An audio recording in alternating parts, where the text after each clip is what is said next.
Hello, friends. Hello, chat. Welcome to the stream. Oh, looks like we are.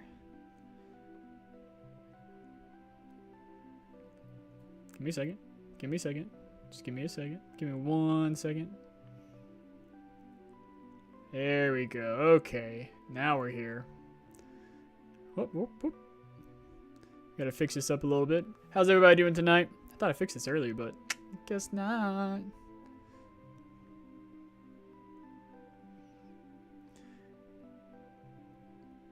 Just gonna go on the solo cam for now. How's everybody doing?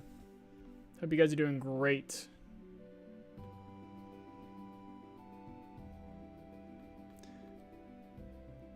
I need to add a background to this, but I hope everyone's doing good tonight. Tonight is a little special stream. We're going a little bit of a history of my life as an achievement hunter. I'm doing good. I'm doing good. I got some good news. It has nothing to do with the channel, but I got some good news in my life, which is awesome. Hello, what's up? Hello, meow. And wow. Welcome to the chat. You're welcome to chat. We are basically the whole stream today is just going into the life of my gaming history as an achievement hunter, and we're gonna go through and rank all the games that I've ever achieved, which is great. All right, we're gonna fix this up just a little bit. Not that one. This one.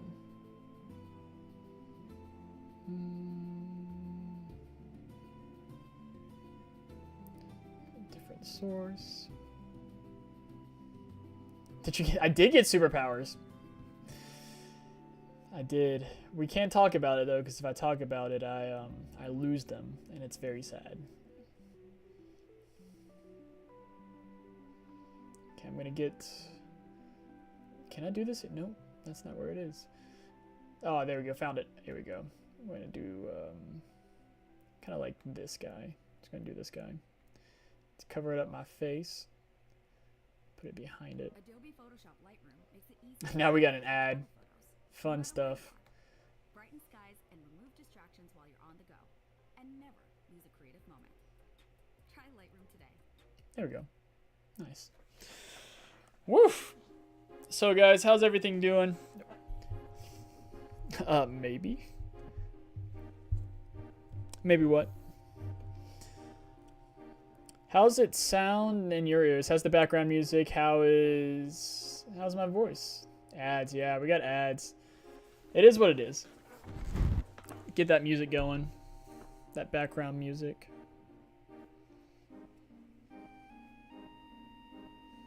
I'm just here while waiting for Mona to fix her internet. Okay, well, I appreciate I'm the second choice. But I'm glad that you're here regardless.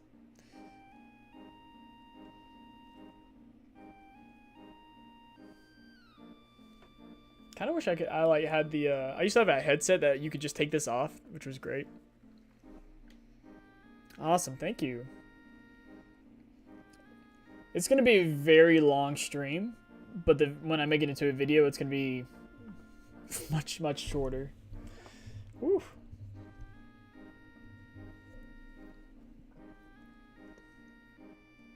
All right.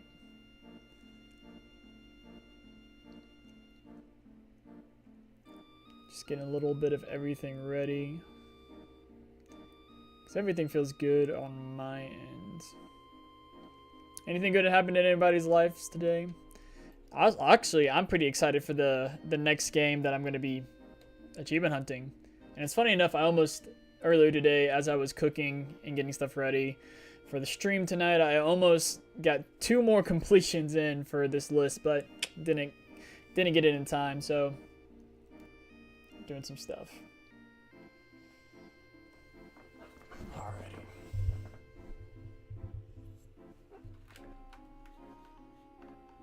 There we go.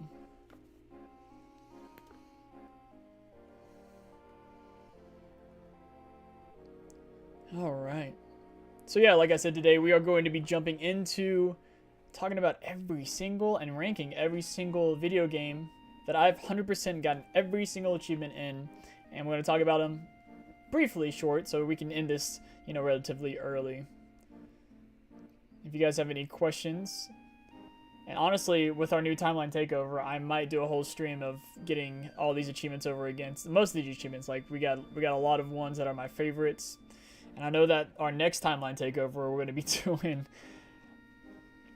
I'm probably going to be getting all the achievements in those as well again. All right.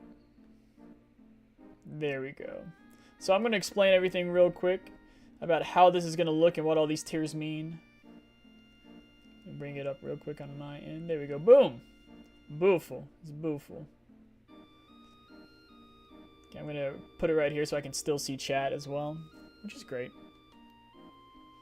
So right now we have these tiers right here. We got the Take Me Now, which is the peak of all achievements. When, like, more like me saying, like, take me now, as in, like, this game can take me any day and it'll be great.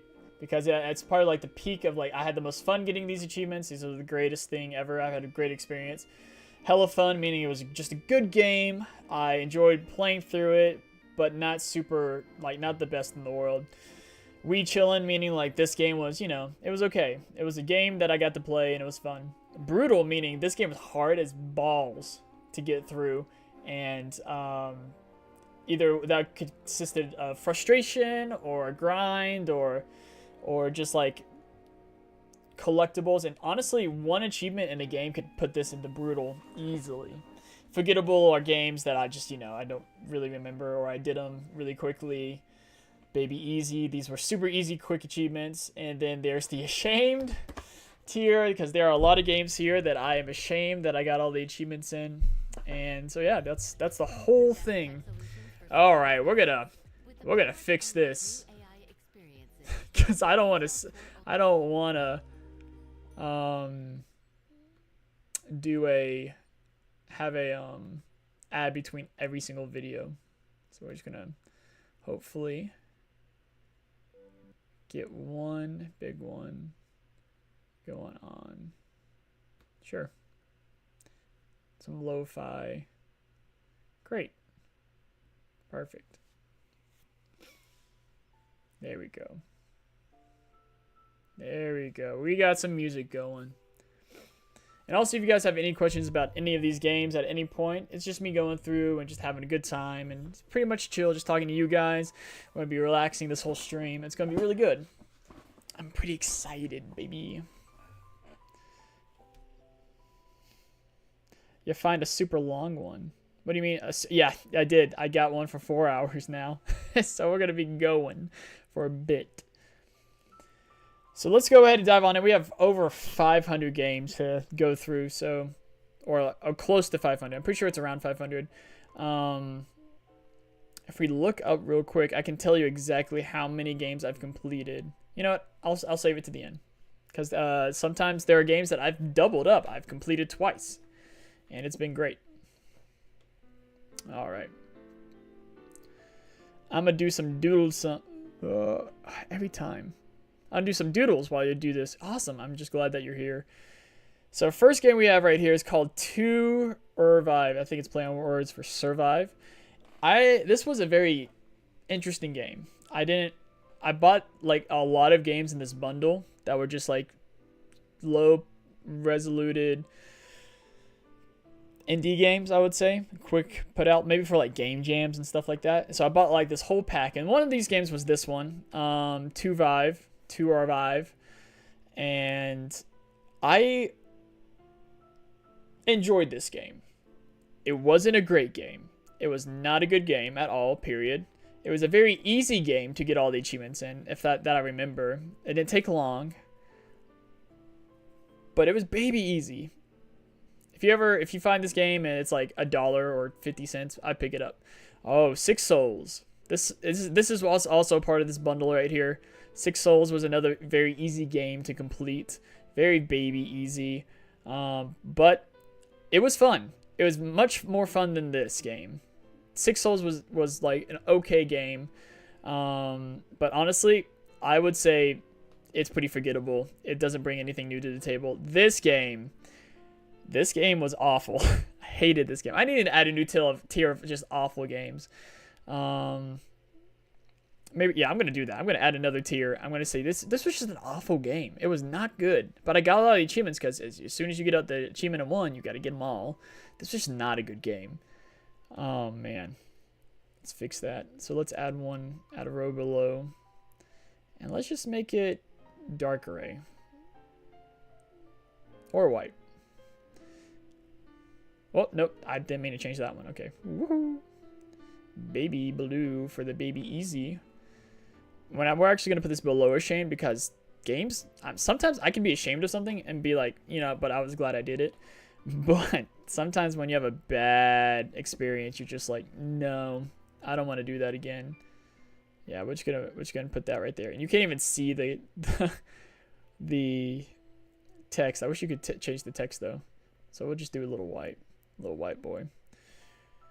It's just a bad game. And 50 Years was a game. It's about like you go through 50 years of like a basic Civ game.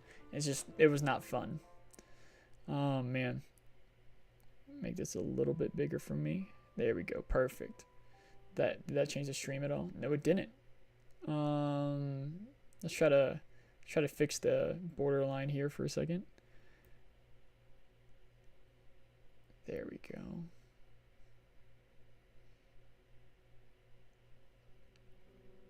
Cool. But yeah, again, this is like every single achievement games that I've completed 100%, got all the achievements in.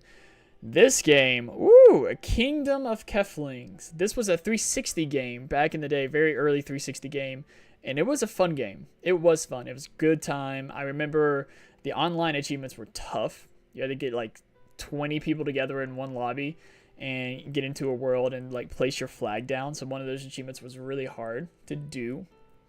But it was a good game. Like I have the sequel to it, and that's another game I plan on 100%ing as well. But Kingdom for Keflings is great. Great game if you haven't played it. I would get it before it gets off Games Pass forever and when the Xbox 360 closes. This game, King's Tale, a Final Fantasy 15 prequel to this is a game. King's Tale is a Final Fantasy 15 prequel. Yes. And you know none of these? Okay, well, I'm enlightening you. If you have any questions about anything, please let me know because I'd love to talk about it. But this is a more of a beat 'em up compared to the like more RPG-esques of Final Fantasy. There's a beat 'em up, and I enjoyed this game. I enjoyed this game a lot. It was a lot of fun. It was a quick and easy completion. But the fun thing about this one is that it was exclusively for PlayStation until like maybe 2 years, and it just appeared on Xbox for some reason. So that's pretty cool information. But it's just like about the king before the prince, who is the main character of the 15. And this is a fun game. I enjoyed it. Ooh, okay. Memoir Blue, a Memoir Blue. This is another. It was on Games Pass, and it was another easy 100% get all the achievements on. This game is forgettable, but every time I see it though, the story of it is very deep. It's very raw, and if you have a good hour on your hands and you want to just have a good experience with a game like this, I play it. It's a good time, but it is forgettable. I think it's pretty forgettable. It's also pretty easy. It's one of those like games that just hold your hand all the way through. Man. Oh, okay. Oh my gosh. This game, it's called Aborigines, and it's one of those games that came in a bundle, like 2.5, and it took me, I think, an hour to beat it, to get 100%, and it was a platformer. That now that I remember, is a platformer, and it was just it was easy. Wasn't even that good of a game, but it was easy. But I wouldn't say it was a bad game because I didn't hate it. Oh, we got a classic here. We got a classic, Metal Slug X.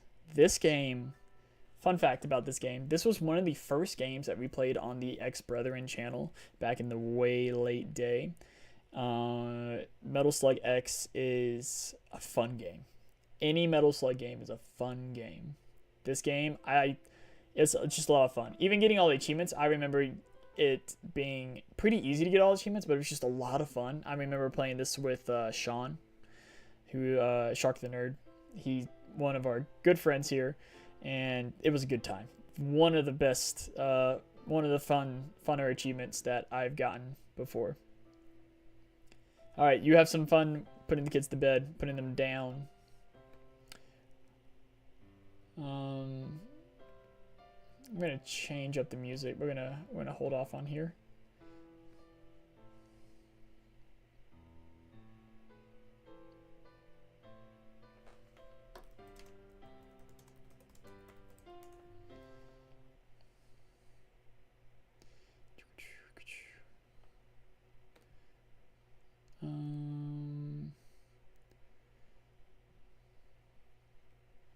It's gonna do.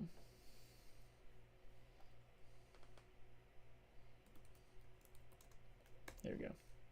That's what I wanted.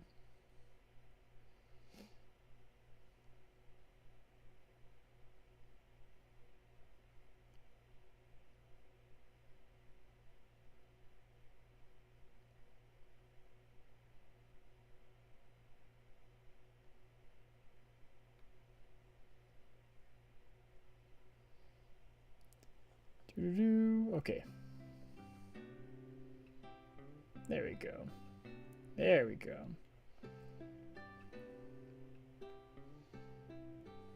Woo! All right.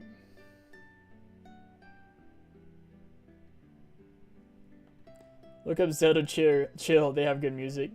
I did Zelda Chill last time when I did one of these on the X Brethren. And right now we got some Earthbound playing, which is Earthbound is a phenomenal game. Age of Empires. This I'm not a big fan of Age of Empires. Honestly, I don't even remember completing this, so I have to put it in forgettable. I think it was a very quick one, very quick achievement get for 1,000, and it didn't take long at all. Now this game right here, AI it's hard to read that. So let's zoom in. The Simonian Files, yeah, that's right. AI, the Simonian Files, was one of the best visual games, like visual novel games I've ever played in my life. It's a lot of fun, a lot of comedic, but also pretty dark and serious. It I loved it. It took a lot of my time. Getting all the achievements. It was a long playthrough, but I enjoyed it. Like, this was one of the best of visual novel games that I've ever played. And then we got my favorite game for the Xbox 360 of all time, Alan Wake. I'm glad it got remastered. I'm glad it got a sequel, and I'm glad that we're gonna be playing it soon. And I've held off playing the sequel because it's coming up on our timeline takeover. But this game I fell in love with. I remember getting it in GameFly. It came in. I got 2 games for GameFly. This was one of them, and we'll talk about the other one later on. And it's one of those games that I don't like talking about. But Alan Wake was one of the best experiences of my life. I loved every bit of it. I think I beat the game about 4 or 5 times, and I think on the second playthrough I got all the achievements. And so I just adored this game. It was so good. This is one of the ones that you can just take me now. Okay, we got a classic right here called Alien Hominid. Alien Hominid was one. It was a lot of fun. It was so. I remember some of the achievements being very hard to get, but this Alien Hominid was phenomenal. There was one achievement where you had to like jump on people's heads and like eat them and you had to keep that in a combo for a significant amount of time. I think that was the hardest achievement in that game, but it was a lot of fun. That game was a lot of fun.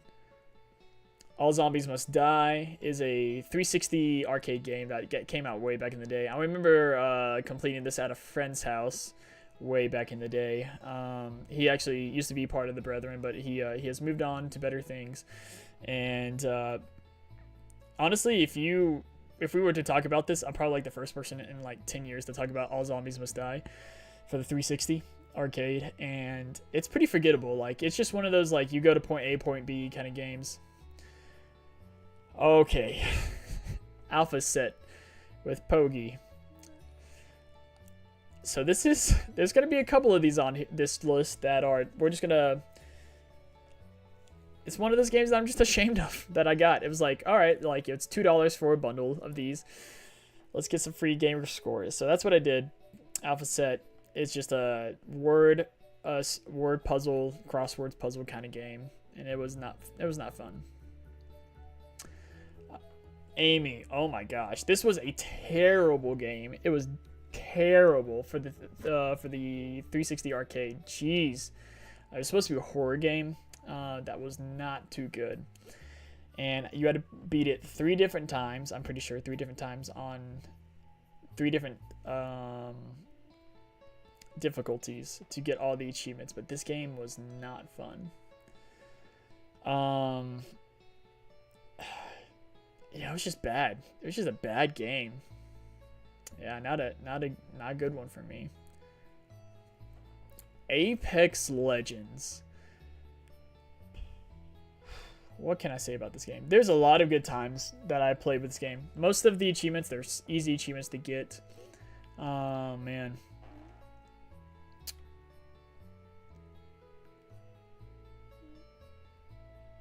There we go. Does that mess up anything?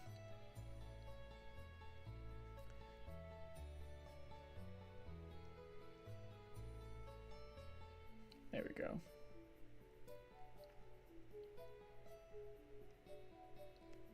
Can I just like... Oh, there we go. There we go. Now we're working. There we go. Cool. Awesome. Okay, there we go. We fixed it. All right, let's bring this back up. So Apex Legends is... Yeah, I got every achievement in Apex Legends, and I remember having a great amount of time with this game. I know one of the achievements was get a win with every original hero or every original like character, and that's how I played it. Like my main person was Mirage. I used Mirage for everything because I felt like we connected on a deeper level, if you know what I mean. And so I got all the achievements in this, and so after I got like a win, you have to get 1 win with every character, and that was what took the longest. And so as soon as I got a win with the character, I move on to the next character and play with that character and I was pretty happy getting all the achievements in this one. It was pretty brutal though. It was a brutal time because like you get so close to winning, and then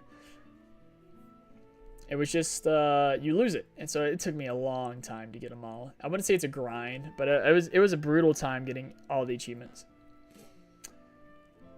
Oh, we got some Dig Dug. Dig Dug is a classic. It's one of those games that I could go back to even without achievements. I could go back to and just enjoy a long period of time and just play Dig Dug over and over again, and it's just a good time. Some of the achievements were kind of hard. I would say I would rank Galaga's right here, and is this Mrs. Pac-Man? Yeah, Mrs. Pac-Man right here. These are all basically the same achievement list, like get the highest score, reach this certain level. But the Pac-Man ones, there was a couple of achievements in these that were really tough. You had to get like to a certain level, collecting all the dots without eating ghosts, and like all these hard challenges. But it was fun. It was a lot of fun. They were hard, but they were fun. So I'm gonna put these guys up into. They were just a good time. They were a good time getting all achievements. These two, it's just like we're just chilling. We're having a good time. What's my gamer tag? My gamer tag's the same as my name here, BootDook. It's just BootDook, BootDook. Yeah, if you want to add me on Xbox, you want to follow my journey, yeah, that'd be great. That's my gamer tag. So all the achievements so far is, if you're new into the chat, this is, we're just chilling here, going through my history as an achievement hunter. It's a good time. And if you haven't already, hit that like button, subscribe, and because we're going to be doing and getting a lot of achievements on a lot of games on this channel. All right, we got this game next, which was, Arkvale. Arkvale was a lot of fun. It was more, I can't remember if it was like a roguelike game, But I remember having a lot of fun with it. I know Sean and I did a video on Arkvale, and it was a lot of fun, which we haven't published. It's like in the back burners of the depths of Limbo. And Arkvale was a lot of fun getting all this. Also, Cherry Greenie, welcome to the chat. Welcome to the channel. Your first time here, and I'm glad that you're here. But it was a lot of fun. I remember Arkvale being a lot of fun.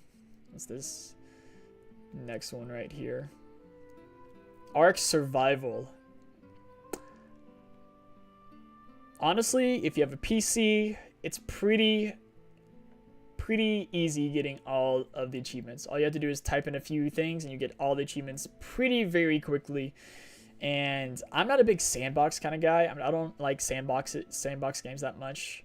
I have a friend who is obsessed with sandbox games, but I'm not. It's not my best game. Yeah, Ark.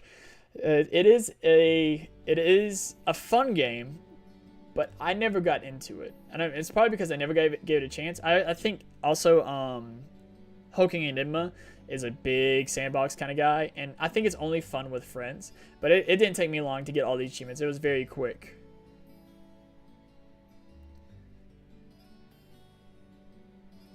There we go. Let's see how that looks on stream.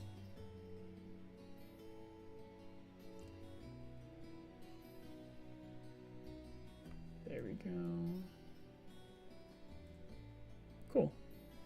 Give you guys a little sneak peek at the bottom of when things are coming. I've had a hard time on PlayStation in general. Do you usually play PlayStation, or do you usually play Xbox, or like what's your main console? Fun fact about me, I have one completion trophy in my only platinum in PlayStation, and it's God of War. And I honestly haven't touched it. My PlayStation's still up there. It's still in its box. I bought it from Japan when I was there for a day, and I got it for pretty cheap. So I bought my PlayStation 4 pretty cheap, and it is a Japanese Final Fantasy Type 0 PlayStation 4. So that's fun. I usually play on PlayStation. Ark is hard on it. Yeah. PlayStation, why is it so hard on PlayStation? That's the question.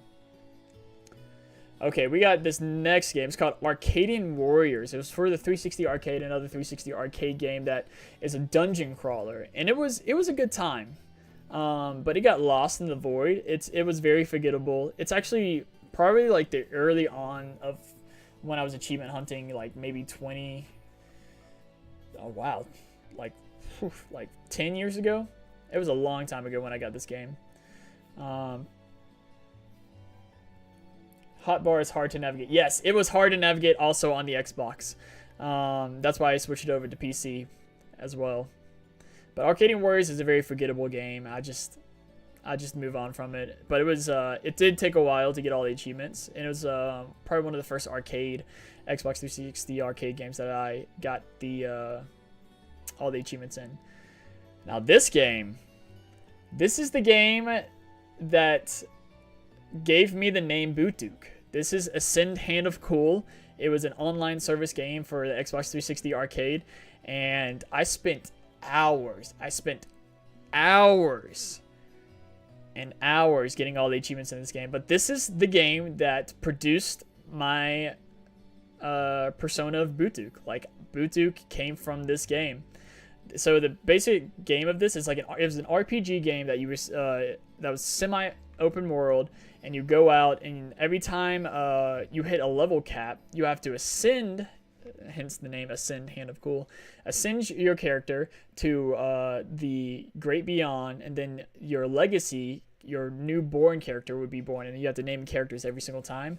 And so eventually, after like the 20th character, I was like, I'm gonna start naming these characters stupid. And I wanted to name a character BootDook, but butt is profanity in this game, and so it wouldn't let me do it. So I put BootDook, and it just stuck. There's a huge story about it. If we don't have time to talk about it now, because we could be here for like another hour to talk about my gamer tag and my name or handle in general. But this is the game. It was pretty brutal to get all of them, because I remember putting a lot of hours into it. Ooh, we're going into this series now. We got, actually, let's start with the original Assassin's Creed. This game was a lot of fun. This game was the second game that I've completed 100% in my achievement hunting career.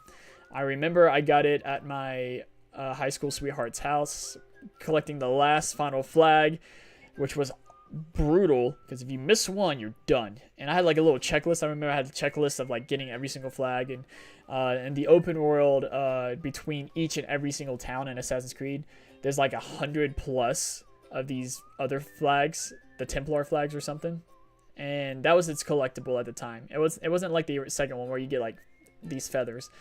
This was hard and it was brutal, but it was great. It was a lot of fun. I would say that's the only achievement that's holding it back usually.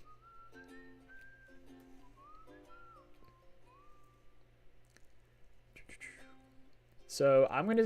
I mean, that was tough. That had me stressing. That was pretty brutal. I'm gonna say that was pretty brutal. And then we got our Assassin's Creed 2.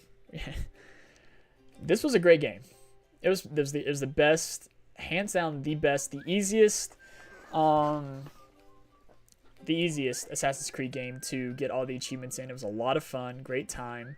No online achievements. That wasn't like a big thing back then. But Assassin's Creed 2 was, if you're going to play Assassin's Creed game, play Assassin's Creed 2, and especially if you want to start achievement hunting, start off with Assassin's Creed 2. It has a little bit of everything. It has collectibles, it has hard achievements to get as well, like challenging, not hard I say, but challenging achievements. It was just a lot of fun. It was a good time. Now Brotherhood, this game had some very annoying, and including I would say Revelations as well. These two games and the trilogy of Ezio, these games were brutal. These were hard to get specifically only because of the online achievements. I got these right before they shut down the servers. I finished it off really quick before they shut down the servers, and I remember getting on TA and get like True Achievements is a site that helps like achievement hunters come together, and getting into boosting sessions to like help get these achievements, and just having those conversations with some of those people for like 4 or 5 hours is some of the best memories that I have. And yeah, these two games, these two games, Brotherhood and Revelations, is some of the best gaming sessions of all time. And that's why they're gonna go and chillin'. It wasn't hard. It wasn't like the Ezio collection. Great games. If like you can get them all now, just the single player for the Xbox One, and I will probably get those soon. I don't have that game yet, but yeah, Assassin's Creed, great game. Yes, Assassin's Creed is great series. Hogan and I just are talking about this, and probably like 2 days ago, and it was good. I miss the original Assassin's Creed games. The new ones aren't as good. Really, I mean, you're about to see all the ones that I've actually played. There's actually one of the games I was talking about earlier that I almost had 2 completions in. One of them is one of the Assassin's Creed games, and we'll talk about that in just a moment. Did you get a completion on Spec Ops: The Line? I have not.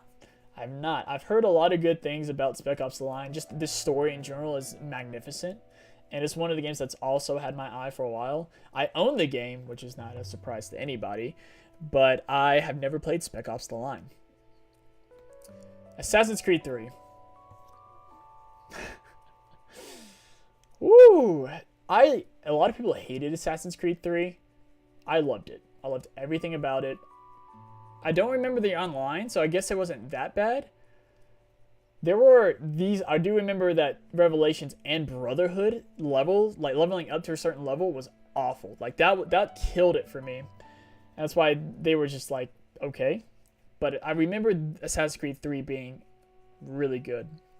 Now the next game, best. Assassin's Creed 4 Black Flag was the best Assassin's Creed game. It was the best ones to get all the achievements in. It was a lot of fun. I had never felt like I was ever like trying to do things and or felt any kind of remorse or stress or anxiety or trying to get these achievements. I just was having a smile on my face the whole time, especially when you're a pirate and you drive a boat and you get to upgrade all your stuff for it, this was a fun game to get all the achievements in. And I almost did it twice. One for the 360 and one for the one. If they remake this game, I'd do it all over again. It'd be good. Black Flag is phenomenal. And now we got I'm hitting all the main lines that I've completed first. And Syndicate. Assassin's Creed Syndicate, I love the story. I love that it's an English town. The DLC was magnificent with Jack the Ripper. So good. But it left a bad taste in my mouth. I can't remember why, but I remember like finishing the game and be like, wow, like that wasn't satisfying. And it left me feeling sad. But I think outside of Assassin's Creed 4, I think it's one of the best story-driven games in the Assassin's Creed series that I've played so far. And then we got Assassin's Creed Rogue. I know this got a remaster, but I played this one on the 360. Got the achievements on there, and it's pretty straightforward. I would say it's pretty easy. It's baby easy. You just beat the game and do the minimum you can. I remember it just being very quick and easy. All right, then we got these fellows, the Chronicle games, Assassin's Creed Chronicles, India and China.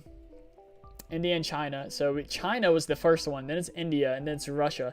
And that's the one I almost completed today. I really wanted to get it done before this video or the stream, and probably by the end of like tomorrow I'll be done with it. I'm very close to being done with it.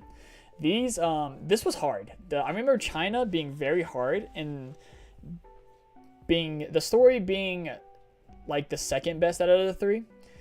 But I completed this one a long time ago. I completed India last week, and then I jumped straight into Russia because I did enjoy India. I enjoyed the graphics in India, the everything, but I think India has the weakest story of them all. And it didn't take me long. It didn't take me long. Both of these kind of Russia. We'll talk about Russia in just a second after we get done ranking these guys. I did not like this one as much.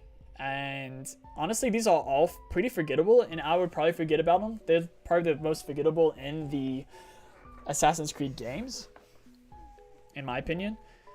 But Russia has the best story, and it kind of ties in with China a little bit. And China has the hardest achievements. India has the, they're not as hard as China, but India is pretty easy going, and Russia has the easiest achievements. But Russia has the best story out of all of them, and going through it the second time to get the final achievements on it in Russia, it's like I'm excited to do it. With these two, I remember like, oh, I have to do this all over again, because all three of the games you have to do 2 playthroughs to get all the achievements. But Russia, in my opinion, is the second is the best out of the 3, and the story is also the best out of the 3. And if we ever do a timeline takeover, Tanner, of Assassin's Creed, I would love to see you play these 3, and then I would like to just sit down and talk about all 3 of these games because of how forgettable they are. One, how they are glossed over, and how they differentiate between all 3, because all 3 of them are different in their own right. And because the China one stands like way back in the day, like before BC, and then India is kind of like AD, and then Russia is more like in the 1900s. So it's pretty good. Just to talk about those 3. So it was a lot of fun. This one is pretty forgettable. This one I just played, and it's okay. It's gonna be forgettable. But when I complete Russia, I would have placed Russia up into like it was hella fun. It was a good time. I didn't feel stressful. And now we have the infamous Avatar: The Last Airbender: Burning Earth. This game has 5 achievements, and it takes 5 minutes to get all the achievements. And fun fact, I was working at a retro video game store at the time, and they had this. And so there's always a TV you could set up, and then when there's dead hours, like clean and you reorganize and you test things. So I was testing out an Xbox 360, and we had this game. And I know I wasn't supposed to do this, but on work hours, I popped this game in, got the achievements, like signed into my account, popped in the achievements, and then signed out and got the achievements. Yes, 5 minutes to get every single achievement in this game. So to get every single achievement in this game, you basically have to load up the game, drop in, and get like a 50 hit combo, and you can get that on the like first 5 minutes of the game. Literally, it's hilarious how fast it is. It's baby easy, but it's infamous for amongst all of, because it's the first of its kind. It's the first of it to get all the achievements really quick. Now it's pretty like looked frowned upon. If you get on True Achievements and you get on some of the forums about some of these games that are giving, and we'll get into them because I have some of these games on this list that you can get 6,000 achievement score in like 10 minutes.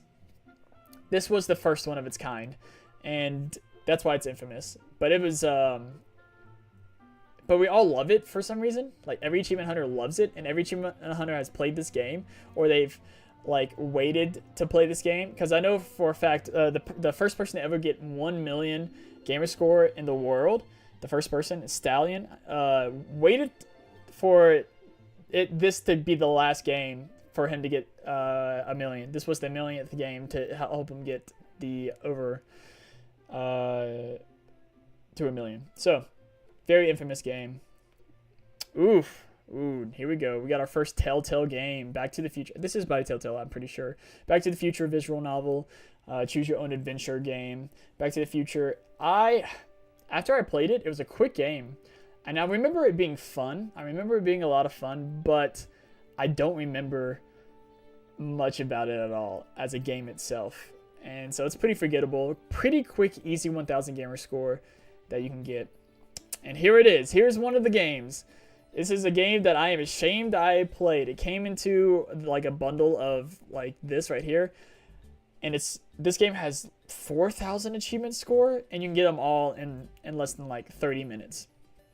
And it's like, this is like, you'll see a lot of these getting into the ashamed, because I like did this stream, this 24-hour live stream, to see how if I can get 100,000 gamer score in 24 hours, and I did do it, and maybe one day I'll do it again. But this was one of the games that I did not play this game for the stream though, but this is one of the games that's like 3,000 gamer score in like 10 minutes, and it's just because of how the game is. And there's a lot of games and a lot of publishers now and developers who are just making these quick, simple games and just making it easier for people to to get all the achievements.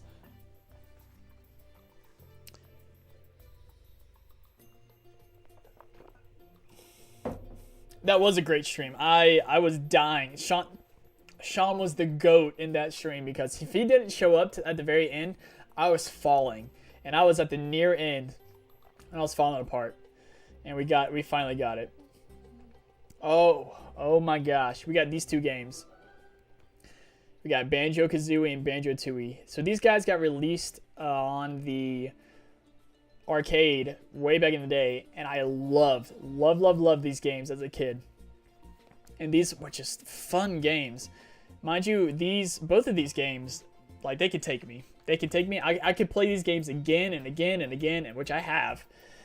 These games are fun to get all the achievements. They don't give you a lot of gamer score. They only give you 200 each. But these games, like, I could play over and over and over again. It's just how much I love these games. And both of these games were pretty early on in my achievement hunting that I got all these achievements. And then we got the infamous Nuts and Bolts.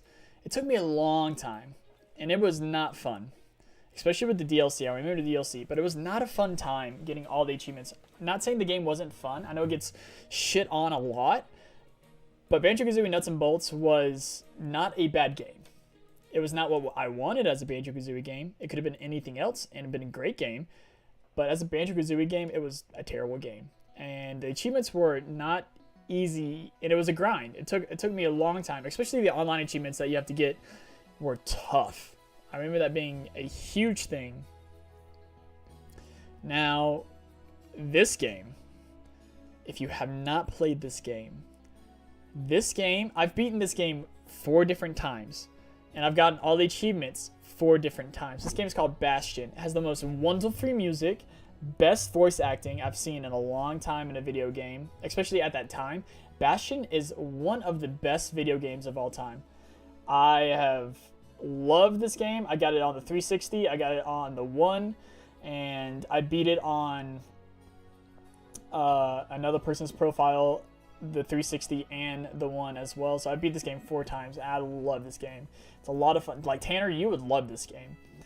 It's not a platformer. It acts like a dungeon crawler, but the story itself is one of the most compelling and like just beautiful. And the narration the whole time, like you play as a silent protagonist, but the narrator is phenomenal. I'm just saying, like, if you have not played Bastion, play Bastion. It is one of the best games I've ever played, and it's one of those games that I've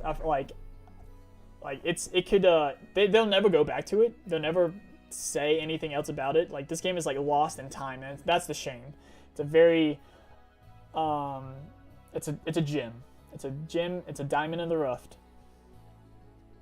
Ooh. Yeah, you would love Bastion. It's a quick game. It's like 3 hours, 4 hours long. Now we got our first Batman game, and it's funny because the Arkham Asylum games I love them, and the DLC and the side content is what makes this game brutal achievement to get. I'm still working on Arkham City, and it's killing me. Like, it is literally killing me.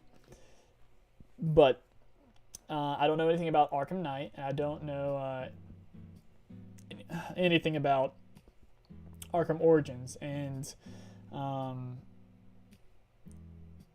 probably never will play Arkham Origins because you can't get all the achievements in there anymore. And that's a whole different topic for probably later on when we get to different games in this list. But this game, it was very satisfying to get all the achievements in Arkham Asylum, because some of the achievements are tied behind challenges, and you have to get these medals, and the fighting medals killed me. It killed me. It was brutal. If you want to get all the achievements in this game, go for it. I challenge you to it, but it's not for the faint of heart. I enjoy the games too. I enjoy the story. I enjoyed both Arkham City and Arkham Asylum, but getting all the achievements, and I might stream it one day. I probably won't ever make it into a video, or unless it got really intense. But there's especially, we got an ad. It's gonna play right after this.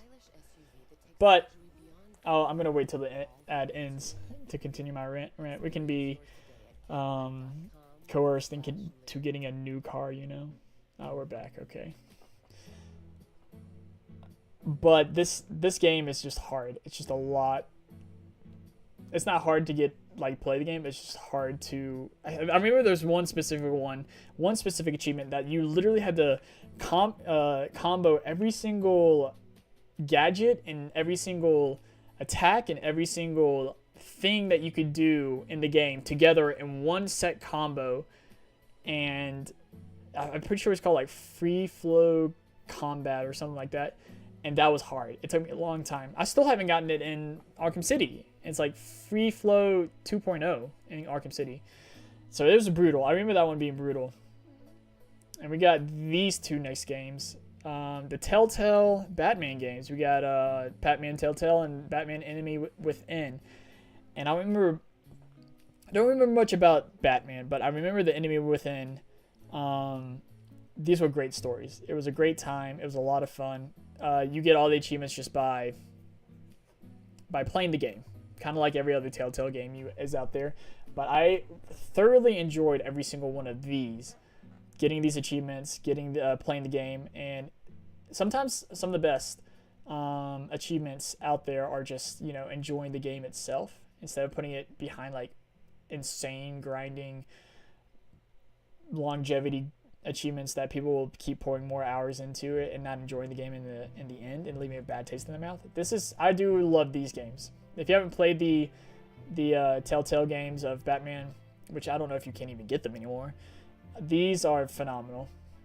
It's kind of up here. Like this game, the Simonium Files AI is the best visual novel game I've ever played. If you're a big fan of visual novels, play this game. Play these games. It's so much fun. All right. Battle Kid. We got Battle Kid and the Fortress of Evil. I did a video, and the video is coming out for this game is coming out this Friday. So subscribe if you haven't already to see this video, my achievement run of this. I got all the achievements in one sitting, and I did it. There's two ways you can get all the achievements. You can get all the achievements in less than like 30 minutes by entering passcodes, or you can play through the whole game and do everything. And I did that. I did everything in this game. I got all the things as it was intended. And it was a lot of fun. Getting this was a good time. It was good. I did it with a friend too, so it made it a lot better. And doing things with friends is a lot. It always makes it fun. So, man, my nose is just itching. But Battle Kid was a great time. And if you want to see more of that, you want to see me get this whole achievement, all the achievements in this game, videos coming out Friday. So stay tuned. Beacon Pines.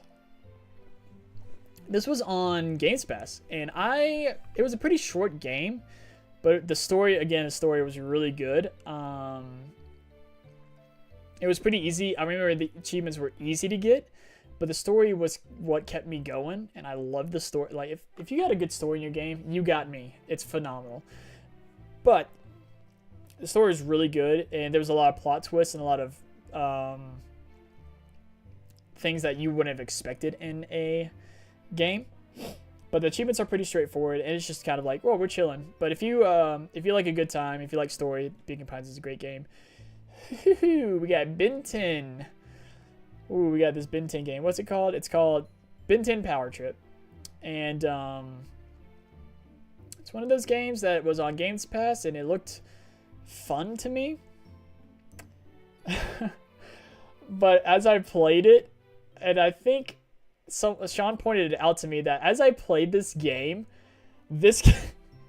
you don't even get to play as all Ben 10. You only get to play as like four or five different Ben 10 aliens, and it's like doesn't even give you the choice to be those characters. I remember, and then I never really noticed it because I was just playing the game because it's kind of fun. But then Sean was like, it's a Ben 10 game, but you can only play as like 5 of the different aliens. I'm like, that's hilarious and that's funny. It was not a good game.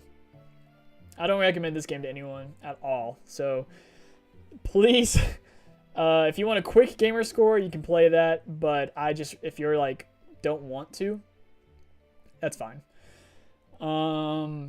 Oh man, Batman is a rough time with all the... Yes, it is.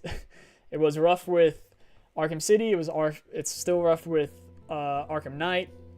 It was rough with City Asylum as well. Ben-Hur. This was a free downloadable game. It wasn't good. It was a chariot racing game based off the movie Ben-Hur, and you could get all the achievement within a few hours. I remember I was living in an area at a time, a very remote area, when I got this, and I got all the achievements in my office late at night because it was the only place I could really get good internet. It was not a good game. It's basically complete 3 races and you get all the achievements. Besiege is a fascinating game. It's very easy. It's a very easy game to complete if you follow a guide. If you follow a guide, or if you download the blueprints to this game, it's very easy. But if you try to do everything on your own, it's going to take you hours and hours to figure out what works, what doesn't, because most of the achievements are like you have to do this specific thing in each of the levels, and if you download the blueprint, it's quick and easy. Wow, I'm surprised I remember all this stuff. Very easy for me if you follow a guide. Super hard if you don't. Also, welcome Bambino. I'm glad that you're here. Thank you for stopping by. I'm glad that you're here. We're going over all the video games that I have completed in my achievement hunting career. I'm glad that you are here. Good friend of mine. I'm going to go check if Mona has fixed the screen. Awesome. Thank you for stopping by, and tell Mona I said hey. Big Chick. It's another one of those games. It's another one of those games that were just super easy. It came with a bundle. And I got all the achievements pretty quickly. It's not a good game. It was a puzzle game that you have to figure out. It's a very interesting concept, but it's one of those puzzle games where you have to figure out how to get the chickens home. And it didn't take a long time at all. Nope, never mind. She hasn't fixed her stream. Oh, I'm so sorry. Man, I hope she figures out, because I tuned into her stream while I was trying to fix my stream. And so I really hope she fixes her stream, because she's fun to watch. She's a lot of fun. She deleted it? No! It was so good. Man. Oh, man. Oh, well. Bloodroots. Okay. I got this game for free with Games with Gold. I feel like most of these games are very niche games. Yes, most of these games are very niche games. And I'm going to be honest about them, too. If they're bad, I'm going to tell you they're bad, and you shouldn't play them. But if you want an easy gamer score, you can play them. They take minutes. But Bloodroots was a fun game. I remember playing Bloodroots when I was home in Alabama for a while, visiting my mom, and I played this game a good bit. And I was like, I want to play something a little different, a little easier. And it is an easy game, but it's one of those fun games. It's like an auto-running game, but at a different perspective, like bird's eye view at an angle. And you're this Viking that just goes around killing people, and you have to do certain challenges to get all the achievements. So it's a lot of it was fun. It was a good time. I'll put this up here. It wasn't forgettable, and it was a good time. Jordan would play anything for achievements. Fun facts. He's not wrong, but nowadays I'm trying my best to be more challenging with my achievements. I'm really trying to focus more. Okay,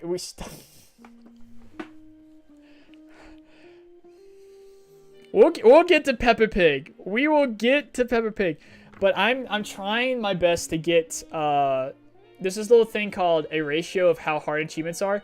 Like in my last stream, I'm the 12th person in the world to get this certain achievement or to complete this game. And that's what I'm more wanting to lean into. I don't want to be easy. I don't want to do the easy thing. I don't want to get an easy gamer score of 1,000 in like a few minutes. I want to put in time. I want to put in effort. And I want to try to get these achievements that people are like groaning to get, or it's just hard to get. And I want to be that kind of achievement hunter. And yeah, we already talked about Bloodroots. Okay, woohoo! So we got some Borderlands games here. We got Borderlands 1 and 2. Borderlands 1 and 2. These games are fun. It's not one of those games that like, please take me now. Like, you can have your way with me kind of thing. But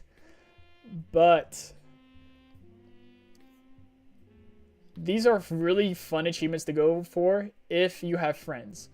If you have friends, these are great to have. These are hella fun. I really want to do the pre-sequel. I also want to do the Handsome Jack collection, and I also want to do the number 3. And we've started 3, but we kind of fell off. Have you played Pineapple on? I've not played Pineapple on Pizza, but I love Pineapple on Pizza. I am a pineapple fanatic, and I will always eat pineapple on pizza. I think it's great.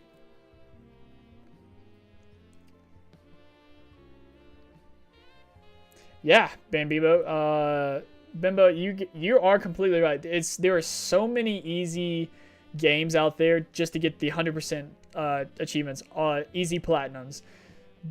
But I'm trying to lean more now towards mopping up the hard achievements and leaning into more of getting those hard achievements. There's this one achievement in one game that has like a 9.82. Like this whole algorithm thing of like math where the higher the ratio, the less amount of the rarer the achievement is. And this is one that's like at 9 point something. And if I can, let's take a detour. Let's take a detour real quick. Let's go to true achievements. Take a little pause on my journey because this is actually part of my life. So right here I have exactly 719,000 gamer score, and then my true achievement score, which is what true achievements is like, takes all these things and they try to make it more like into like what the achievement should be. And so I have over 1 million true achievement score. And then down here is when I was talking about TA or ratio. Is that like my best game that I've completed is Halo Master Chief Collection, but like my highest ratio is this 18.7, and then 15.9, and then 15.4, and then 14.2. These are all achievements that are like super rare, super hard to get, and you have to either invest time, get good, or get incredibly lucky. So, and see, like it's only 20 gamer score, but TA rates it as 370. It should be 374 gamer score, and the ratio is so high is because they take, this game's called Merge and Blade, and it's a really good fun game. They take the amount of people who have played the game, and there's only 20 people who have completed the game, and out of 36,000 people, only 104 people have this achievement. And that's what they do, this math equation where it makes it like this is the ratio, and they like take that ratio and multiply it by 20 to get I'm pretty sure that's how it works. They multiply that to get the true achievements gamer score. All right, that was a a rabbit hole that we just went down. Yeah, I love going for super stuff. For that 100,000 gamer score in 24 hours stream, I did a lot of easy games, mind you, because I had to. But yeah, back to this. Borderlands, great games, only great with friends, in my opinion. Braid is a classic. It just got remastered too, for the games. Braid is a phenomenal game. One of those games that you just truly has a huge, deeper meaning. I just got a text message.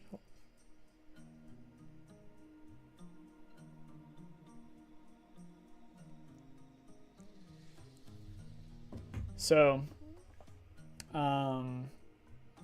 Braid is one of those classic games that has a huge meaning to it, deeper meaning to it, and that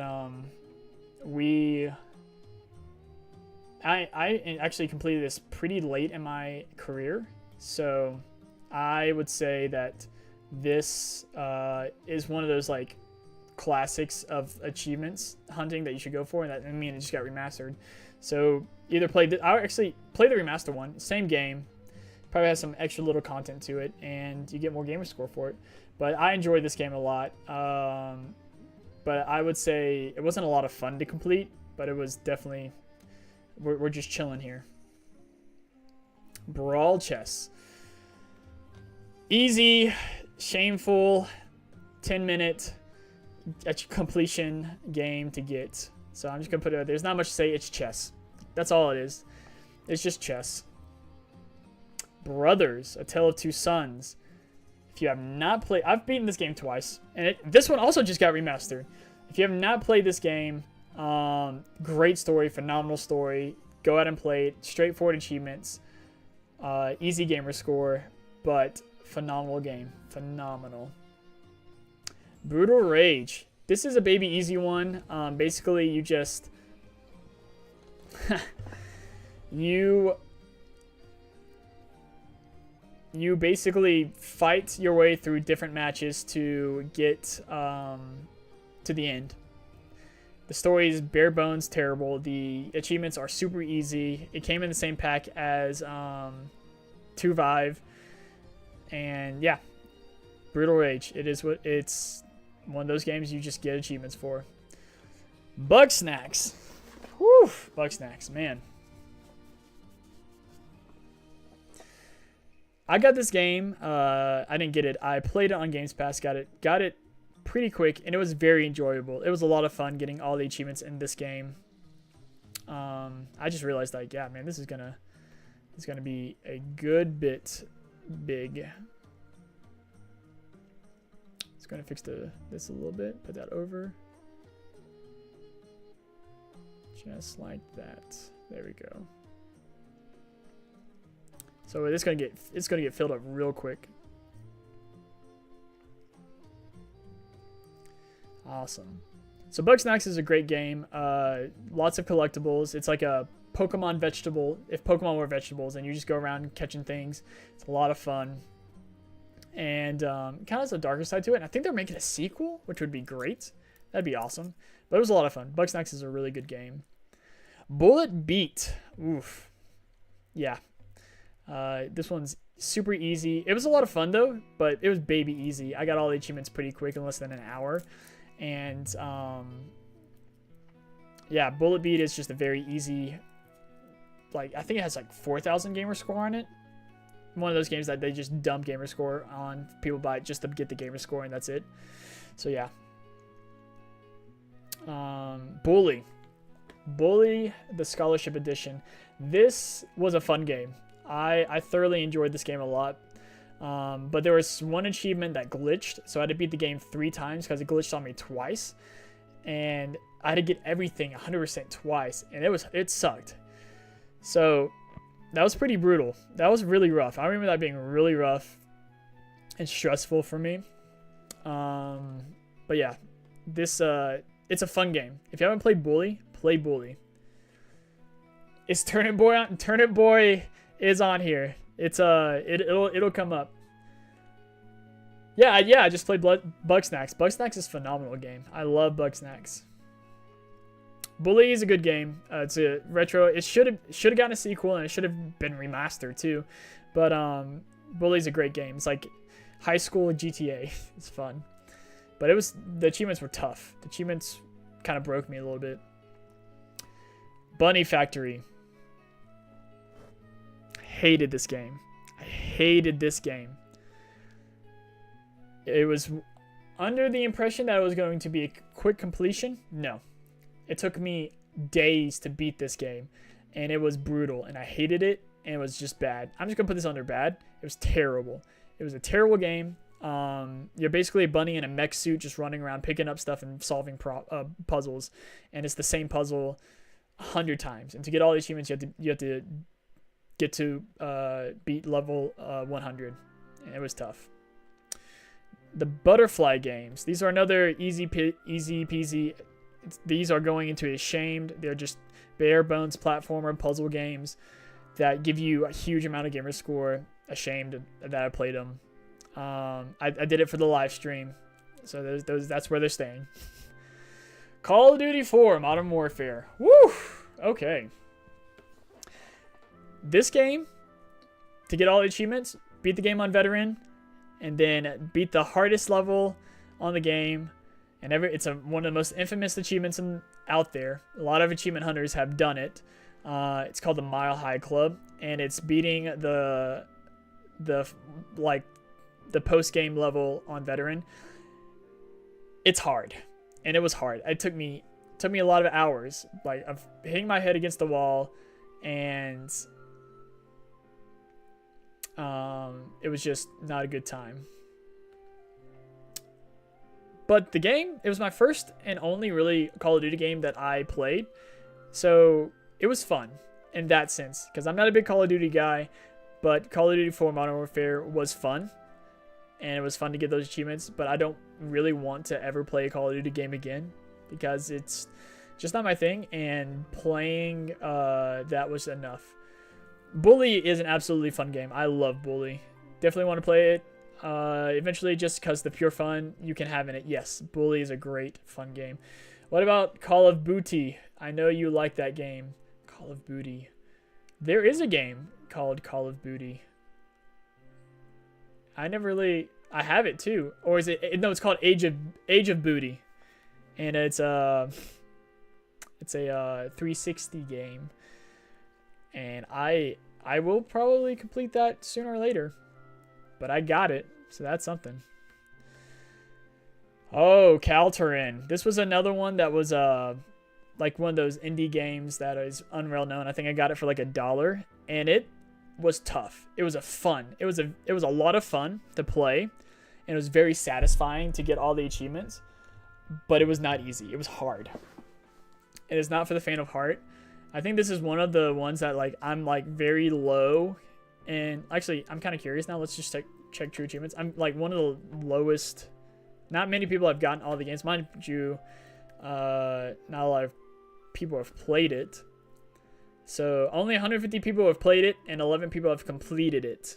So that's what we're working with.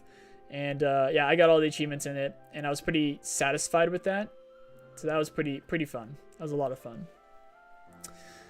It's you're basically this mage, and just it's like Dark Souls but with magic, but very pixelated and very bare bones too. Like not a lot has been like effort has been put into it. But if you find this game for like $1, I'd say play it. It's a fun game. Carry On was magnificent. Like 100% the game, you get all the achievements. That's it. And it was a lot of fun playing this on the channel. Did a lot of good for the channel too. It was just a fun game. If you have not played, it's a horror game where you are the horror. You are the thing, the big bad, the monster, and you go around and you kill everything. It's a lot of fun. And then there's also a Christmas special that you can play on it too. And it's just great. It's a good time. Phenomenal game, phenomenal achievements.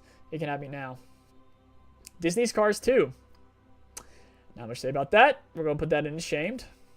It's just one of those games that was a Disney game. And there's a few amount of Disney games on here, but this one was just an easy, quick completion to get all the achievements. And now we have Castle Crashers. Now, mind you, I've beaten this game twice. I've gotten all the achievements in it twice. And if there's one for the 360 and there's one for the remaster one. And the remaster one's a little bit different than the 360 one because of the achievements that it has on there. But I would say that the last achievement I got on here, including the one for the 360, was more of a grind, while this one, the last achievement on here, was more of like skill and luck. But it was a lot of fun. Like, this is a game that I beat and got all the achievements with 4 other players, and it was just so much fun. Like, it's one of those games that it could just take me right now. Castle of No Escape 1 and 2. These are indie games that were made probably long ago and ported to the Xbox, and these games are fun. They are challenging, and especially one achievement in the second game that is really hard to get because you just have to be really good or just get really lucky. But most of the achievements in here are pretty easy to get, especially with certain seeds that you can enter into the game and get, like, make it like you can manipulate it to get the achievement that you want. These are pretty forgettable. Like, I wouldn't say the second one is, because that last achievement was super hard and it felt very satisfying to get. But in the end, they're just pretty forgettable. They're not anything special. They're not easy. They're not bad. Actually, pretty good games, especially the second one where you can be 6 different characters. When the first one you can only be about 3. But yeah, it was not a bad game, not a good game. Hard achievements for the most, easy achievements for the most part. A couple of hard ones. Castle Walker is another baby easy game. It's you're this mage. It's been getting updated a lot lately. It's one of those games that keeps getting updated and added more achievements to. Castle Walker is a very indie game, very cheap game that you can get pretty easily. You like watching us play Carry On? Yeah, it's a lot of fun. Have you gotten all the achievements on any computer games, or is it? Nope. No, I've gotten a lot of achievements on Windows and Xbox before. There's a couple of them on here, and we'll talk about that too. Actually, one game that Hulking, that we played, was Windows only, and we did a video of it, and it was a good video. I remember it being a very fun video. You should make a section called "Just a Plain Doofus." what would that entail? You have to give me some context of what "just a plain doofus" was. It means, like, why would I put a game there? Ooh, let's just do these together. Because they're two different. These two are both Castlevania games. This one's Castlevania Symphony of the Night, and this one's Castlevania Harmony of Despair, or like a lot of people like to call it Castlevania HD. This game is amazing. If you've never played Castlevania Symphony of the Night, play it. I play it on PlayStation, play it on the original, play it on the original PlayStation, or on your PlayStation 4, or your PlayStation 3, or your Xbox 360, or your Xbox One. This game is phenomenal. Getting the achievements is just 100% of the game with all that it has to offer is phenomenal. This game, though, sucked. This game is online only, and, well, I wouldn't say online only, but you have to do it online to progress because it is RNG hell, and you have to basically base everything. It's not a bad game. It was a lot of fun, especially when you get to play with people, finally. But for me to get all the achievements in here, I had to do a boosting session to, like, get people together to help me get through this game, because I can't do it on my own. Like, you physically can't. So this is just brutal. It's hard achievements. Very hard game. Just plain annoying and dumb. What? Oh, you'll see. You'll see the whole game what game that was. But just plain annoying and dumb. That's what bad is. That's what bad means. So, all right, we'll change this to doofus. We'll just make it a little doofus. Which is not good. Well, actually, like, if plain annoying and bad, or plain annoying and dumb, or it's not, it doesn't mean bad. But I can't really add any more because we're losing a lot of space here, and it's about to get filled up real quick. Cell Damage HD. This was an Xbox original turned into HD. Very easy game to get all the achievements. Just super very bare bones. It's like a Twisted Metal car racing kind of game. If you know it, you know it. If you don't, you don't kind of game. It's very cult classic-y. Charlie Murder for the 360 arcade. This game was a lot of fun. I remember this game being a lot of fun, but very forgettable. I haven't thought about it. You're this band member. It's a side scrolling beat 'em up, and you just kind of run around with your band members just killing things. I can't even remember what the whole concept was. That's why I'm going to put it on for forgettable. But if I probably played it again, I'll probably still enjoy it. But yeah, I feel like doing the super tough trophies with friends is super fun and makes an amazing memory for those games. I like the idea of getting someone to just do random duo trophies for some games. Yeah, I agree. And we'll talk about that because there's some in here that are just like that. Well, I'm going to head out. Don't fall asleep in the middle of this. I won't fall asleep. But thank you for stopping by. I hope you have a wonderful night. I will see you next time. Chicory. Woo, Chicory. This was a fun game. I'm probably going to start like not going to go into huge detail about a lot of them, especially if they don't deserve it. But Chicory is a game, I would say if you are a fan of story, play Chicory. It was fun. It was a good time, but the achievements were pretty strung out. You had to collect everything in the game and do more, but it was a lot of fun. You're this dog with painting powers, and it's cute, adorable, and the story's pretty heavy and deep.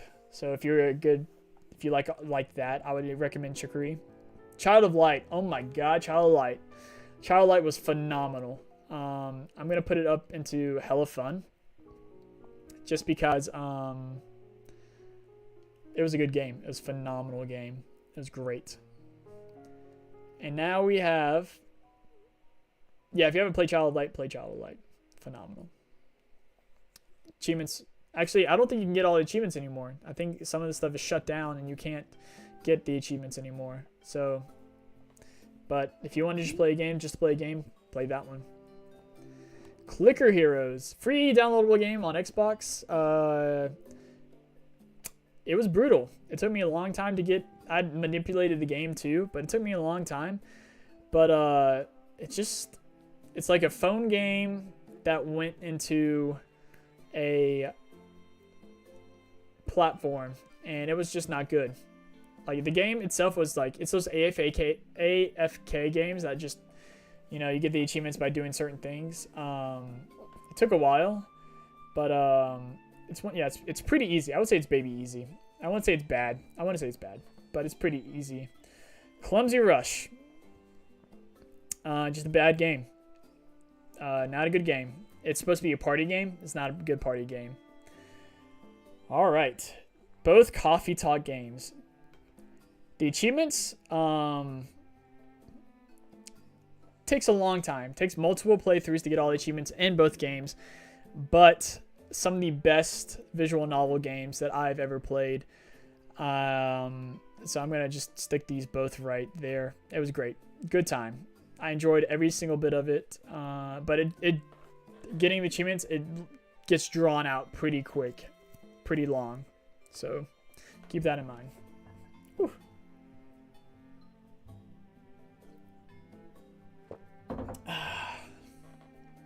Comic Jumper. Another 360 game. Arcade game that was pretty forgettable. Yeah, it's by Twisted Pixel. I'm pretty sure the developer was Twisted Pixel. And it's just one of those games that you just forget.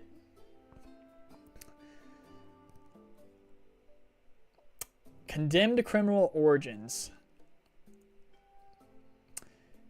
Xbox 360 launch title, I'm pretty sure. And I remember the achievements being pretty tough. But I also remember them being pretty fun. I'm kind of conflicted because it was so long ago. But so I'm going to put it in re-chillin' because it was, I would recommend it to somebody. Contra. Achievements were hard, but they were satisfying and fun to get. The achievements were very hard to get, but they were super satisfying to get. Not many, only I think 12 achievements. And I mean, the game lasts 20 minutes if you're speedrunning it. I think that's one of the achievements too. So it's a lot of fun. Costume Quest. Both of these games are just going to get put up here. Honestly, I haven't thought about these games in so long. And I remember them being pretty easy to get. Both Costume Quest 1 and Costume Quest 2. Yeah. Very easy games. Very, very easy games to do.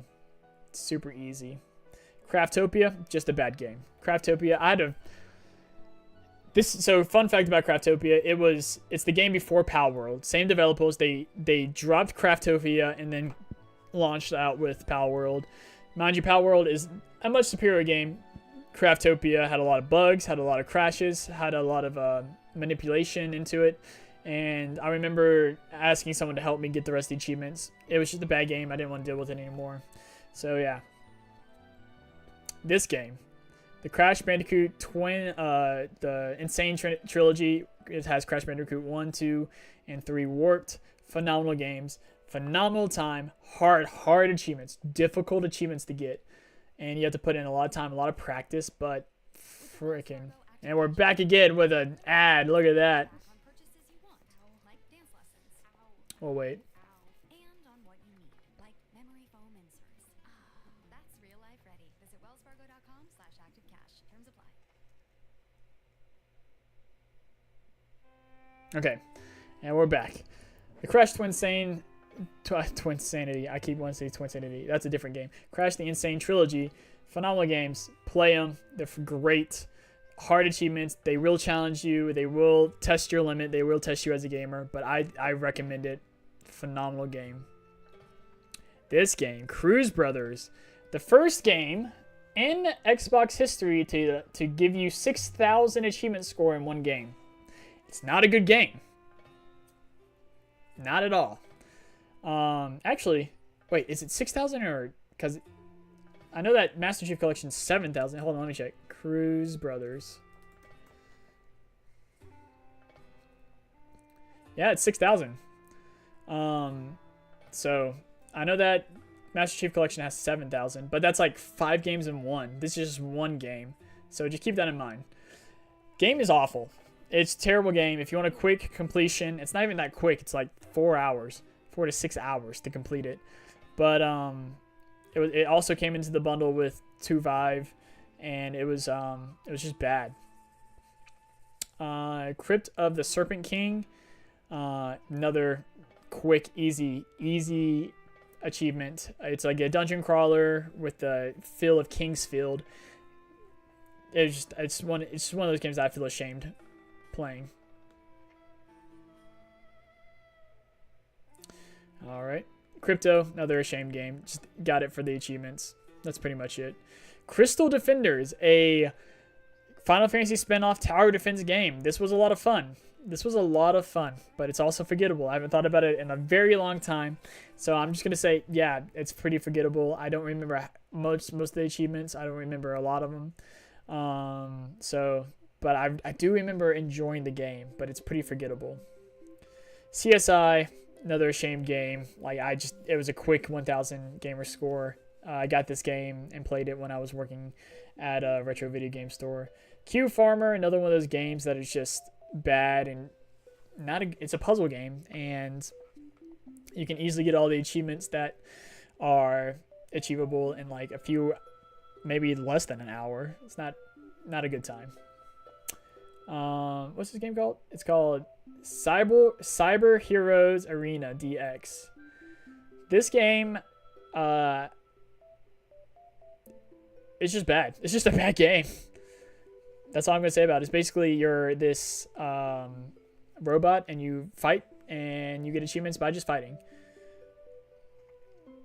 Ooh, we got some bangers here. We got some Danganronpa visual novels. These take a long time. These took a long time. I remember these were all 3 on Games Pass, and I beat this before it got off Games Pass. I beat this 1 hour before it got off Games Pass, and I beat this a day before it got off Games Pass. So, what's this game called? Well, if that isn't forgettable, I don't know what is. Yeah, I know, right? I mean, if I was like, what's this game called? But yeah, Danganronpa is a visual novel game with a lot of fun, and it has a lot of content into it. It was a lot of fun, but I will put this one into brutal because there's one achievement that took me about 20 hours to get, because it's all RNG. It's all RNG based, and it was brutal, and it kind of tore me apart. The other two, super fun. Danganronpa 3 is tough. Great games. I recommend playing all 3 of them. The whole trilogy is phenomenal. Dante's Inferno, phenomenal game. You can't get all the achievements in the game anymore because the servers are shut down. But I remember it being one of my first games that I boosted to get all the achievements, and it's a phenomenal game in general. Dark Rim, Maripolis, we're just going to call it Dark Rim, is another very short game to get all the achievements. And it's not that great. It's kind of like out there, as in like trying to be edgy and also trying to be different in a very weird sense. And I didn't enjoy the game a lot. I didn't even understand the whole story.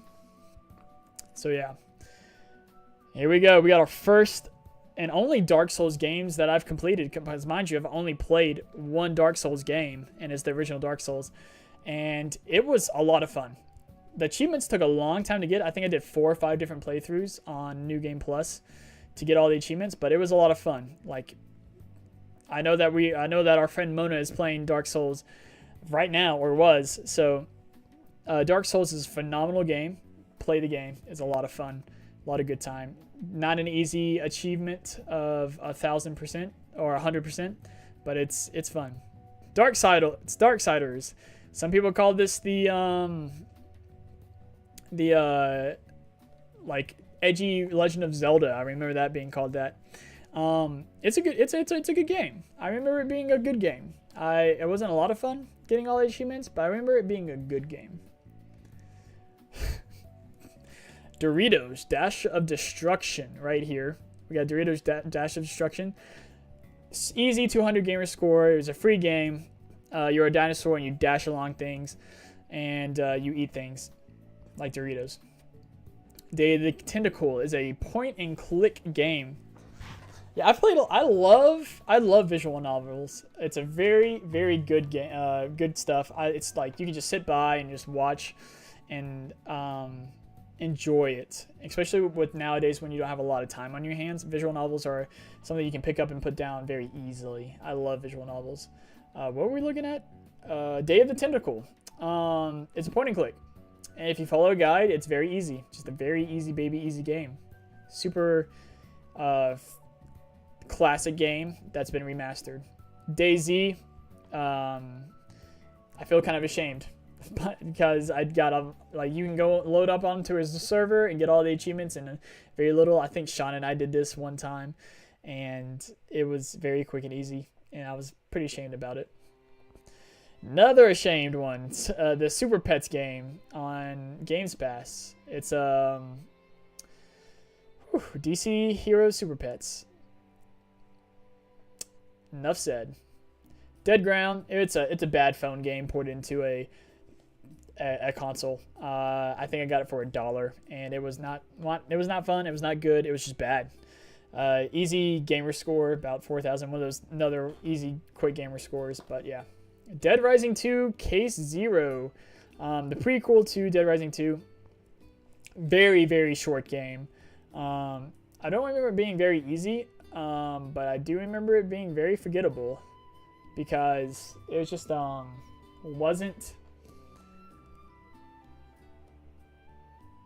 didn't take long to beat, didn't take long to get all the achievements. But I don't think it's easy to get all the achievements either. So moving on, Dead Space. Woo-hoo. Dead Space. Dead Space was a lot of fun. I loved getting all the achievements in that one. I think I'm one achievement away from getting all of them in Dead Space 2, and we all know what that one is, and we'll talk about it later. But Dead Space 1 was one of the best games that I loved as a horror game. It was refreshing, and I'm glad that it got a remaster, but I think that'll be the last thing we'll ever see of Dead Space, unfortunately. And I will play the remaster, and I will get 100% because there's different achievements on it, and it's one of the best horror games of all time. Let's be honest. And then we got a spin-off, Dead Space Ignition, which is just a puzzle game. Pretty forgettable, pretty easy, pretty forgettable arcade game. Deadlight is the next one. Another arcade classic.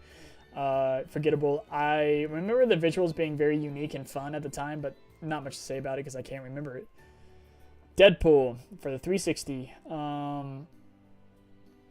It should have been a more fun game than it should have been, but it's okay. It's an okay game, but it is fun. It is fun to say that, to say the least. Deadpool is just a fun game for a good time. Not a great time, but a good time. Oh, now we have the Death Spank trilogy. Oh my gosh. These games are a treat. A trilogy on the Xbox 360 arcade. They're RPGs, open world RPGs, semi-open world RPGs. And you're just this kooky, stupid character that is hilarious, and he wears thongs to get his powers. And like this one's Death Spank, the Thongs of Virtue, and this one's called the Baconing Death Spank. And these are all, the trilogy is phenomenal. It's so good. Finally on my computer, I'm here. I'm ready to judge your gaming choices. Great. Because we're gonna be blasting through these for a good bit. After we get done with the D's, I'm going to take a break real quick. And I'm going to go use the bathroom. But as soon as we get done with the D's, I'm going to take a quick break. And then I'll be back in like 2 minutes. But Death Spank, these are great games. They were fun playing. I'm just going to put all three of these up here. They're all essentially like if they made one full game of all three of these put together, that'd be great. So I'm going to count these as like one big game because that's basically what it is. As soon as the first one ends, the second one begins, and then vice versa with the third one. Or same with the third one, yeah. Deer Simulator. This game is crazy. This game was not good. It was fun to watch. We actually tried to do a video on it, but all the video footage got corrupted. But Deer Simulator, it's Deer Simulator. And it is not good. We're only on the D's. Yeah, we're only on the D's. Mind you, there's not as many as you think left. Like, yeah. Okay. Okay. Deer Simulator, it's just a bad game. It was not a good time to get the achievements either.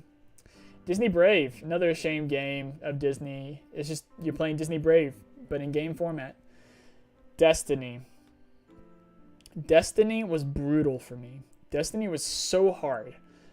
And I met a lot of good people in the achievement community playing this game. So that's a plus, but it was hard. And I remember it being not the best of times, but when I was with people, again, playing games with friends and getting achievements with friends is the best time. Destiny is one of those games that is just super brutal with getting a lot of the achievements, and a lot of those achievements on there are incredibly hard. And yeah, it was brutal. Ooh, we got Deus Ex. Deus Ex. I think it's Human Revolution. It's the one before the one on Xbox One. Let's just do a quick check real quick. Let's do a quick check. Yeah, it's Human Revolution, I'm pretty sure. Yeah, okay, I was right. Nailed it. Human Revolution. I've beat this game 4 times.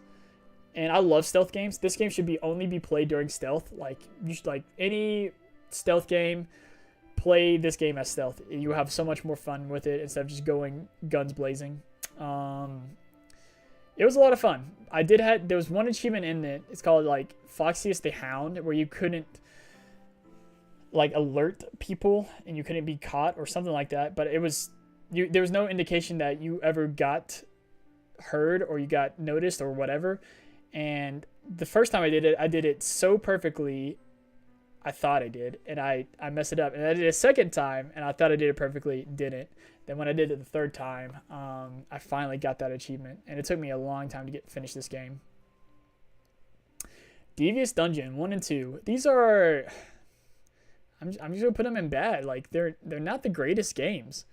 Devious Dungeon 1 and 2, like they're mobile games ported to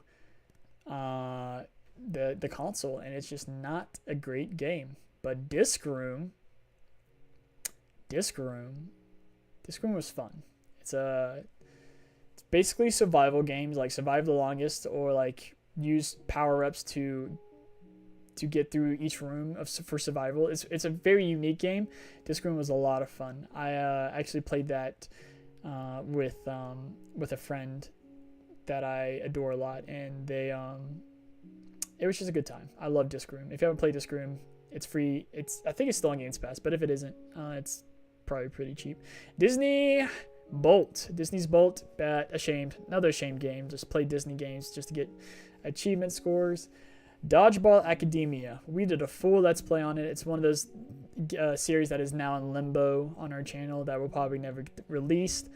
But we did a lot of voice acting in that. That was a lot of fun. It was a lot of fun voice acting all these characters, like all these different fun characters. If you want a good time for a good, unique, turn-based, not turn-based, it's not turn-based, is it? No, it's not. But it's a role-playing game, and you level up, and you play dodgeball, and that's the battle mechanic is dodgeball. It's a lot of fun. I had a lot of fun with this game. A lot of fun getting all the achievements as well.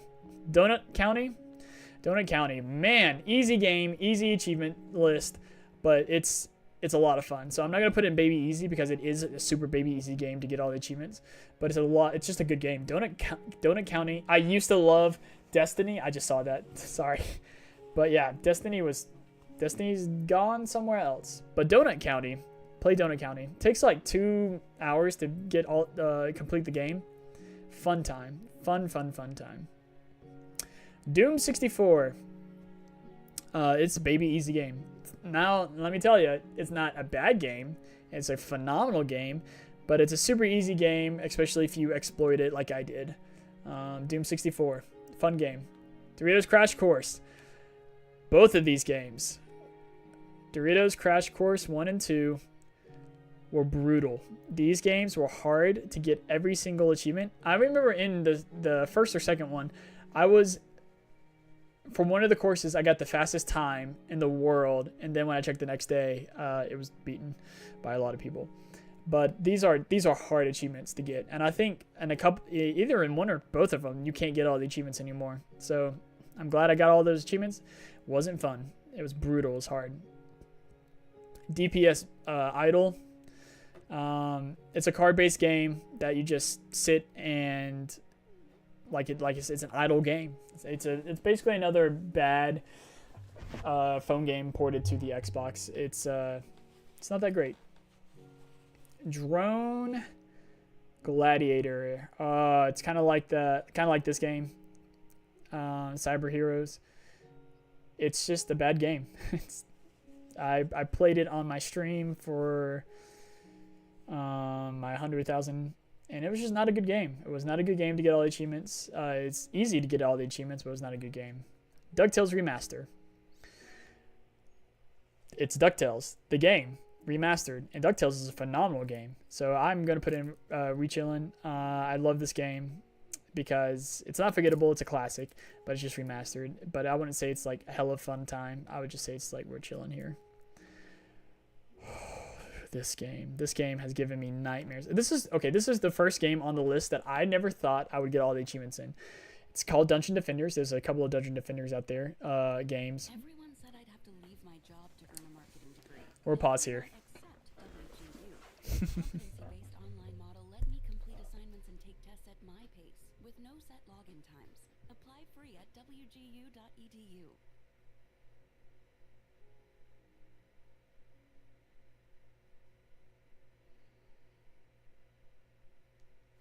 All right, we're back. Dungeon Defenders right here.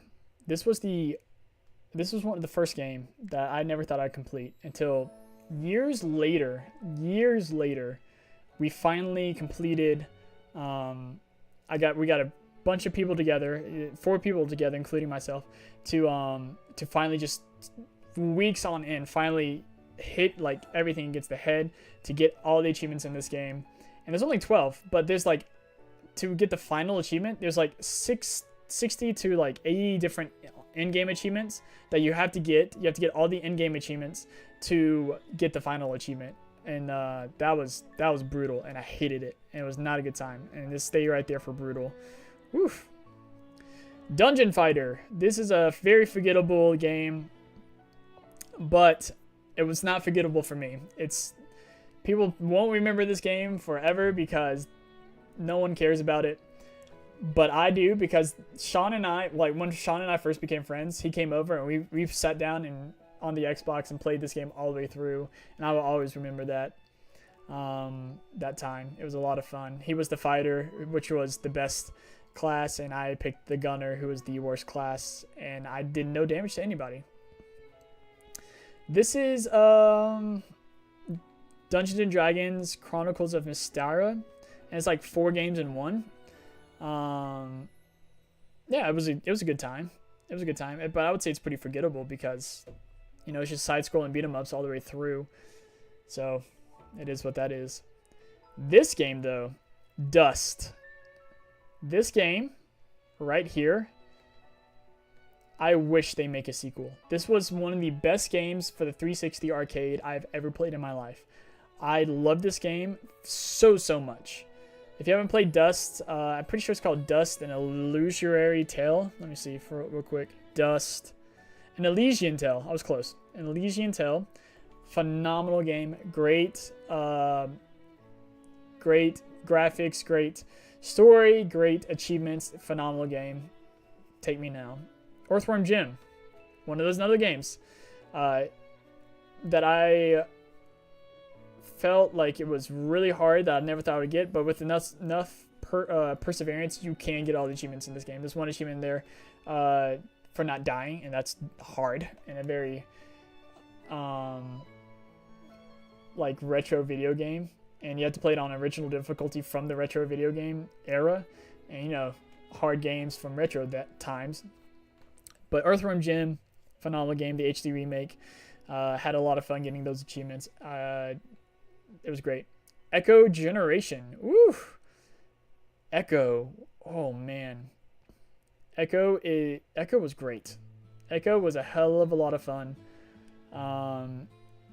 If you've never played Echo Generation, this company makes a couple of games, and there's another game somewhere down here. They also made, let's see if I can find it real quick.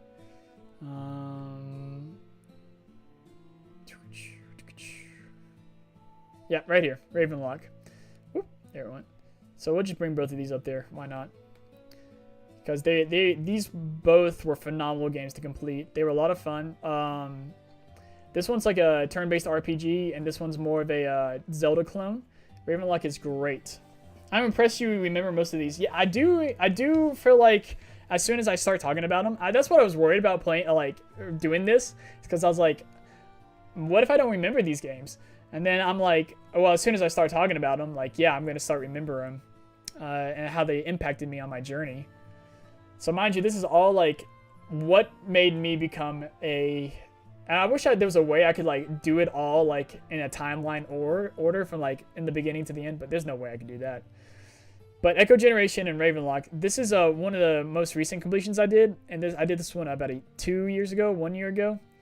This one's a turn-based RPG, and this one's a Zelda clone, and lots of fun, lots of good time. Both of these games, phenomenal looking graphics. There will be a achievement run video of this. I just recorded it offline. I didn't do a live one, but this one was a lot of fun too. Both of these great games, great story as well. This one gives off Stranger Things vibes. This one gives off Alice in Wonderland vibes. All right. Oh, we're almost done with the E's. Okay, cool. Enchanted Arms, an RPG game exclusive. I think it's exclusive for the Xbox 360. I could be wrong, and I probably am. It might have came out for the PS3, but this game was a lot of fun. It came with a comic book. It came with a good time. I remember in high school, I went over to a friend's house, and we played like 30 minutes of it, and it was just that 30 minutes of it had an impact on me that when I went to college, I bought the game, and it was just a lot of fun, a lot of good time. And I wouldn't say it's forgettable for me.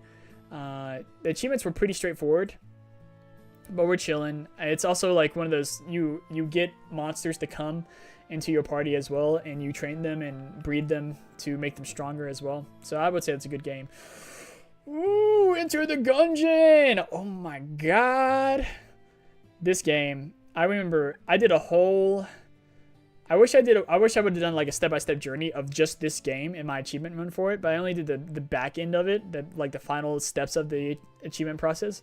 I've written achievement guides on this game. If you look up on TA, I've written achievement guides for this game, and it's phenomenal. I love this game. It's a roguelike. Man, Enter the Gungeon. If you're not playing Enter the Gungeon, play Enter the Gungeon if you're a fan of roguelike video games. Escape Academy. So if you took an escape room and made it into a video game, this is basically what that is. It was super easy with a guide, of course, to get all the achievements. I actually just recently completed this because they did an update and with online multiplayer, and so I got all those achievements pretty quickly with a boosting partner in less than an hour. Not much to say about it. It's just a super easy game. Woo! Oh man, okay. Let's do it. Let's talk about all 3 Fable games, and then we'll talk about the spin-offs afterwards. So Fable 1, 2, and 3. Fable 1, one of the best games in the world. I have the Fable Anniversary is a remake of the original one, and then they re-released it as Lost Chapters, and I have both. I have all 3 of them actually, and phenomenal game. Fable 2, not so great. Comparative. The only thing that's really cool about Fable 2 is that if you got the collector's edition, which I did, you get the Halo Master Chief costume with the battle rifle and a sword, like the Halo Energy sword, and I got that. That was a lot of fun to play the whole Fable game as Master Chief. And then Fable 3 was just not the greatest game. It was not a bad game. It was not a bad game at all. Could have been better.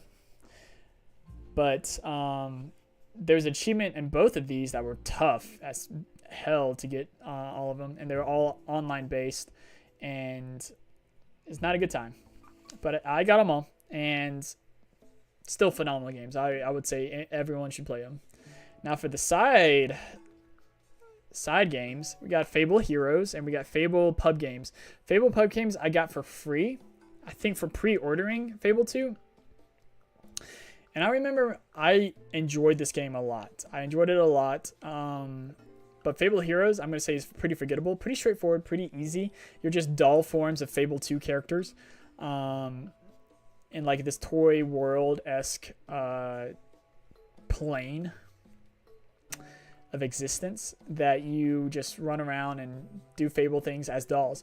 But pub games is like you're literally in Fable 2 you were in you could go into the pub to get more money by doing gambling games, but that they just made it into its own game as pub games. And I do remember enjoying playing pub games, as simple as a concept that is. It's a very fun game. Whew, now we're in the Fs. Well, we've been in the Fs because we did Fable. Man. Fairy is a 360 arcade game.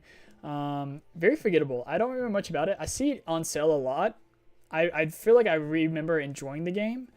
I don't remember a lot about it. I remember like a certain scene only from the game. I think it's also a turn-based RPG as well, but I can't remember. Fall Guys. Man, Fall Guys. It was brutal.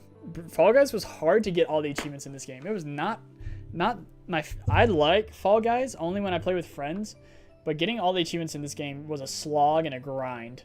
One of them was like qualify for 500 rounds, and that took a long time. And one of the achievements in this game is pretty hard too. You have to get like 5 gold crowns in a row, and that means win 5 times in a row. That was hard. That was tough. But sometimes when you play a game enough, you get really good. Fallout 3. Is this our first Bethesda game on this list? I'm pretty sure it is. Fallout 3. Love this game. I wouldn't say it's like the best. Like I wouldn't say it's up here, but I would say Fallout 3 is a hell of a good time. I did everything in that game. It was like one of the first games that gave me anxiety to play because it's so open world. It's so huge that it took me a long time to finally get into it. And thank God that I did. And I prepared myself. I remember like writing down like exactly what I wanted to do and how to get every single achievement in the game. And I did that back in high school. So my friend let me borrow the game, and I still have that copy. He never got it back, and he said I could have it, and so it's fine. I didn't steal it from him. I didn't steal it. He gave it to me, but phenomenal game. Fallout 3 is phenomenal. Good old Fallout. Yeah. Woof. What if like the Elder Scrolls game is the past of Fallout, and Fallout is like so far in the future of the Elder Scrolls games and how it turned out. Far Cry 3. I think the only Far Cry game that I've completed, Blood Dragon. I remember this being such a good time. It was crazy, stupid, and fun.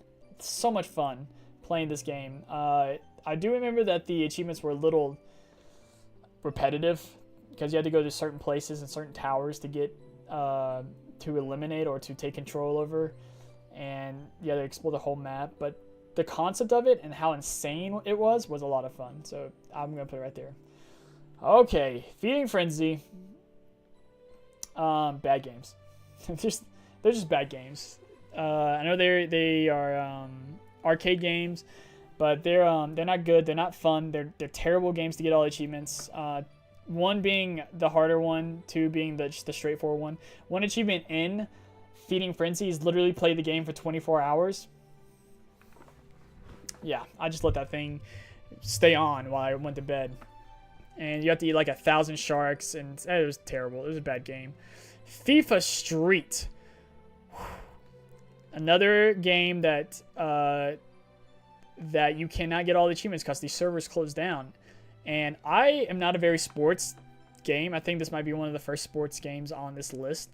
But FIFA Street, I loved playing it. It was a lot of fun. But there's an achievement that you had to... I'm going to look it up real quick because it's actually on my profile right now. It's as one of like the top achievements. Where is it? Nope. Hey, look, there's my PlayStation profile. Boot-Duke. Cool. Cool. Right here, online dominance.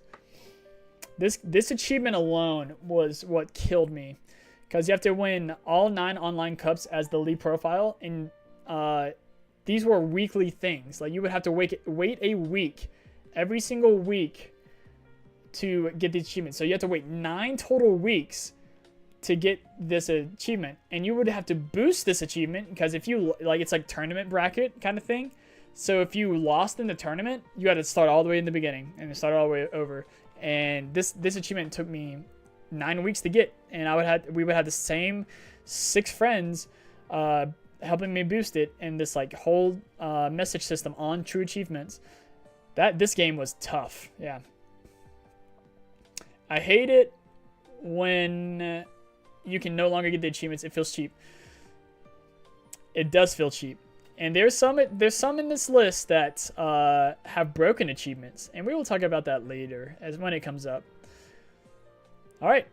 Oh man, Final Fantasy. We're at 3 Final Fantasy games. We'll do Final Fantasy. I haven't done. There's a trilogy of Final Fantasy 13, and I haven't done the 3rd one, but it will be done soon. So we got Final Fantasy 13 and Final Fantasy 13-2. I don't care what anyone says. I love these games. These are just Final Fantasy games that are just fun, enjoyable games with a great story. I call both of them the most beautiful games, the beautiful fantasies, because everyone in it is hot. Everyone in this game is super sexy. And I still think vanilla is waifu materia. Holy crap, that is it was 9. Yeah, we're talking about the Fever Street one. Yeah, it's an insane long time. But Final Fantasy 13, phenomenal game, great achievements, a lot of grinding in the first one, not so much grinding in the second one. But I'm excited to actually play Lightning Returns.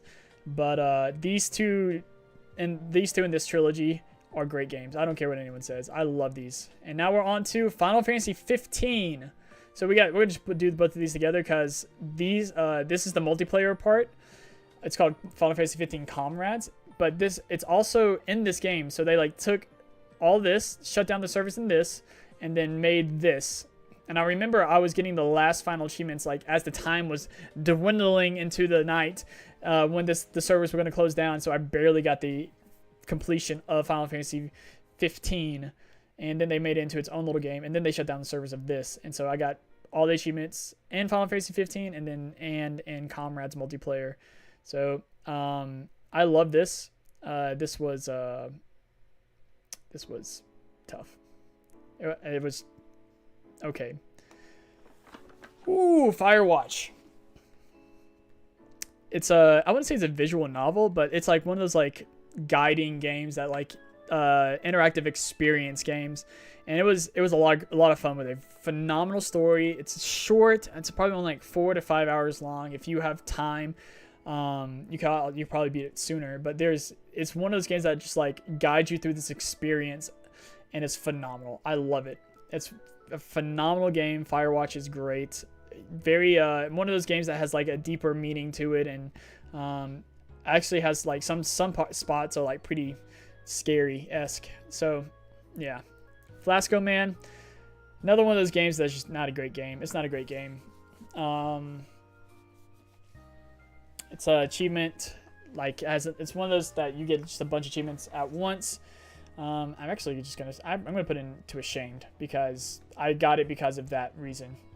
So Floppy Nights, I wanted to like this game. I really did. I even did a video on it, and I didn't post it. I didn't edit it because I didn't feel right. I didn't like it. Didn't like this game at all as much as I wanted to.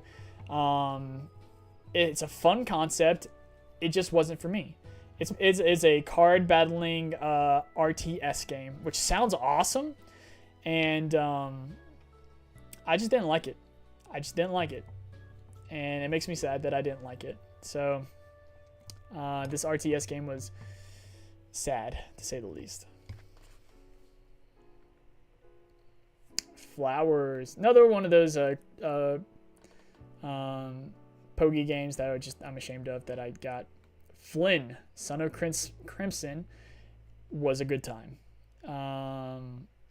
It's a platformer that you ride a huge, cute riding dog, It's phenomenal. And I actually did a whole series of this. Again, it's in limbo, probably never be released. Did a whole achievement run slash let's play of it that will probably not be released, but it was a lot of fun. It was a lot of good time. And RTS, yes, card. So like you would play this card, and then they get summoned to the field, and then you play. It's like RTS Fire Emblem style. It was interesting, but I wish it would have been better. Woo! Forger. Man, this was like, I don't even know what to call this game. It was a lot of fun. I remember that. It was a good time. I actually broke the game. We released it on the X Vault. I could release it on the X Vault. I could. It's going to take a lot of work and time that I don't have right now. Maybe one day I'll release Flynn, Sun and Crimson on the X Vault. Forger was a fun game. It's basically one of those games where you craft and get bigger and bigger and bigger and bigger and bigger until you break the game like I did. And it's just a lot of fun. And a lot of the achievements are pretty niche and fun to think about and work around. So I like this game a lot. The achievements were fun to get in this game. Oh, man. The Forza Horizon series. So we got all three. So this one's a little special. This one's Forza Horizon 2, Fast and Furious. And it was a very short game, very easy peasy game. You just basically do the main story and that's it. So we're just going to just say live that there. Forza Horizon 3, 4, and 5. These were just great games. I'm not a racing guy either, but these were just fun. I think Forza Horizon 4 had Lego. Forza Horizon 5 and 3 had Hot Wheels. And yeah, like you would drive these super expensive fast cars on Hot Wheel tracks and Lego tracks. They were fun. They were great. And they were very tedious. So I'm going to put those down here into We Chillin' then. But I say that they were a good time. Getting all achievements wasn't super hard, but they were tedious. Fractured Minds. We did a video on this. It wasn't that bad. It was easy peasy, but the game was dark and like heavy in like sense of like people don't talk about these kind of things. So if you want a good story, Fractured Minds and an easy gamer score, Fractured Minds is a good time. Just to help you think out the like deeper meaning of mental health. Full Throttle Remastered is another point and click game that is hilarious. I would probably put this in Baby Easy because if you follow a guide, you automatically get all the achievements and it's super easy. But it's hilarious. It's fun.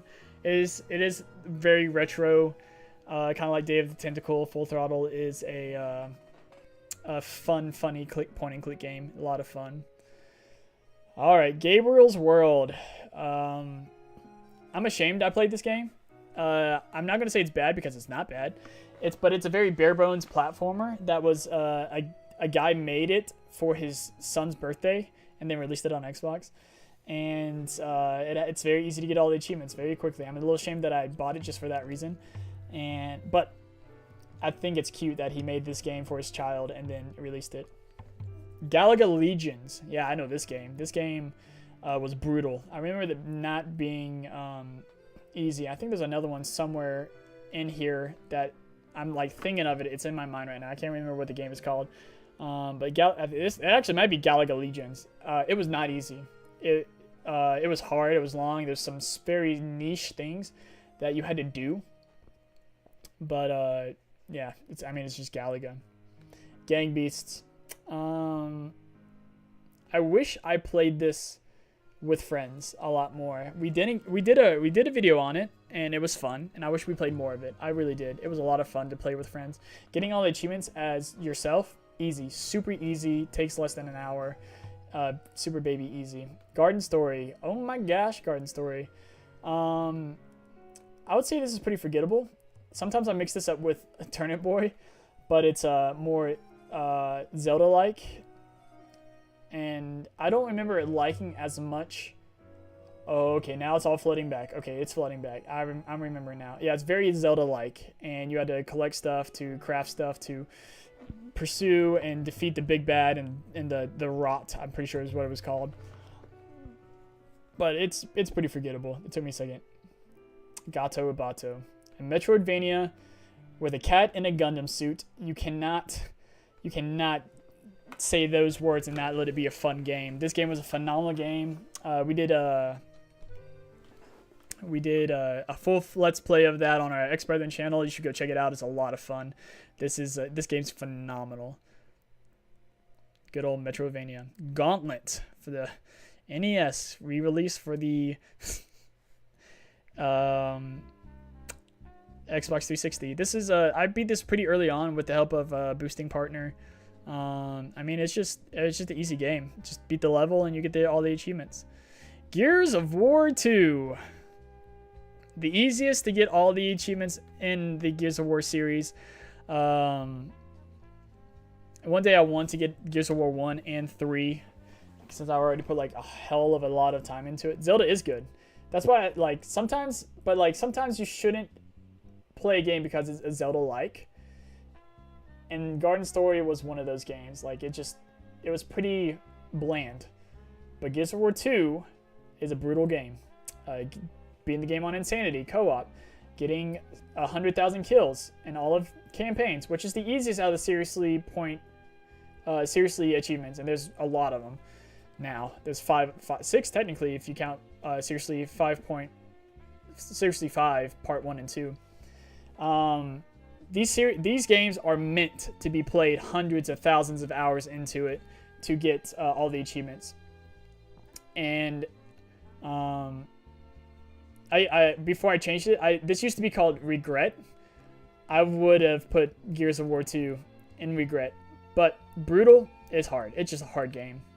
Genesis Noir. I don't remember anything about this game. All I know is that it was a quick, easy gamer score, and that's it. That's all I remember. That's all I remember about the game, and that's why I'm putting it in Ashamed, because I only did it for the gamer score. Oh man. And these next games, all these right here, and then these two right here, yeah, they're already going to be put into Ashamed. The first two right here are called Glass Menagerie. Actually, you know what? I actually enjoy these games because they're puzzle games, and every time you complete it, you get have this Glass Menagerie of a picture, and it's beautiful. We got one in Glass Menagerie 1, Glass Menagerie 2. I got them into a combo pack. But, yeah, the puzzle games, easy achievements. But these guys, they got Gnome's Garden 1, Gnome's Garden 2, Gnome's Garden 3, Gnome's Garden something, and then Gnome's Garden, New Home. And these are all the same game with different titles that have been re-released. And I got them all in a pack. And they're long games. They're not short games, but I got them because they're easy. And they're basically mobile games that you just ported to the game. So they're all the same game, but with different titles. So that's an easy 1, 2, 3, 4, 5,000 gamer score. Goat Simulator. Goat Simulator was a fun game. I'm going to put it here and re-chillin'. Some of the achievements were tedious and kind of difficult, but I love this game. But I also am not the biggest fan of this game. So I wouldn't praise it, but I would say I would play that with friends. Golfing with friends. This was not an easy completion. I remember getting just really good at the game to get par on every single course, and getting all the achievements on this was tough. And it got updated again, so I had to get the DLC and get it again. So I remember completing it recently in the last few or 5 months. But yeah, just a golf game with friends, and we actually have a video on this, and it's a lot of fun. Jeffrey and I did a video on that way back when. Gone Home, easy peasy game. Just a very easy peasy game. Baby easy to get all the achievements. It's very quick. There is a speed run to beat the game in less than a minute, and that's it's hilarious. Yeah, beat the game in a minute. And so yeah, Gorogoa. this game did not stick with me. It was a puzzle game again, and I did it just for the achievements. And it did not, like, there's a story to it, but I didn't really understand it. So it could either go in one of these, but I'm gonna put it in bad because it's just not my thing. It just didn't stick with me. It's just I love puzzle games. I love puzzle games huge. But this one just didn't stick. And it was an easy game to get all the achievements, and not my favorite game. Next to we have the Guacamelee series, which is a Metroidvania game, and I loved both of these games. These games were great. They both had DLC that I completed, both of those, and they were just a lot of fun. Both of these games, they never made me mad, they never made me upset, but they were just both fun Metroidvania games, and I love Metroidvania. So, phenomenal games. Guardian Heroes. Woof. Another remake from a Dreamcast. I'm pretty sure it's Dreamcast or Sega Saturn. I think it's Sega Saturn. Sega Saturn to 360. Not an easy game to complete. Not an easy game. You have to be really good, but it's not impossible by any means. I say it's re-chillin'. It's a good time, fun game, beat 'em up kind of game. Guitar Hero 5, the only Guitar Hero 5 game that I would probably ever get all the achievements in. Still wasn't easy. Still wasn't. It was a good time because Guitar Hero games are great. It was just a hard game. Getting all the achievements, they were online achievements, they were skill-based achievements, and it was tough. It was tough to get all the achievements in Guitar Hero.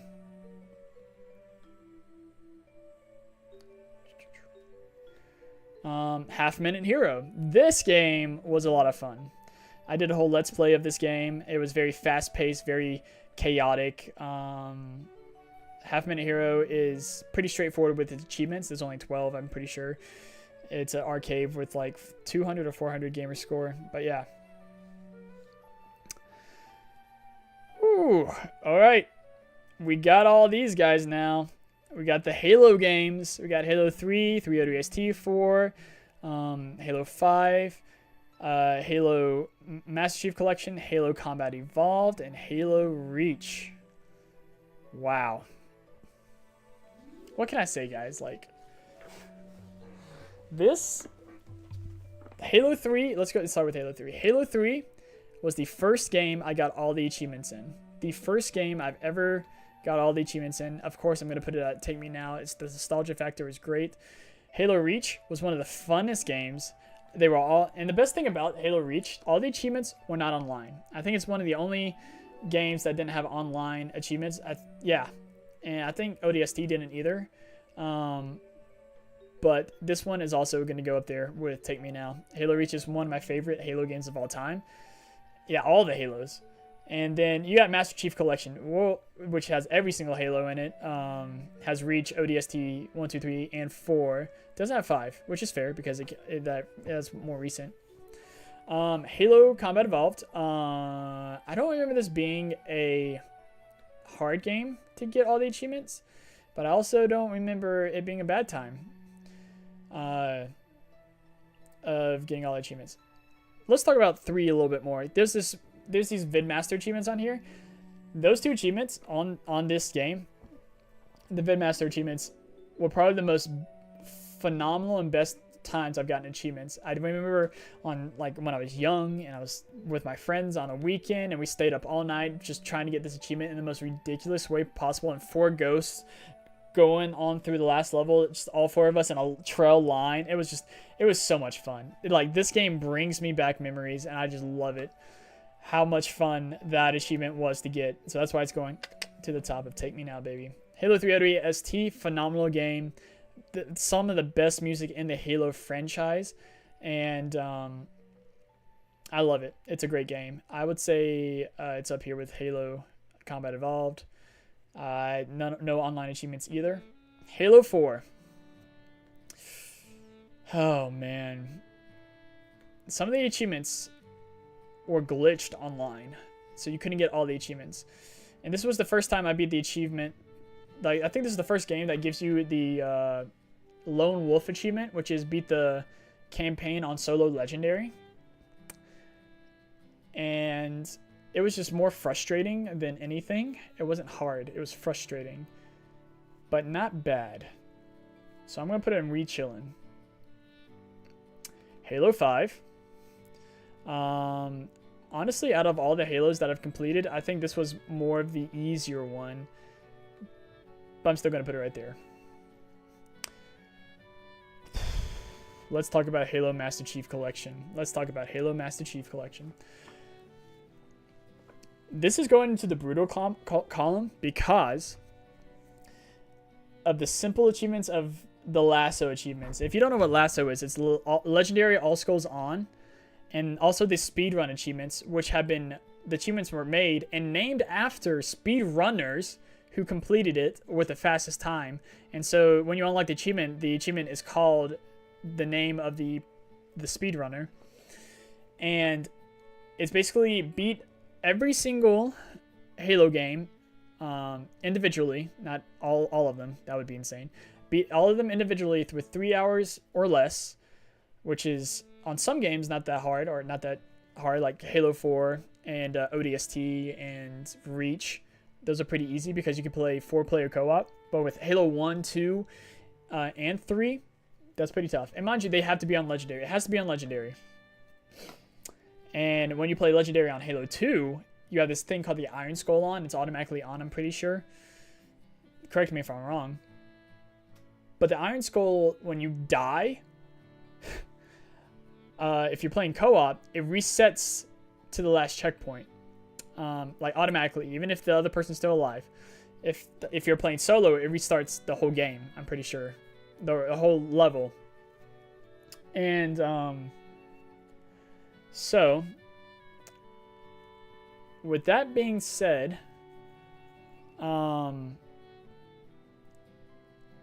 just the lasso achievements alone destroyed me. Halo 1 was pretty fun to do because you could do some pretty cool skips. Halo Reach was a lot of fun to do.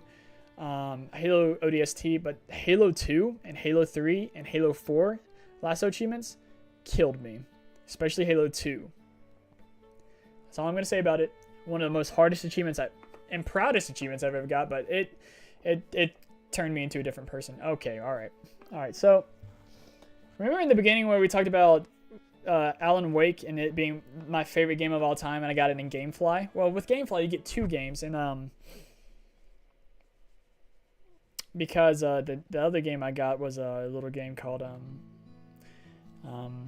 Hannah Montana the movie.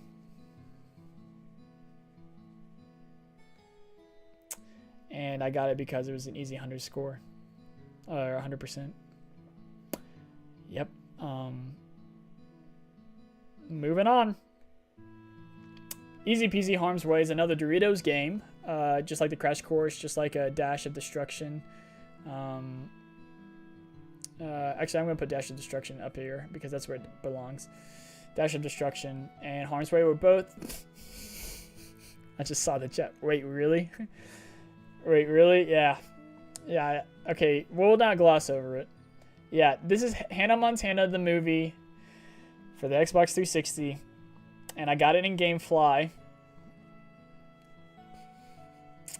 And I got it because it was an easy achievement. Now you know why I made this column, because of this game specifically.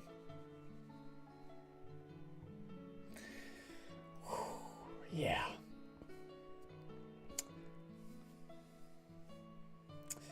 You know, I've grown as an achievement hunter. I've learned. I've found my identity. And it took a long road, and not every part of that road was pretty. Harm's Way, Doritos, Crash Course. Very easy game, incredibly easy, fun game to. It's like a derby, demolition kind of game. Very quick. Hat Up is a puzzle game. Another easy few thousand gamer score to get. Her Story is a bad game. It's a very deep, like, I'm sure there's like deep meaning to it. You watch all this footage of some stuff. There's also another game in here somewhere. Let's find it. We'll just plug it in, and I think it's called No Lies, or Lies maybe. And it's another game where like you view all this footage and you try to figure out the story and like what's wrong, and it's just it's not a good game, and you can get all the achievements pretty quick. Yeah, Telling Lies is what it's called. And these games are just not good. You just view all the footage, you get all the achievements, and you figure out the story, you get all the achievements. Not a great game at all. So if you want an easy, quick 1,000 gamer score, you play both of these. Now let's talk about Hexic. Hexic is a game that comes onto the Xbox, like pre-installed, Xbox 360 pre-installed, and this was another one of those games that I never thought I would get all the achievements in. I never thought I would get all the achievements in this one because one of the achievements is literally the most insane thing. And then one day I just sat down and was like, you know what? I'm going to try this. I'm going to try to go for this achievement. There's like a technique you can do. And I got it. And I even, I didn't record it, but I did a screen capture of it and recorded like a 5-second or 10-second thing of me getting the achievement. And actually got a lot of views on it, and it's called the Grand Pearl Poobah. It was the name of the achievement. It was a lot of fun. Hue is an interesting game. I am going to put this on forgettable because if I don't see it, then I'm not going to ever think of it again. But I don't remember any of the achievements in this game. All I know that it's a puzzle game where you select different colors of hue to progress further. So like if you want to change something to blue, it's interesting, but I don't remember anything about it. And I know it's like a pretty easy game to get all the achievements in, so its home's gonna be right there. Human Fall Flat, not a hard game. This is one of those games that like keeps getting updated and keeps getting more levels, and they keep adding achievements to it. So I made sure I got all the achievements right before I made this video so that, you know, it counts at this moment in time. But they are working on Human Fall Flat 2, so hopefully that, you know, this won't get updated anymore. But they keep adding achievements, and it's just one of those fun games, especially if you play with friends. Just explore the world, make it to the end, figuring out puzzles and stuff. Good times. Very niche achievements in it. Hydro Thunder Hurricane. It's funny because one of these achievements in this game, it's a boat racing game. Only 12 achievements. It's an arcade 360 game. And I remember having a lot of fun with it. But apparently one of the achievements in there is extremely hard, but I didn't find it that hard. I played the game enjoying it and just getting gold on every single level because, you know, I'm just that person who just wants to complete things, and did it out of involuntary reasons. And I got really good with the game, and I got all the gold. And apparently getting all gold trophies in every single mode gives you one of the hardest achievements in, we can kind of look at it. I'm pretty sure it's right here next to the, I think this is it. No, that's steep. Golden Delicious. Yeah, there it is. Golden Delicious. It doesn't tell you how many people have gotten it. Earn a gold trophy in every event in the single player game, and it's the top 10 rarest achievements I have. So that's pretty crazy in my opinion. Being number 10 as the top 10 rarest achievements. Hydrophobia. I would say this is another forgettable game. It's about like a woman in a underground lab, I think, if I remember correctly, underground lab, and it starts going under, and like water starts flowing in, and you have to escape. So it's like a platforming, kind of like running around and figure things out, and hydrophobia, being scared of water. So yeah, I Am Alive.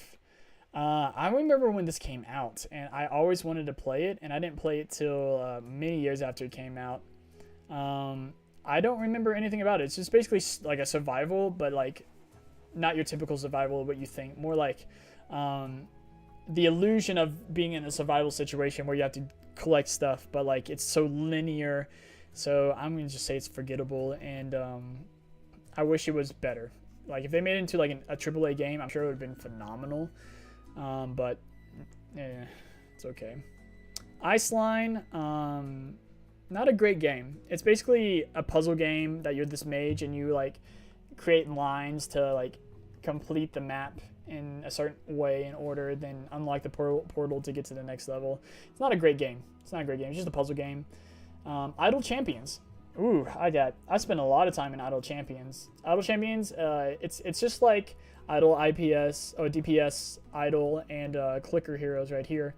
Just one of those Idle games, but this one stood out from the crowd because it's based all on D&D characters from media, from literature, like anything from R.A. Salvatore. Drizzt's in it. People like real life D&D campaigns from like content creators were put into it. Like Nate Wants the Battle. Pro Jared was in it before the whole scandal, and they took him out, which was, you know, sad. But it was a lot of fun. This game was a lot of fun to play. I mean, it was very time consuming. Took a long time. Took months and months of me playing this game to get all the achievements. But yes, I enjoyed this game. Out of all the Idle games that I've played, that's the top one. Insanely Twisted Shadow Planet. All right. This game was actually kind of difficult. Yeah, I wouldn't say it's brutal, but it was difficult. So I'm going to leave it right here because it's another Metroidvania, but the online portion of it is what made this game hard. And there's one certain achievement in there that I actually got recently in the last couple of years, and it you have to outrun. It's like kind of like a roguelite or roguelike kind of game where you have to get as far as you can, and you have to reach this certain place to get the achievement, or reach this certain length of the endless hallway, and it gets progressively harder, and even with 4 people is really hard. Invert, easy game. I actually, fun fact, I didn't know this about this game. You can enter codes to get to the very end of the game and beat it and get all the achievements in minutes. I didn't. I beat the game all the way through because I didn't know that was a thing you could do. So I spent about 5 hours beating the whole game, and which was not easy. It was pretty hard. Some of the levels were pretty hard. But I bought it because it was a simple achievement, and after I got all the achievements, I found out that you could have just entered a code and gotten all the achievements in 10 seconds.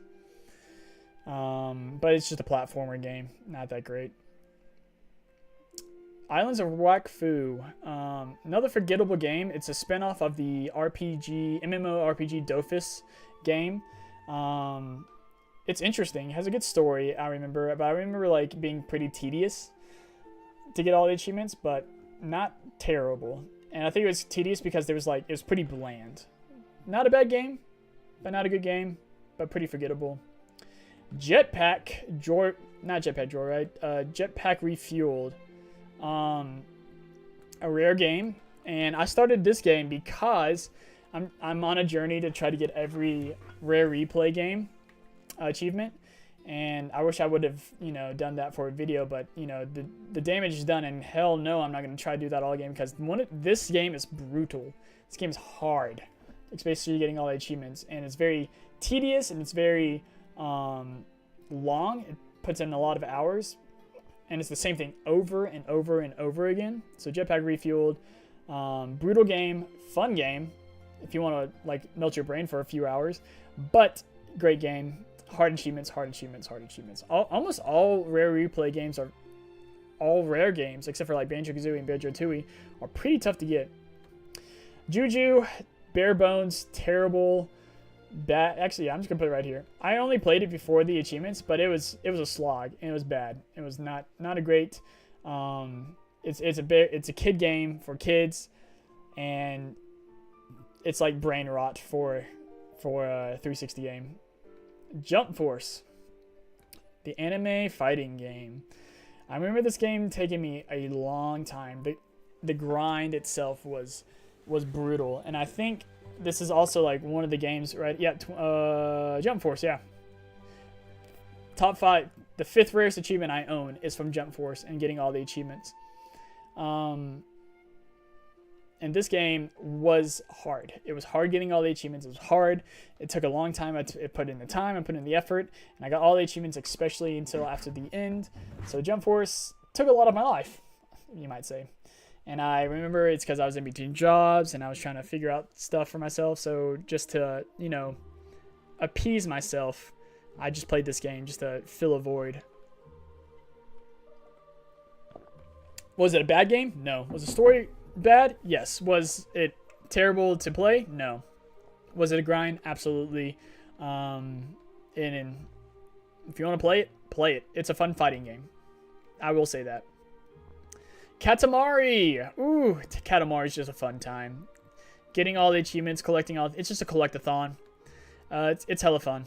Katamari Reroll. It's a remake of the original game. If you've never played a Katamari game, play Katamari Reroll. A phenomenal time. Good time. It's like shutting off your brain and just rolling things up into a giant ball to be sent to the stars, to be burned up into the planet. Kick It Bunny. Kick It Bunny is another game that's just not good. It's a bad game. It came out after or before Bunny Factory, but it's a bad game. It's hilarious to run around as a bunny and just kick things and everything. But the premise of the game is to kick things into a puzzle. But it looks like, well, when you play the game, they definitely divulged and went away from that, even though it's still something you can do. And it's kind of insane and crazy. Killer Fire. We did a whole series on this game. It was a lot of fun. Basically, spiders invade and not invade. They like infest places, and you're the exterminator, and you have to kill them all. And it has a pretty interesting dark backstory to it, kind of like, you know, Bendy and the Ink Machine. It was a lot of fun. We did a whole series on it. You can watch it on our Ex-Brethren channel. It's a good time. Kingdom of Arcadia. Bad game. Bad game. Just another mobile game ported to a console. Just a basic platformer slashing game. Kingdom Under Fire for the Xbox 360. Circle of Doom. Bad game. One of the worst RPG games that I've ever played. Hard. It was hard as hell getting all the achievements. And I'm not putting it in brutal because they're not that hard unless you want to get the grind. But I had a friend who helped me out and leveled up all my characters. So you have to, for the achievements, you have to get every single character at level 80, which is hella long. You have to get one character at level 120. And mind you, that is the bare minimum to beat the game on hard mode, which you have to do for another achievement. And then you have to spend another 6 hours doing the same thing over and over again by some RNG luck. It's a bad game. And it's a bad RPG game. I've never played any of the other Kingdom Under Fires. Kingdom Under Fire is one of the most recent ones. I think I completed it about a week ago. Finally completed it. And now I can finally put that game up the shelf and just say goodbye to it because Jesus Christ, it was hard. Let's move on to a better kingdom, Kingdoms of Amalur. I love this game. So underrated. It was like, I wish it would have done better. It was the R.A. Salvatore writer put so much effort into it. People put so much. It's a phenomenal game. I wish it got the love it deserved. It even got a remaster and a remake, actually, for the newer generation, this past generation. And I don't know how well that did. I bought it, though. I bought it because I wanted it, because it's a phenomenal game. One of the best times I've had it with a game. And so, yeah, it's going to go right up here and take me now. It was a good time to play that game. Kona, honestly, it's a detective game, and I don't remember anything about it. So I'm just gonna put that one. I think this is actually the first one that I don't remember anything about. Corgan, Baby Easy, dungeon crawling game, and it's just a prequel. You can buy the rest of it, but the prequel is its own game, or like before the whole game came out. Very simple, 3 levels, 3 characters. Takes minutes to beat. Kraken Academy, I wouldn't say it's a visual novel, but it's definitely one of those games that kind of guides you. I would say it's pretty forgettable. I remember some good fun times around it that like some of the dialogue made me laugh a little bit, but if you didn't, if it wasn't on Games Pass, I probably would never have even looked at it twice. So it's pretty forgettable. You're basically this high school student who gets taken over by an eldritch god, and then you help this eldritch god trying to. It's actually, the story's pretty interesting. Now I'm going pretty deep dive into it because you're like, you know what? I'm gonna put up and we chillin' because the story is interesting. If you ever see it, I would say go for it. Okay, Kung Fu Panda, Baby Easy, another Disney game. I'm not ashamed of this one because this is one of the first games that came with my Xbox 360 along with Lego Indiana Jones, which is somewhere in here. But, yeah. Oh, right here, Lego Indiana Jones. Yeah, these are just easy peasy games, fun games, all Lego games. I'm just going to go ahead and put all the Lego games, Lego Batman, Lego Harry Potter, Lego Star Wars Episode 3, Lego Star Wars The Complete Saga. Easy peasy baby games. Fun games, though. Fun games. Lego games are great. I don't care what anyone says. I love them. If I could play every single Lego game, I would. And there's a lot of them. And then Kung Fu Panda, which is the easy peasy game as well.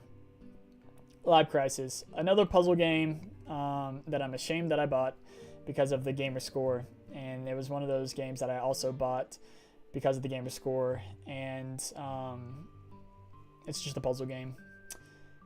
Does that say The Lake? Lake is another pretty easy game. It's another visual novel that you're this Mel lady in the lake, and it was a fun time. And there's like multiple endings. You can end up with certain people, or just have different endings. I think there's like 4 or 5 different endings, and it's a fun game. And just by like different dialogue choices. But super easy. You can get all the. You don't have to get all the endings. I did because it was fun. I enjoyed the story. Baby easy game. The Lake. You're a mail woman delivering mail. Lara Croft Guardians of Light.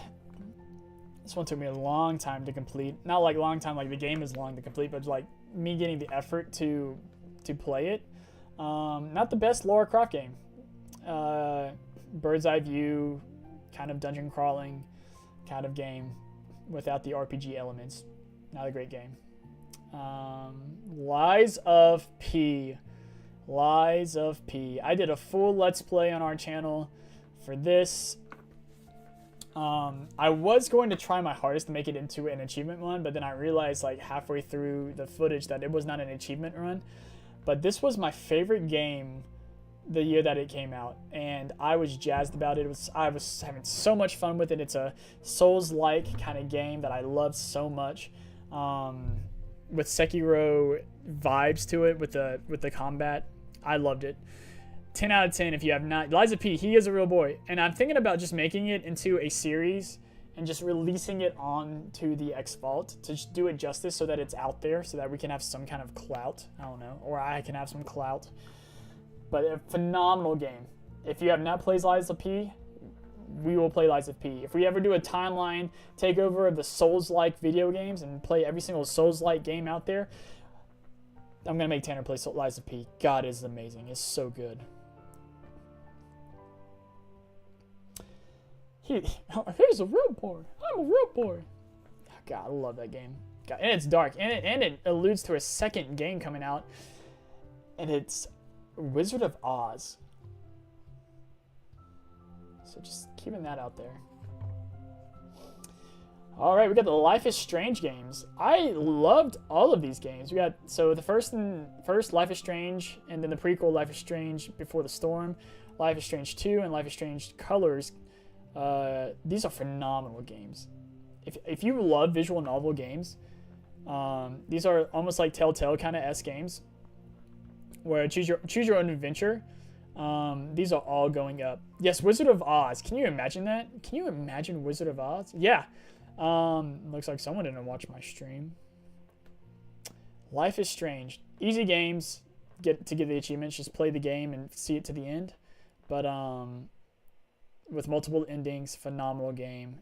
Heart-wrenching, soul-crushing, and also tear-jerking, phenomenal games. I'm just going to say we're chilling because they're pretty easy to get.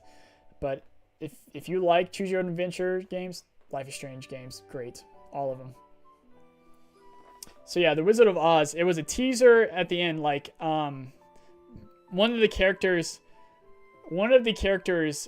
that was super mysterious or just like lied about his whole identity. Basically, we find out who he is, who is a very important, very important character to what Pinocchio is and that whole thing.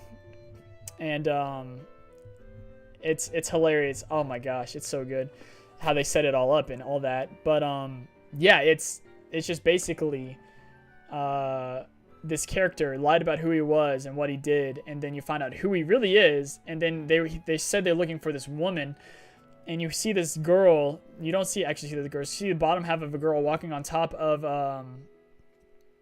the buildings that you just basically fought to save. And all you see is a bottom half of a dress and some red slippers, and you see her clack it together, and she disappears. I was hyped. It was sick. It was so cool. All right, Limb Hunter, another game that I bought that was just pretty cool. Actually, I'm gonna put it under baby easy because I thought this, out of all the easy mini achievement points to get, this one was the most interesting one.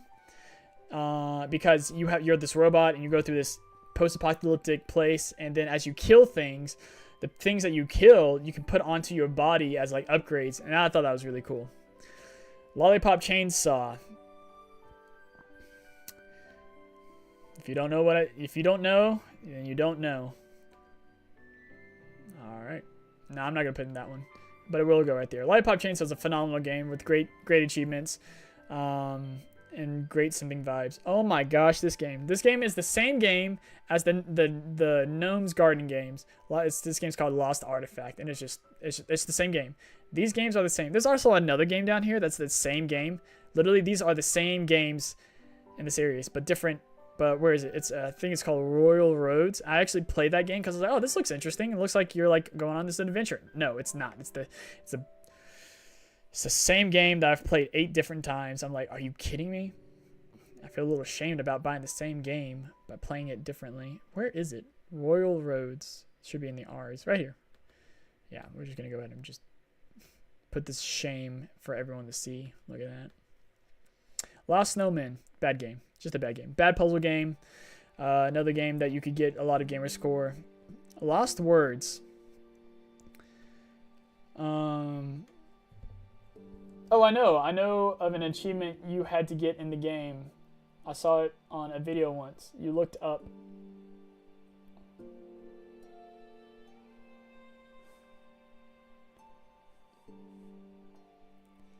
So Tanner does know.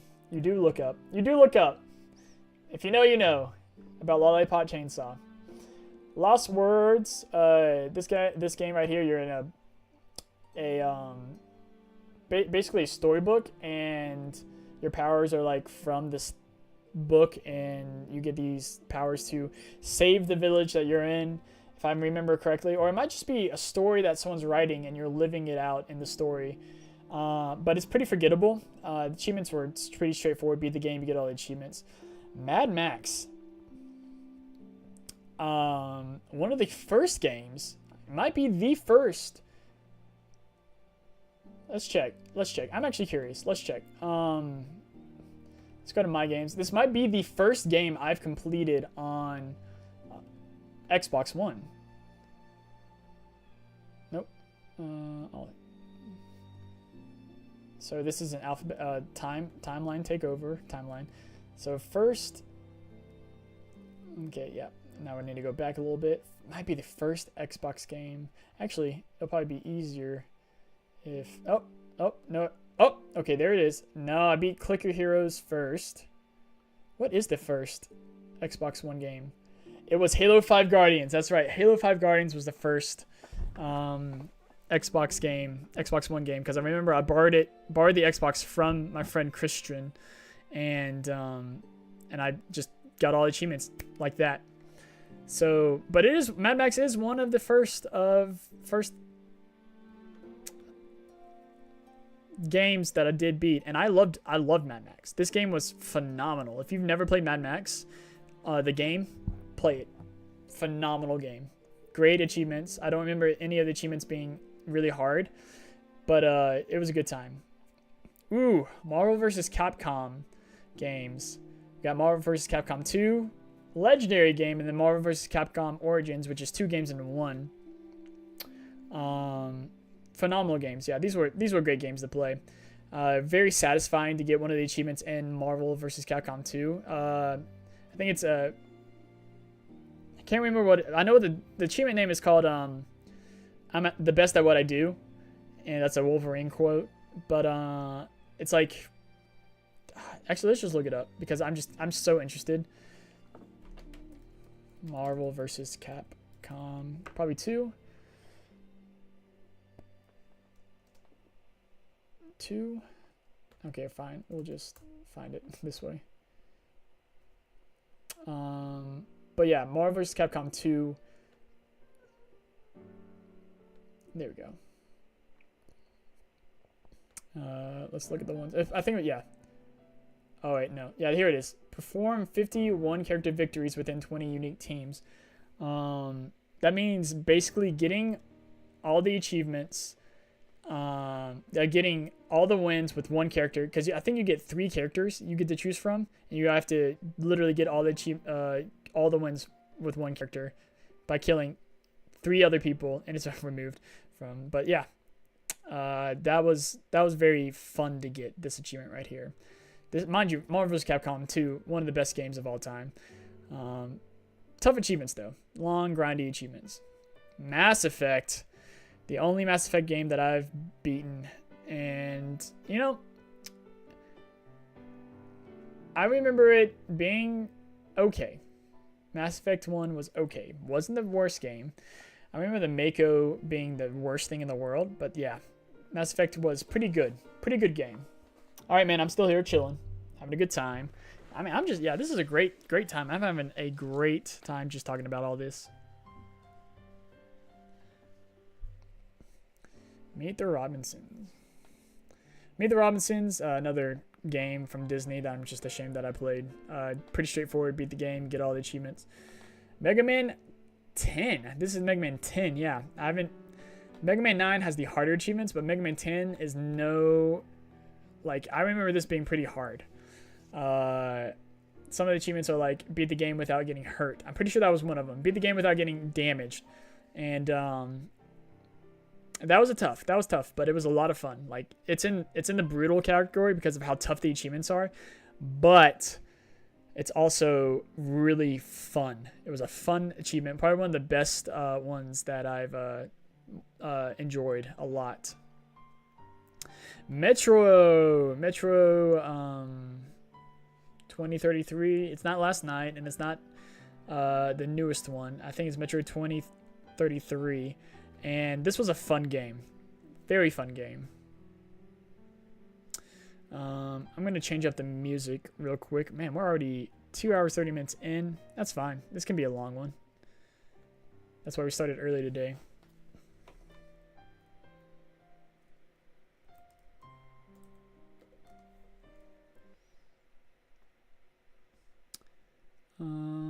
Cool. I actually would like to have pretty long. Yeah, well, I don't imagine it lasting more than this. There we go. Yeah, Oh, we're vibing now.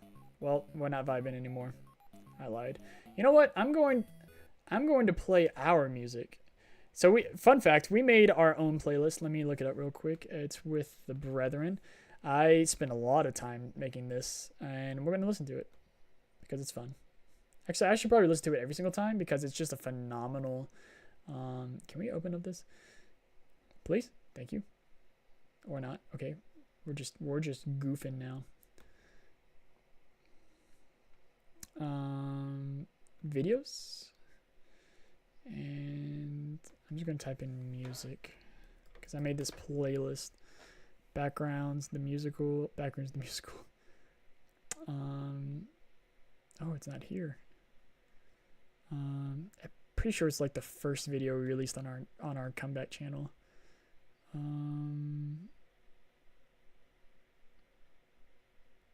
Or it might be in the vault.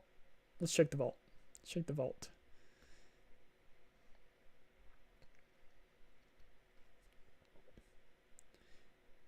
Archives. It's in the archives, right? No, it's not. because there's only 3 videos. Xvault, Xvault, Xvault, Xvault. Where are you? There you are. There we go. Okay, we're in the Xvault. Videos. Yeah, now let's chart music.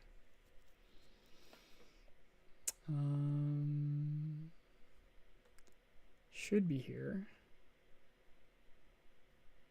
All these retro, very retro games. Man, you are seeing the backrooms of our early lives of the channel. Where is it? Oh my gosh, it's not here.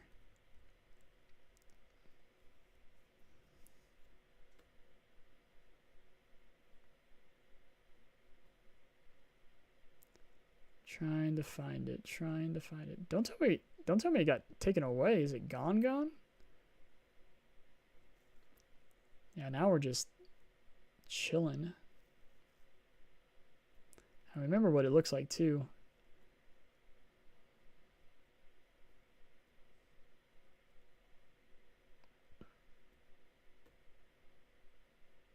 Wow. This is interesting.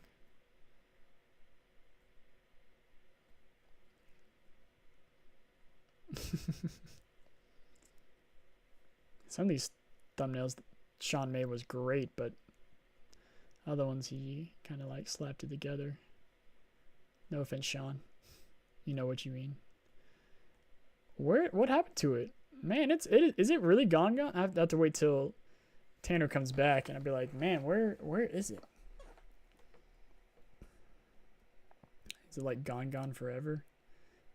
All that hard work just gone. Someone took it down, just said bye. I'm pretty sure we re-released it. Am I just wrong on that? Definitely not on my channel. Videos. Or did I just miss it because I was scrolling really quick? No, we didn't. Interesting.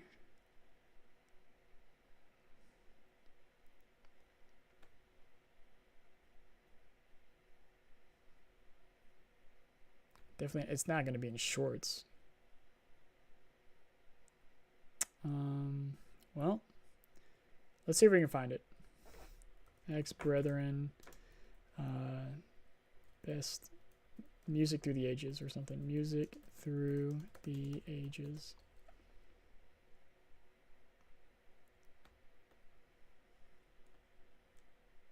Wow. Did we just lose it? Is it gone forever? I'm a little sad about this.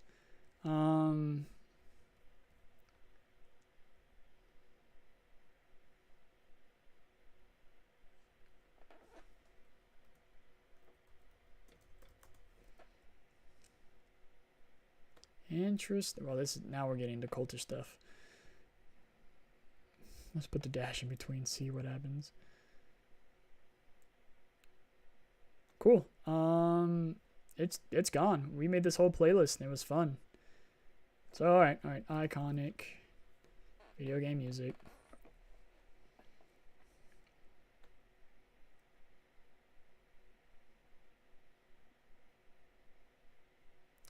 I don't want to listen to sad music.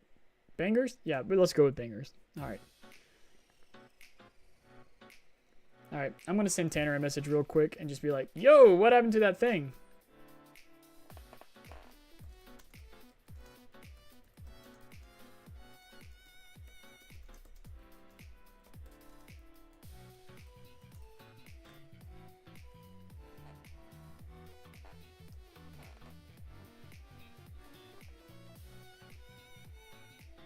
Okay.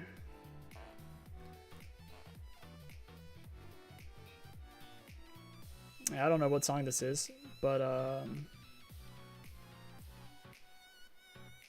cool. Lots of video game music. Great. Maybe we'll hear some bangers later.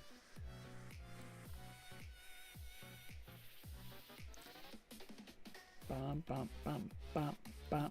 Okay, guys. So get back to the tier list. Where are we at? We're at Metro, yeah. Metro 2033. Great game. Post-apocalyptic Russia, phenomenal games. I think I really would enjoy. I really enjoyed this game a lot. I think I would really enjoy Last Night and the newest one as well. I can't remember. I think it might be called Exodus or something. Midway Classic Collections. I know it's been pretty easy getting all the achievements in this one. Didn't take too long. Good times. Just a collection of a lot of Midway games. Clash of Hero is a puzzle game. I did enjoy this one a lot.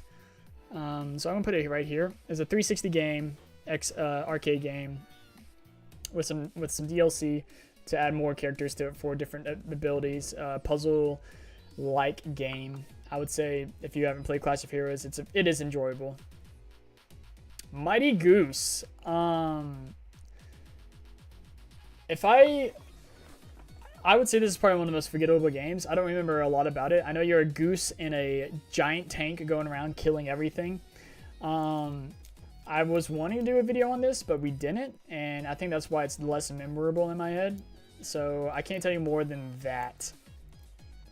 Mighty Mage. Another easy peasy game that I'm ashamed that I played. I got it because it was very easy game to complete. Minecraft. Every single achievement in Minecraft. Let's go. So all these achievements in Minecraft, they were pretty easy to get through worlds. But if you go through for them legitimately, I'm sure it would be a phenomenal good time. That's why I'm going to put it, because Minecraft is a phenomenal game. We chill in Minecraft right up here. Mini Ninjas. This is another game that I played while I was at work at the retro video game store. It was a lot of fun. This game is a sleeper, especially the first one. I know they made other ones, but this one specifically is a good time. It's a great game. Very cute game. Easy achievements.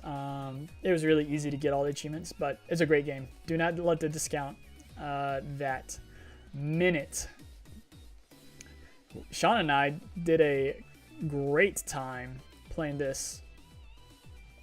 Oh, this music is slapping. Let's go. Minute was a great time. We did that together to get that final achievement, which was a lot of fun. It gave us good laughs.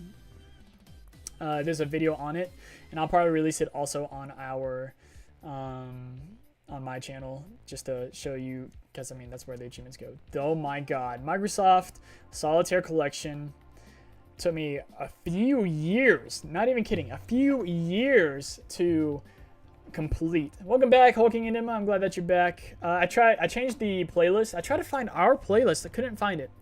Couldn't find it at all. I went to the Ex-Brethren and the Vault and the Archives, and I could not find the playlist, that the video game music playlist that I made. But it's probably hidden or something. I don't know. Or maybe it got demonetized and people took it down because it was too good. That's what I'm gonna believe. Microsoft Solitaire Collection took me years. Took me years. It was a phone game that I played on my play on. Check the Discord. I checked the vault and it wasn't in the vault. Here, we'll do it right here. Let's just make a new tab, and we'll go to the subscriptions.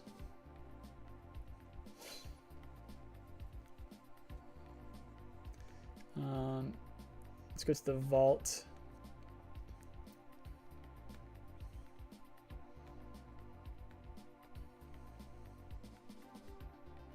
And if I search quickly the music, it's not in here. Like, it's showing stuff from 8 years ago, 2 years ago. Down to the bottom.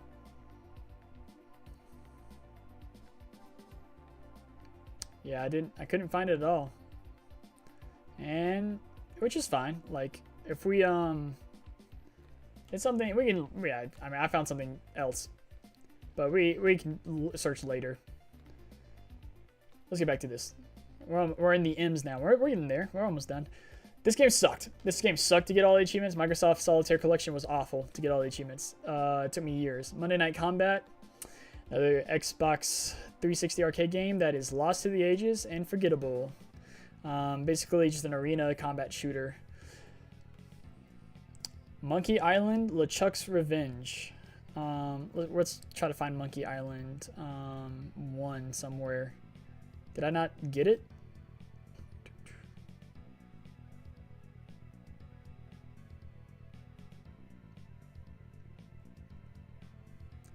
Oh, I don't have Monkey Island. So there's another game that's on it. Whatever. We're going to count both of these. Both Monkey Island games are point-and-click games that were just great. Great games to play. Monkey Island 1 and 2 were great games to just enjoy and play.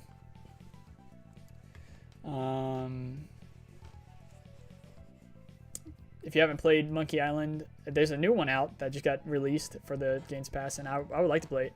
This game, Monster Sanctuary, was one of the most fun times and best times that I had. It's almost like a Pokemon clone, but you collect all these animals, you collect all these monsters to fight for you, and it was a lot of fun. It was like a 3-on-3 battle. If you have not played Monster Sanctuary, play Monster Sanctuary. Even if you don't want to get all the achievements, it's a great game. We don't talk about the Sonic games yet, so we'll just chill. Hello, Riley. Welcome to my Just Chillin' chat. I'm glad that you're here. Enjoy the stream as we talk about my journey through achievement hunting. But Monster Sanctuary is one of the best games. If you're a big fan of Pokemon, play Monster Sanctuary. I love this game. I put a lot of hours into it. Getting all the achievements was a delight. Not easy. They were not easy to get. Not all of them very easy to get, but this game was a lot of fun. And what I liked about this compared to Pokemon is that you actually had to use, like, you didn't have to use brute force. You can't just level up your characters and just brute force and use your strength and the strongest attack to get through. No, you have to use different tactics and stuff like that. I really enjoyed this game. They also did an update to add more content to it, and they added more achievements, and it was a lot of fun. Get the beanbags out. We are chilling tonight. We are just having a good time. We're just talking about games that I've 100%ed complete. I will make a video on this that is much shorter, so that you don't have to like go through the last 4.5 hours that we've been doing this. But we still got a good bit to go, and it's gonna start snowballing really quick, because some of these games I'm just like, this was awful, this was terrible. But this game is the little game that was for the arcade called Moondivers. It was a Square Enix game. It was a run and slash game that was a lot of fun. Don't ask me about Hannah Montana. You can go back in the video. We've already glossed over it. But Moondivers was a lot of fun. It took me a long time to complete this game, because you have to visit every single room in the game, and there's like 600. There's a lot of rooms. And you also have to just beat the game, which is hard in itself because there's only 10 stages, but you have to be at like level 100 to even like get by it. But it was a lot of fun.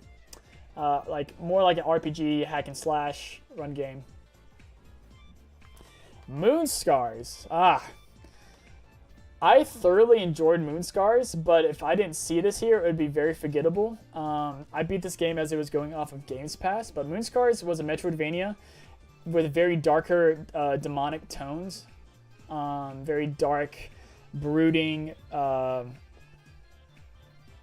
very adult tones to it. So yeah, this Moonscars was a delight, I would say. But I'm gonna put in we chillin', because we are chillin' with this game, because I wouldn't remember it if I didn't see it. All right, we got Magic of the Gathering. Both of these games. I mean, we're just gonna put these into forgettable, because they're Magic the Gathering games. They're just Magic card games. One was from 2013 and one's from 2012. So yeah, and then we got Multiverses. I'm listening in the background, trying to fall asleep to your yummy voice. Ooh, baby, let me tell you. Oh, fun fact, Edwin, remind me to tell you something later. I did a little something that you would actually appreciate. And it's something I'm gonna explore and open up. I haven't told really anyone because it happened like 2 days ago. So well, I told my roommate, but she doesn't matter. But multiverses. This game was fun. I enjoyed every little bit about this game. It was a fun concept. It was the Smash Bros. Of Warner Brothers, but the grind alone to get all these achievements was awful. It was pretty terrible.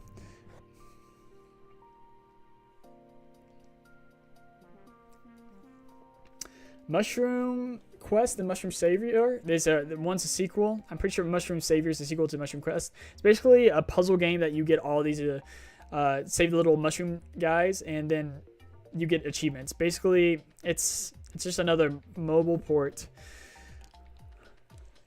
Tanner, you remember when we did a video on Peppa Pig?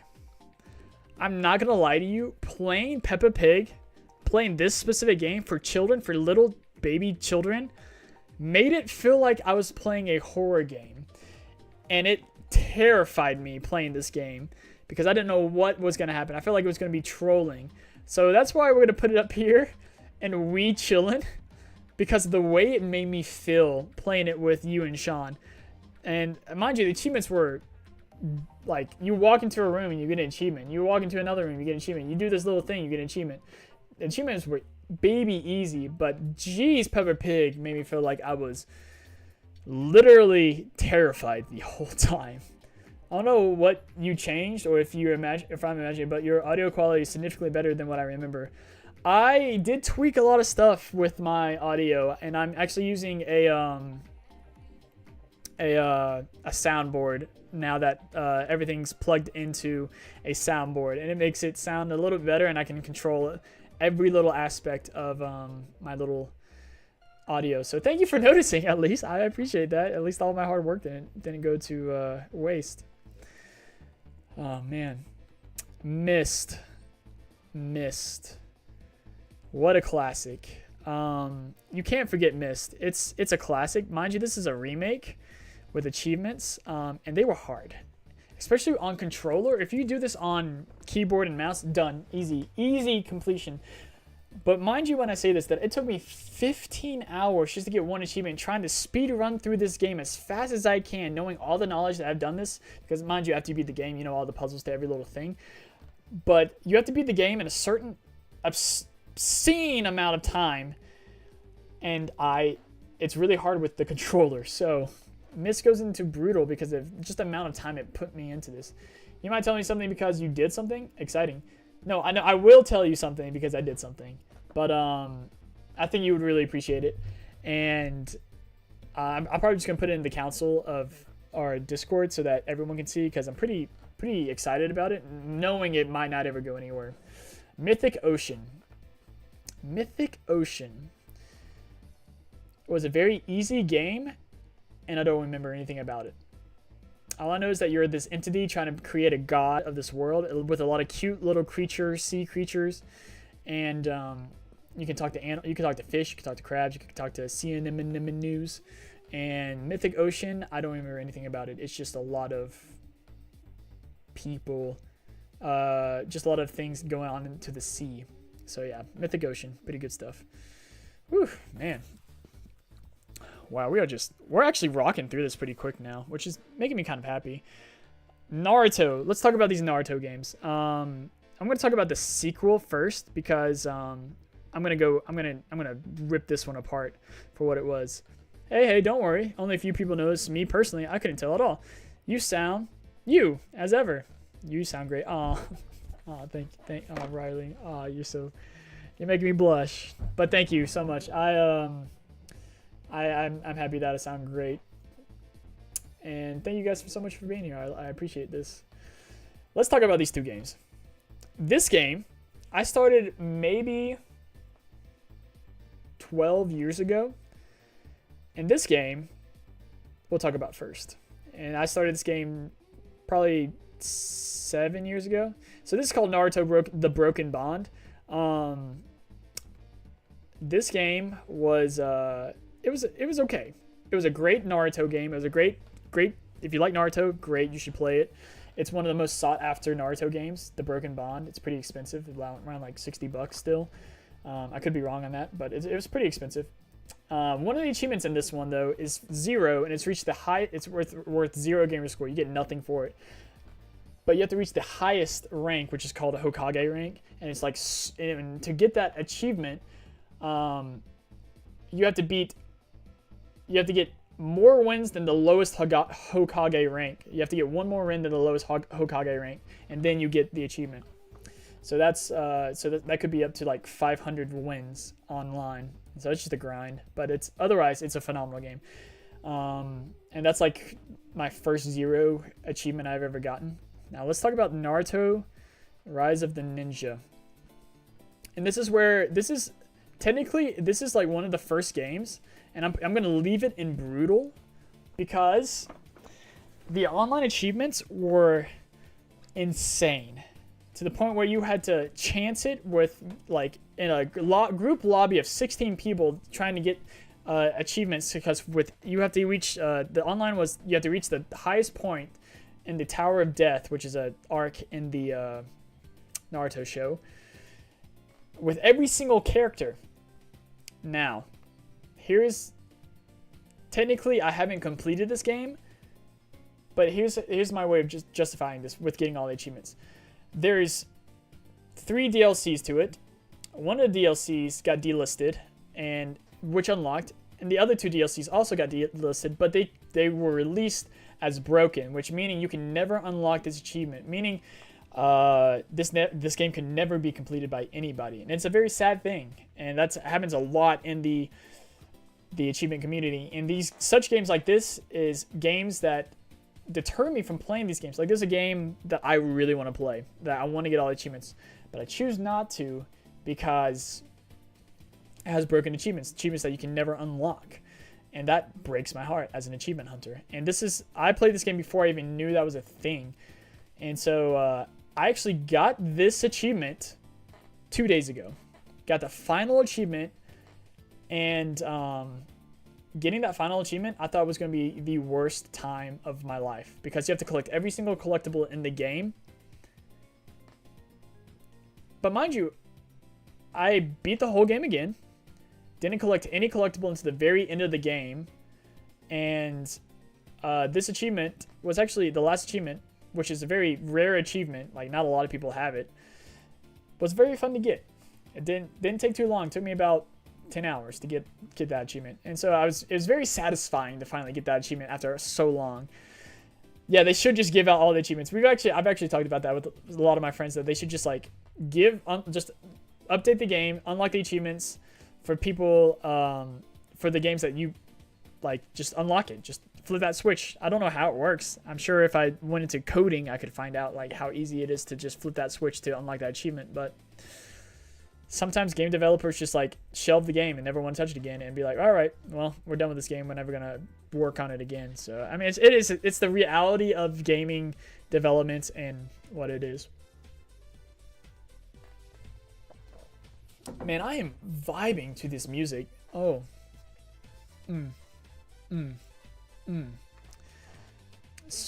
But yeah, this game, both of these games were great games. I love both of them, especially when Naruto was first launching off, which I still need to finish Naruto. But these 2 games were phenomenal, minus the online achievements for this game and the broken achievements of this game. Yeah. New Rally X. I'm pretty sure this is New Rally X. It's an easy peasy game, arcade, retro game ported to the Xbox. Easy game, racing, complete the achievements. Nexoria. This like might be like the simping game for Edwin. It is not what it seems though. It's a roguelike game that was poorly made, and the achievements were god awful, but they were quick and easy to get. So we're just gonna put it in bad. And it's actually the first game that I think has like 5,000 gamer score on it. Very easy. Ooh, baby, we got some Nights into Dreams, a nice Sega classic. I love this game. It was fun getting all the achievements. It was fun learning the mechanics of this game. Very, very different out of all of the games out there that I've played. Very different format, different mechanics that I've ever played. It's a very interesting experience. If you talk about simping too much, you will summon him. Great. I love him to be summoned here. Right now he's just falling asleep, so he probably won't hear me. Okay, we're gonna talk about this game really quick. I'm gonna put it. It's not a bad game.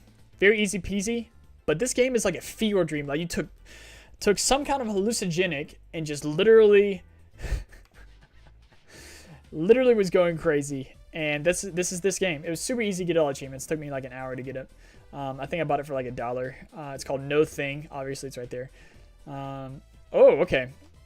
This game's called Null Drifter, and this is like a trilogy of a few games. Let me see if I can find the other ones. Red Death was one of them. It should be somewhere. There's.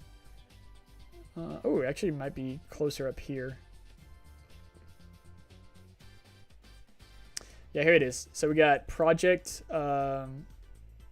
Starship X. We got Project Starship, and then there's Red Death right here. All three of these games are like, or all four of these games are the same. It's like it's a bullet hell. That's what they're called, and they're a lot of fun. But I'm putting them all under easy peasy because I'm not like they're easy gamer score to get, very easy gamer score to get, in like in less than an hour. But they're so much fun. They were so much fun to play. I played these even after I got all the achievements. I played these games and they were a lot of fun. So Red Death, Project Starship X, and Null Drifter were all just fun games. Fun bullet hells.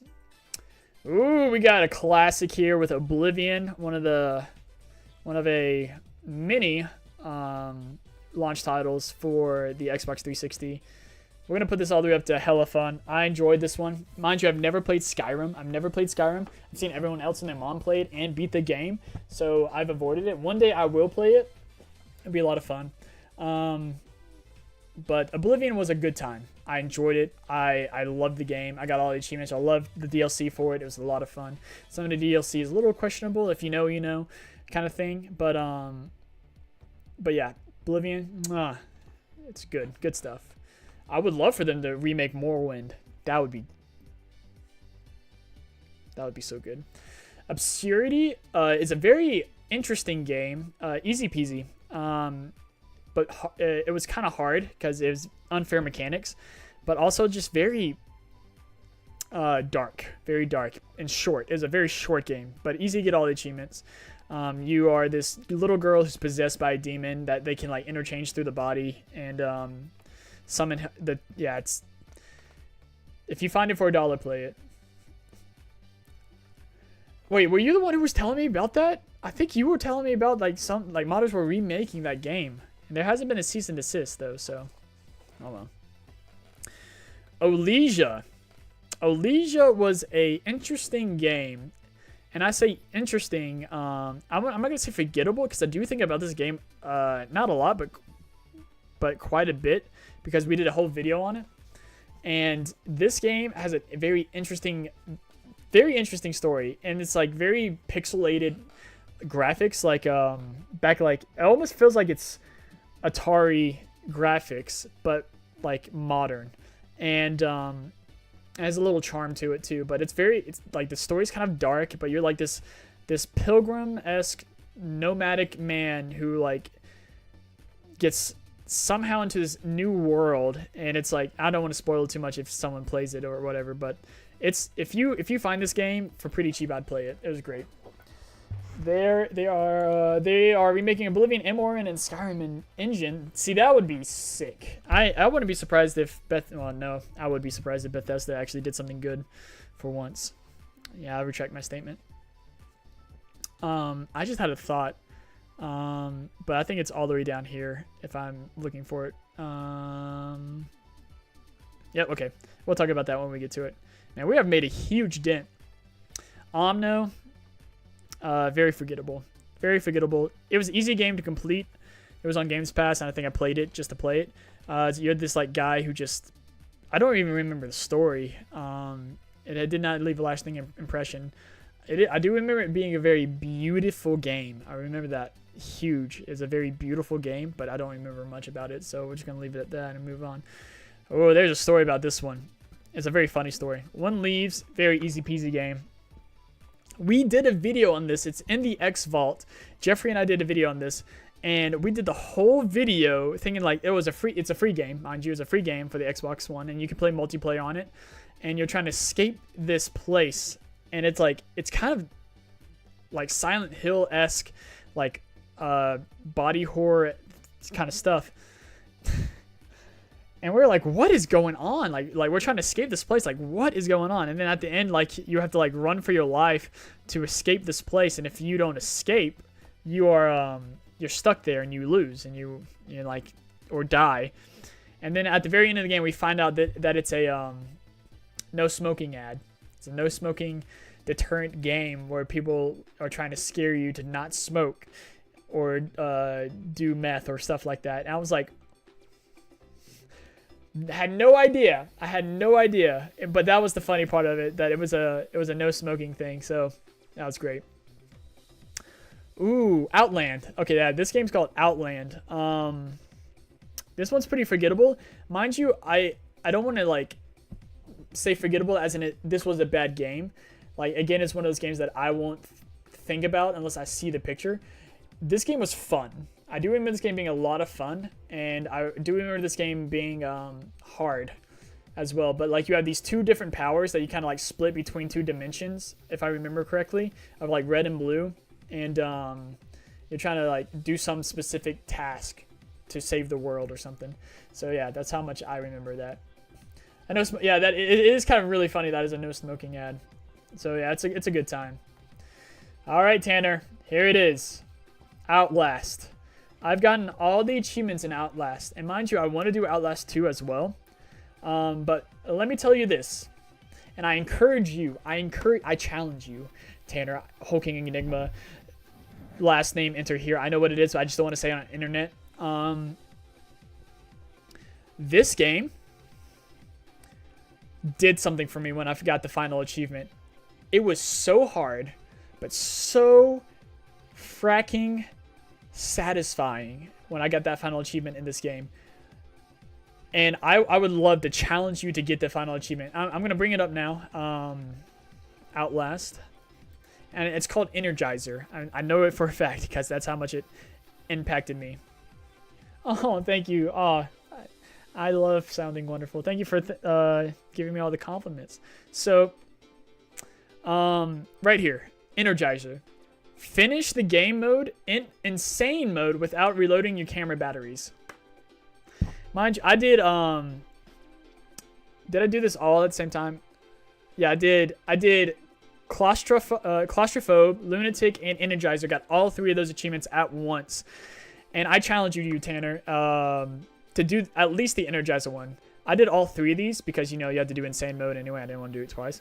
But this was fun. Getting through this whole game without reloading my batteries was one of the funnest experiences I've ever had. One of the most terrifying experiences because in any format, I hate being chased. And mind you, this is like chase the game. And I challenge you to do this. And I'm pretty sure Outlast 2 has the same achievement, but harder. And I kind of want to do that too. I think even in the Whistleblower DLC, also, yep, here it is. Messiah, and finish the game on insane mode without reloading your camera battery. I would love to see you do this so much. Yeah, and I would love to be that fly on the wall. And we would have to record it because it's like that scenes with the the little and so we have to make sure that we just record it when you do it. Especially when we do the Whistleblower DLC, that is thing. So this is what I was talking about earlier about the Windows game. Overwhelm. Sean and I completed this game, got all the achievements, and it was the most stress-inducing game I've ever played. Like, it is like literally the game is called Overwhelm, and it's only on Windows, and you feel overwhelmed. You feel the stress and anxiety building the whole time you are playing it. And Sean and I had to take a rest. We were like, I have to take back a step. This is the graphics are pixelated, phenomenal game. If you have a co-op partner, play this game. It's phenomenal. Yes, now you remember. I really also want to release this for the Vault too because it's just a lot of fun. Very short game too. Pac-Man Championship Edition. I'm pretty sure. I don't remember too much about it. I remember it being Pac-Man. That's about it.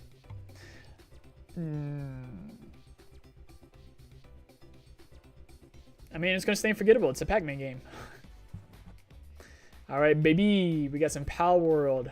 Power World was a joy. Power World was a refreshing start to something new. And even though they dropped their other game, which was a bad game, I think it's right here, Craftopia.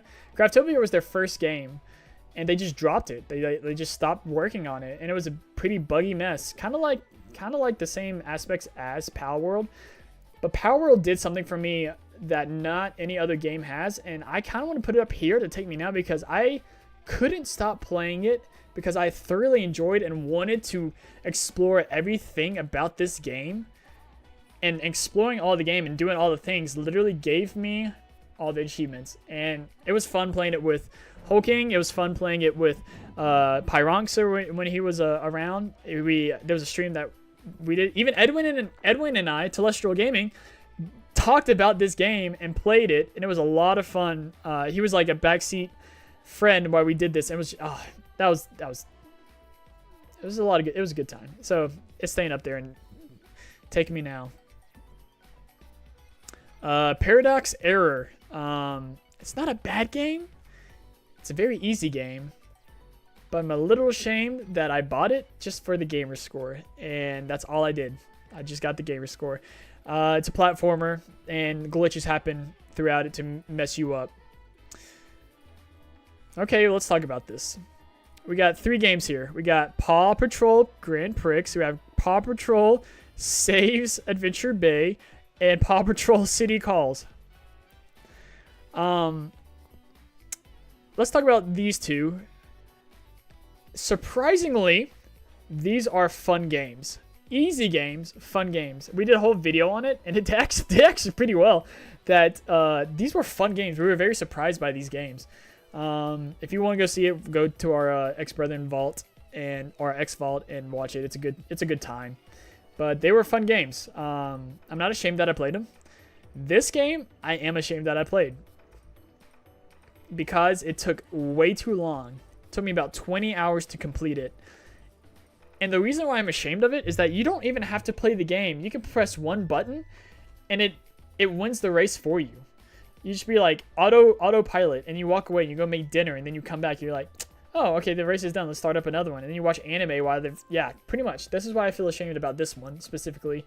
But you had to put in so much time to play this game because it was just so much to do.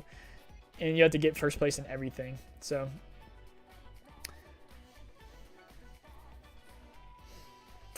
let's talk about Perfect Dark. Perfect Dark for the 360. It was a port from the... N64 game. This game was brutal. It was hard. It was tough. But I enjoyed it. It's one of the hardest achievements I have ever gotten. And because of the requirements that you have to do for this game. But this achievement was just tough to get. It was brutal and it spent a lot of times. I even had to do a co-op session with a friend to get the final few achievements, and it was tough. It was a lot. Fun game, don't get me wrong. Tough. Satisfying to complete, phenomenal to complete. Another good rare game. Ooh, Phantasy Star 2, good RPG game.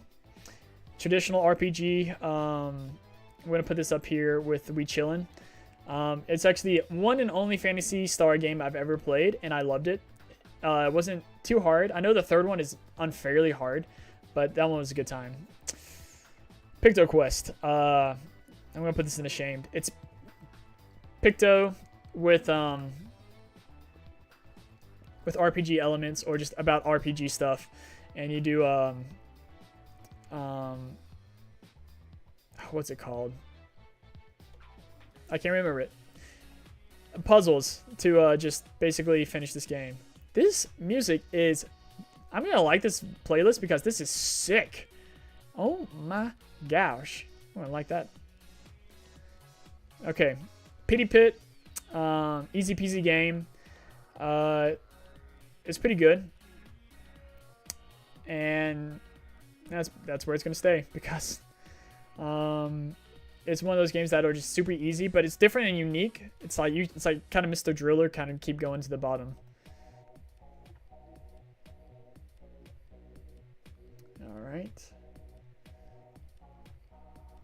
right. Reactor.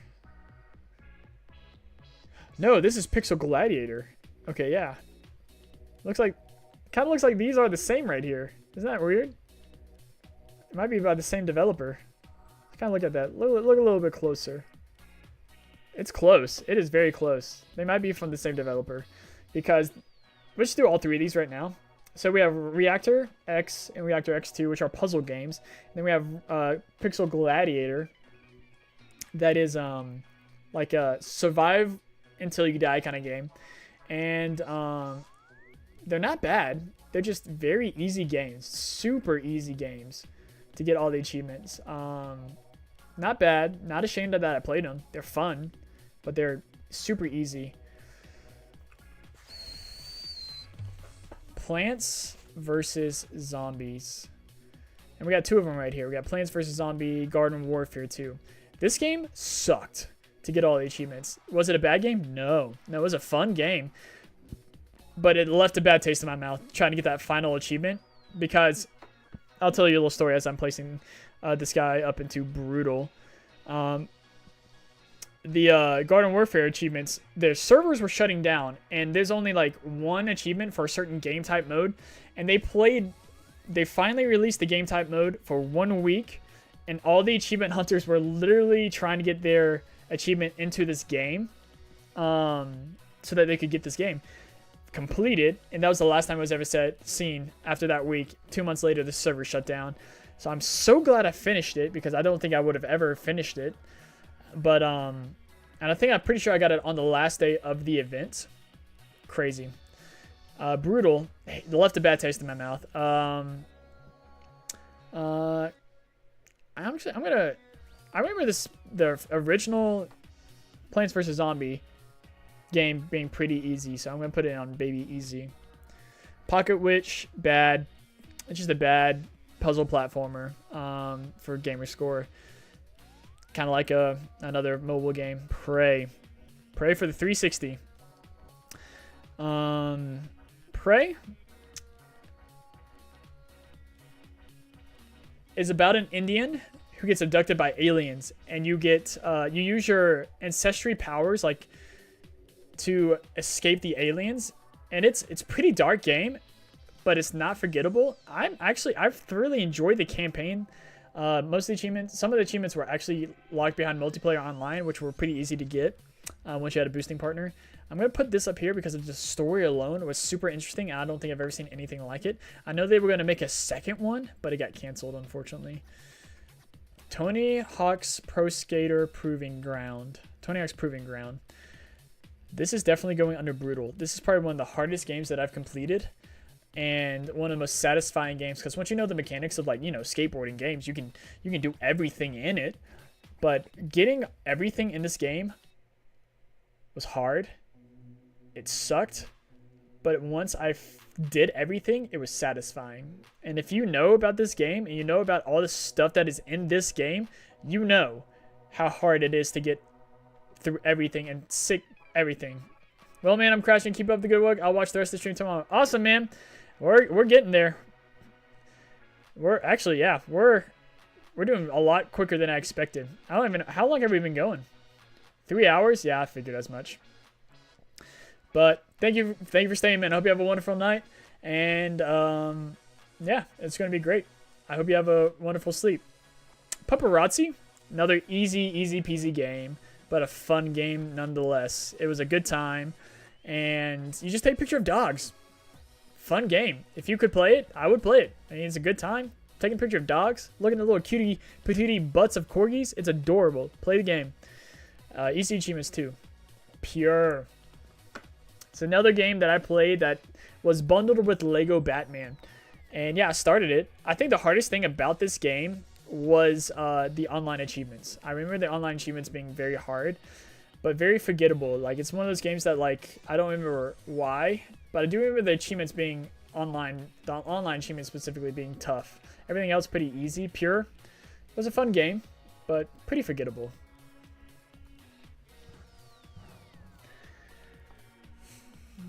Okay, we'll talk about both these games. So both these games, we got Puzzle Quest and Puzzle Quest 2. Puzzle Quest is like something of the Warlords, but both these games are arcade Xbox 360 games. I remember the second one taking a toll on my mental health. It was a slog, and I wish I never started it. The achievements were hard. It was pretty much hard RNG based, and also like the same thing over and over and over again. And I also feel a little bit about this one, but not as bad. So I'm gonna put this one down here by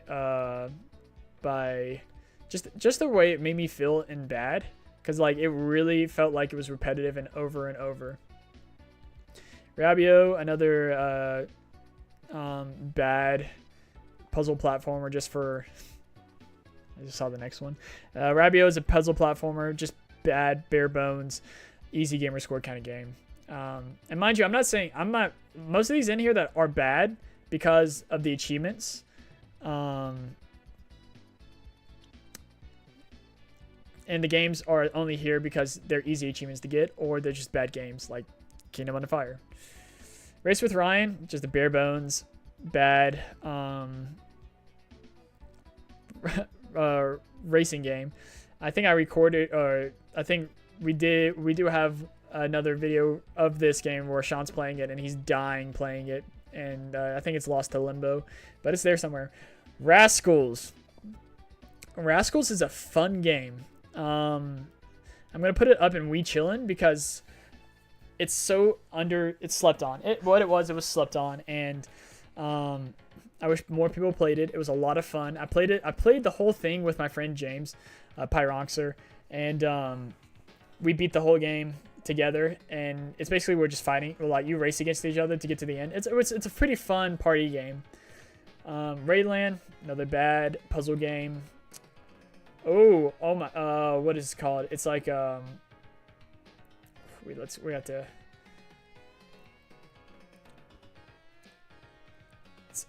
I love playing this game. It's a Metroidvania.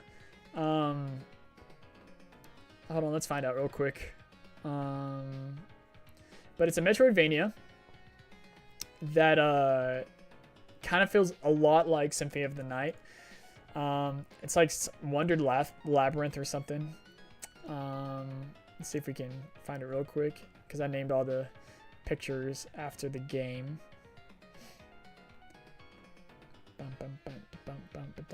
Yeah, Record of Lotus War, Deedlit, and the Wondered Labyrinth. Record of Lotus War. And it's a spin-off of Record of Lotus War, but it's a it's kind of like another Metroidvania down here, which I'm going to rank really high. But this one's going to go into the forgettable task, because even though I thoroughly enjoyed this game and I enjoyed every bit of it, and I did a full playthrough of it, and I recorded it, another game lost to limbo, this was a good time. It's kind of up there with Moonscars, wherever that is, being it, but this one left more of a lasting impression than this did. I'm not saying it's a bad game, it's just forgettable.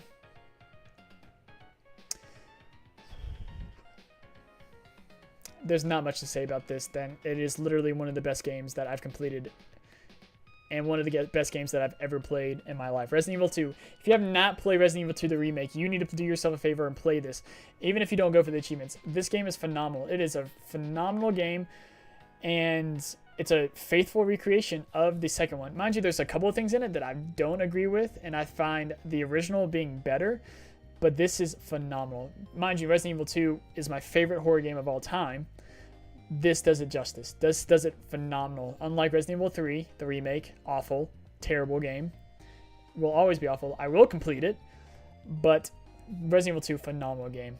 Get all the achievements in it, phenomenal. You know what? Resident Evil 4, Resident Evil Code Veronica, both deserve to be not as high as Resident Evil 2, but both are phenomenal games to get all the achievement as well.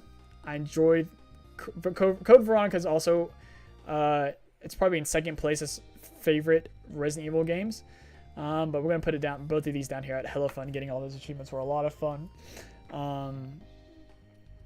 It was a good time. Very good time. Rise and Shine. It's like a parody of all video games. It was a good time. We did a let's play of that, or just like a taste tester of this game.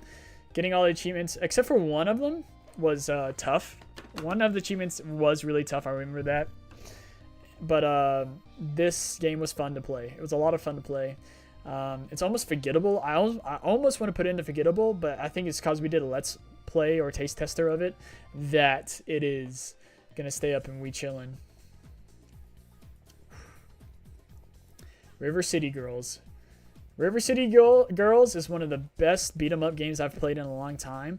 We did a full let's play of it with Sean and I, and we got all the achievements. I'm gonna put it right down here. I wouldn't say it's like the best achievements to get, but it was a good time. It was a hell of a good time to get all the River City Girls achievements. One of the best beat 'em up games that I've ever played. River Bond, easy game to get, fun game to get, easy going. One of the most adorable games I've ever played. If I did a video on it. If you ever want to see it, you can go check it out. But it's beautiful. It's a pixelated game, adorable game. Easy to get all the achievements. Rocket League. Rocket League. Woo! Let me tell you, it was where did I put it? Right here. Rocket League is brutal. It was brutal getting all the achievements because some of them were glitched. I did this on PlayStation and on Xbox both. Got all the achievements and all the trophies. So this right here, Rocket League, tough to get all the achievements. And I did it before everything was updated and all the kinks were worked out, way back in its early stages of life. But Rocket League is a great game. Rocket League is phenomenal. Probably really tough to get all the achievements though. I remember it being pretty tough. Rocket Riot. Very small, forgettable, easy peasy, very quick game to get all the achievements. You're basically this bean and a jetpack shooting rockets at each other. It's last one standing kind of thing. If you haven't already, we've already talked about Rogue Legacy because I just released a video on it. Please go watch that video, like that video, and enjoy that video of Rogue Legacy on my personal channel. Rogue Legacy was fun. Rogue Legacy was a lot of fun to get all the achievements. And getting that Thanatophobia achievement was tough. Took me a lot of time, a lot of patience, and a lot of grinding to get it. I almost want to put this into brutal because of how hard it was. But getting all the rest of it, actually, you know what? No. Some of those achievements were really tough. Some of those achievements were brutal to get. They were tough to get. They were hard to get. And mind you, phenomenal game. Recommend everyone to go play it. You go play Resident Evil. Rogue Legacy 2, also great. Phenomenal game.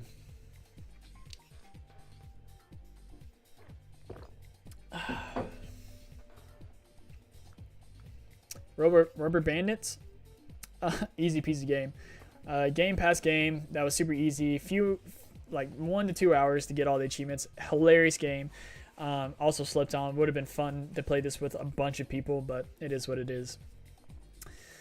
Ooh, Runner 2, Legend of Rhythm Alien. Oh my gosh. This game was hard because you had to beat it on every single difficulty. Every single difficulty was hard to get. And that took a very long time. So I'm going to leave this one in brutal. It's a rhythm-based game, and but it's an auto runner game too. So you use your imagination as you will of how brutal they can be. Saints Row, the third.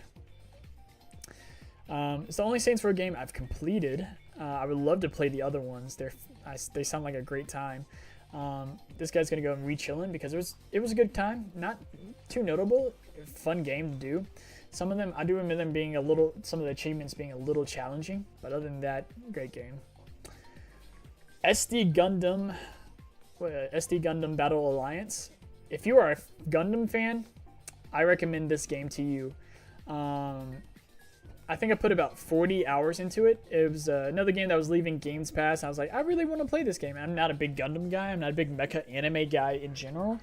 But I was like, you know what? I'll give it a shot. And it got me interested in like wondering like, because like it's all SD Gundam Battle Alliance is like every single Gundam game or Gundam anime put into one, and like dimensions crossing, and like the whole story is that things are overlapping and people are coming into different worlds or timelines where they shouldn't be, and you get to know a lot of the iconic characters.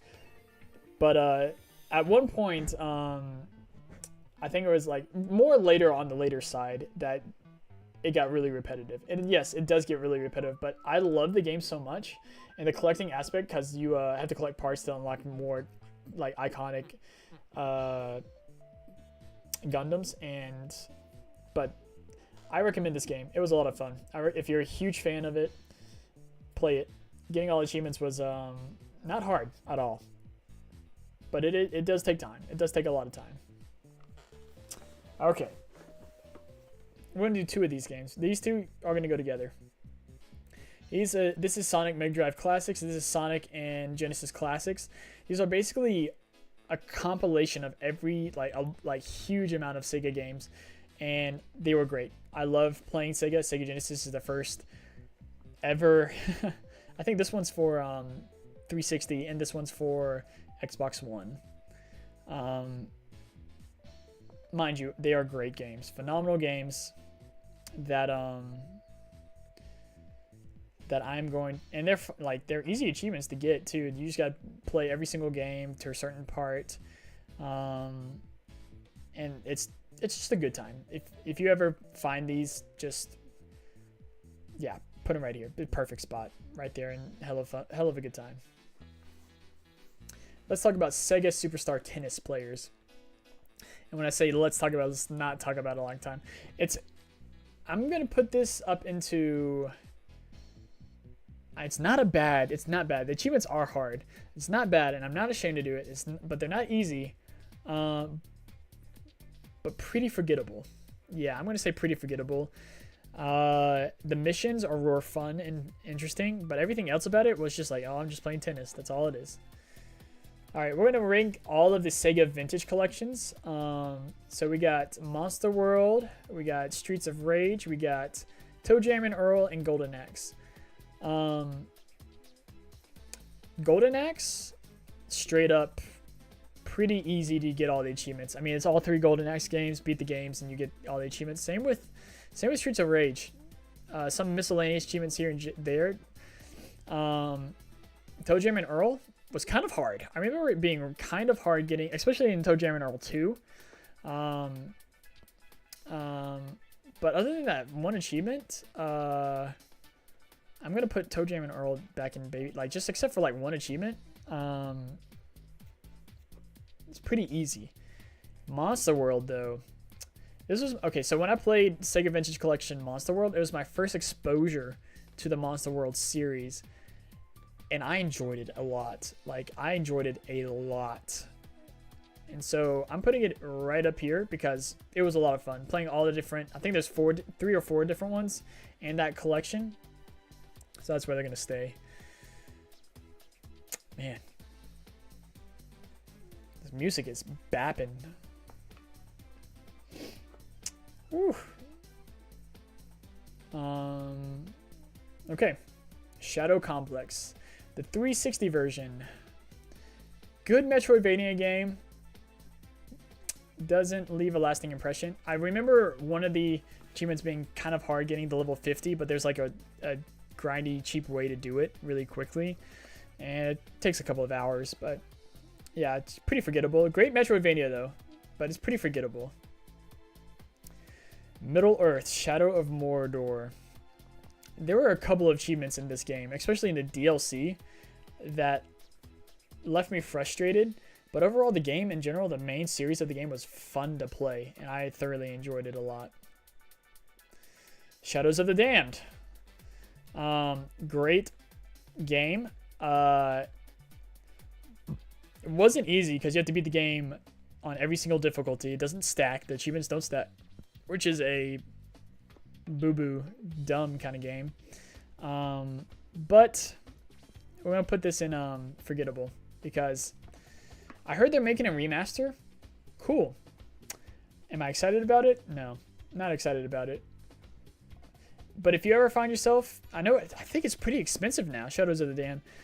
But if you ever find it, play it. It's a good time. It's a funny game, hilarious game. Shalnor Legends, another Zelda-like game that was pretty easy. Now I know there's a second one. This was a good game. This was a good Zelda-like game. Fun, engaging, but pretty bare bones and easy. So it's going to stay right there. Shank, the Shank duology. Great games. Great hack and slash games. These are not unforgettable. These games were fun. Especially if you have a partner. Especially if you have a friend. These are going to just both stay chilling. This one had some online that was hard to get, but they were still fun. It wasn't too easy, so it wasn't too hard. Shank, there's one achievement in here as well that's pretty. Shank 2 was pretty hard as well. Both two great hack and slash games. Trying to if you have these games and you've played them, great. If you haven't played them, you should. If you played them, then you know what I'm talking about. Shyness. Shyness is a phenomenal game. Unfortunately, the people who made this game shut down. So Shyness will never have a sequel like it should have. Like there's a teaser at the end. And I love this game. On TA, I love this game so much that I created a guide for each and every single achievement on this game. I love the game so much. And it's on sale all the time because the company went bankrupt. So if you ever find this, sometimes I've seen this for $2. Buy this game, play it, enjoy it. It's a shame that the people went bankrupt who developed it, but it is what it is. It's the gaming industry. It happens. Shyness, play it. Good time. Oh, we're going way down. All right, well, man, we're trucking through this. Shuro, another platformer. That was just an easy. Hey, yeah, I have played Goat Simulator. I've played I played it on Xbox One and I've played it on Xbox One. So I got it all the achievements twice. Welcome back. I'm glad that you're back. And hey, we've done a lot. And we're almost done. We're very close. But Shuro was a bad platformer game. Shoot mini robots. What do you think you do in this game? You shoot mini robots. And that's pretty much what you do. You shoot a million robots and you get all the achievements. You do a few online achievements. Not that hard of a game. All right, now we're into some horror games. Silent Hill and Have you played Deer? I have. It's right here. Deer Simulator. And I put it in bad because of how ludicrousy and crazy it is. It's in bad as in not a bad game, but bad as in the achievements were pretty terrible and easy to get, like super easy. But Deer Simulator is a crazy game. Silent Hill Homecoming and Silent Hill Downpour. These games are not the best Silent Hills by any means. These games, Silent Hill Homecoming came out before Silent Hill Downpour. They were not hard achievements to get either. So I'm going to put these up into We Chillin'. They're not bad games, but they're not the best games either. Ooh, Silver Noir is an RPG game made by Kimco, which are people who make but it is fun. I do think Deer Simulator is a lot of fun. You're right. You right. It is fun. Silver Noir is a bare bones RPG that I played, and halfway through it, I skipped all the dialogue because I basically got the gist of it all. And you can fast forward through all the dialogue. And is it a bad game? No. Is it a bad achievement list? No. I'm putting it bad because it's not the worst RPG I've played, but it just never, kept me. Slay Away Camp. I'm going to put this in easy. Easy, baby. It's a puzzle game that's like a knockoff of like slasher films, which is cute, funny, pixely stuff. A lot of fun. Baby easy to get all the achievements.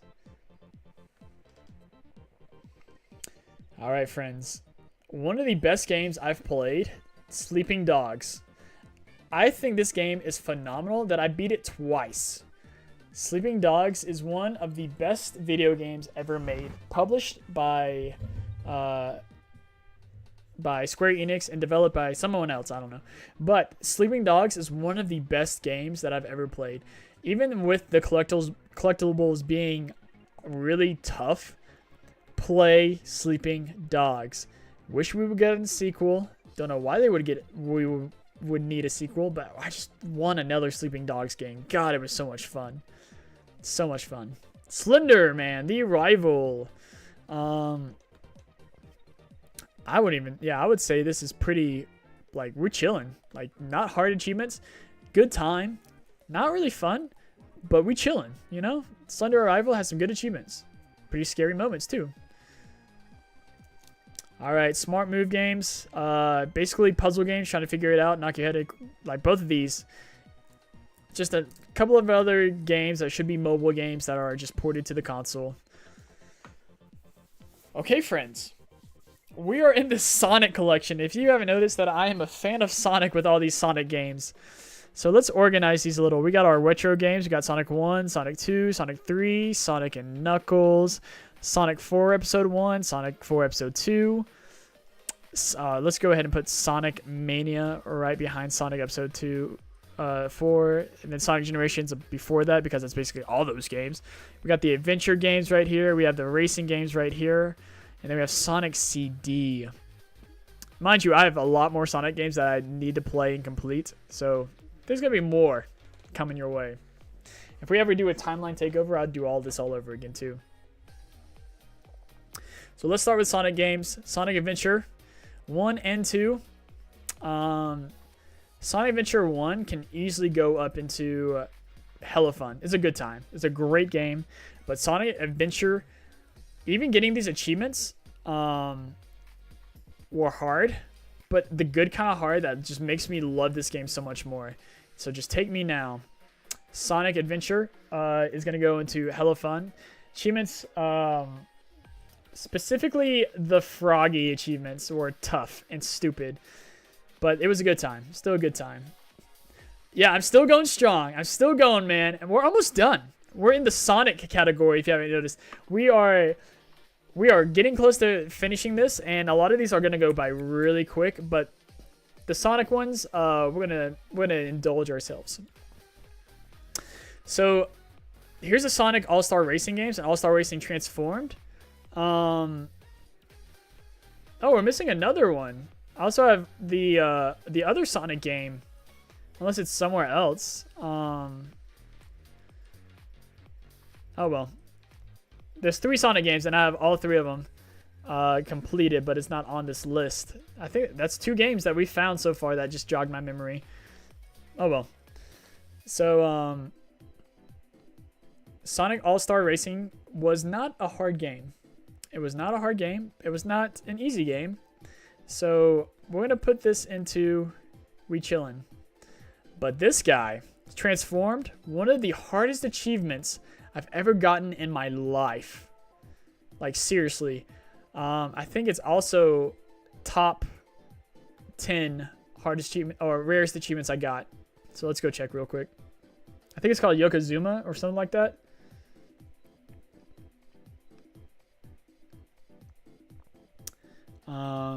Nope, we gotta go down a little bit more. A little bit more. Right here, Yokozuna. It's my 6th rarest achievement. It's beat all staff ghosts in time attack mode. I remember that putting so much time in that. So much time. Gosh. But I'm not saying it was a good time. I'm saying it's a good time. It was a good time to play this game. Now that we're already here, let's go ahead and get Sonic Team Racing.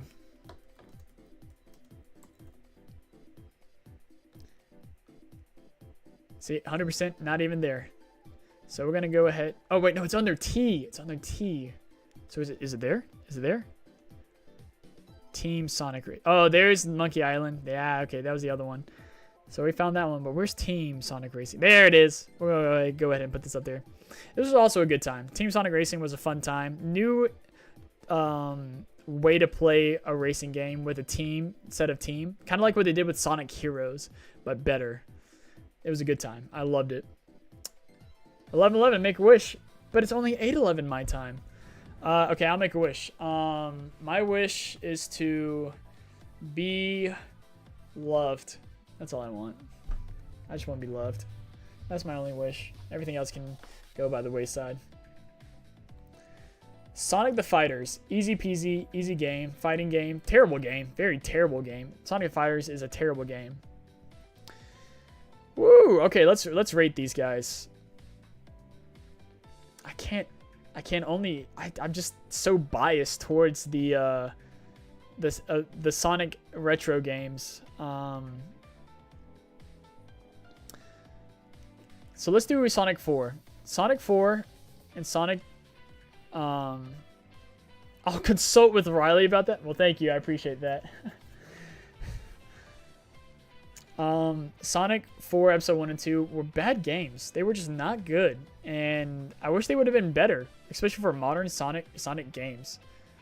Sonic Generations, just a recap of Sonic. Yeah, and it's getting remade with Shadow. Something about Shadow. Phenomenal. This was one of my favorite games of all time. Yeah, I'm going to take it up there. Take Me Now. Yeah, that's easily, yeah. Great achievements. The last achievement for me to get in that game was super hard. I'm going to do the same thing with Sonic Mania. Sonic Mania, one of the best games that I've completed in a long time. So much fun. So much good times. And Sonic Unleashed, I'm going to put this in Brutal because some of the achievements in this game were incredibly hard. Mind you, one of the most satisfying Sonic games that I've ever completed. Sonic Unleashed was hard. Some of those achievements, some of those hot dog missions were brutal. Especially the Eggman Land. Oof. Also, I thought you were in Eastern Time Zone. We're in the same time zone. Oh, we're in the same time zone. No, I live in California at the moment. Yeah, I live right outside of Yosemite National Park, which is crazy. Fun fact. Yeah, all 5 of these games. I wish I could just grab them all and just bring them up here. So all of these are going to go up into a hell of a good time. Because they are great games. Retro, like the pinnacle of retro Sonic games. And everyone knows it. Everyone knows these are good games. That's why they keep reselling them.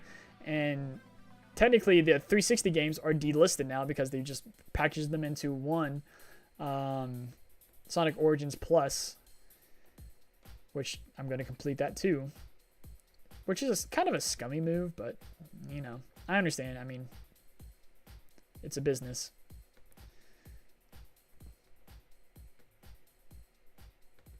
Just moving it on up. And we got one more after this one.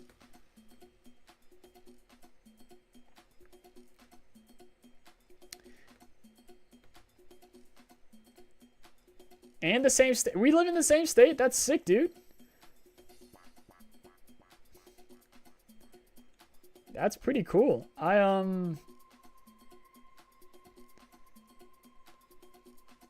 Didn't know you lived in California. I just lost the stupid. Oh, there it is. Okay, I found him. Sonic CD. Sonic CD being one of the best innovative and new ideas of Sonic retro gaming when it came out for the Sega CD. Soul Calibur 5-6. Soul Calibur 6 was fun. It had Geralt in it. It wasn't hard. I don't remember anything about this being hard. Yeah, also character creation, which was a good time. I think we did a whole video of challenge accepted on that. We chilling in that game. We good time.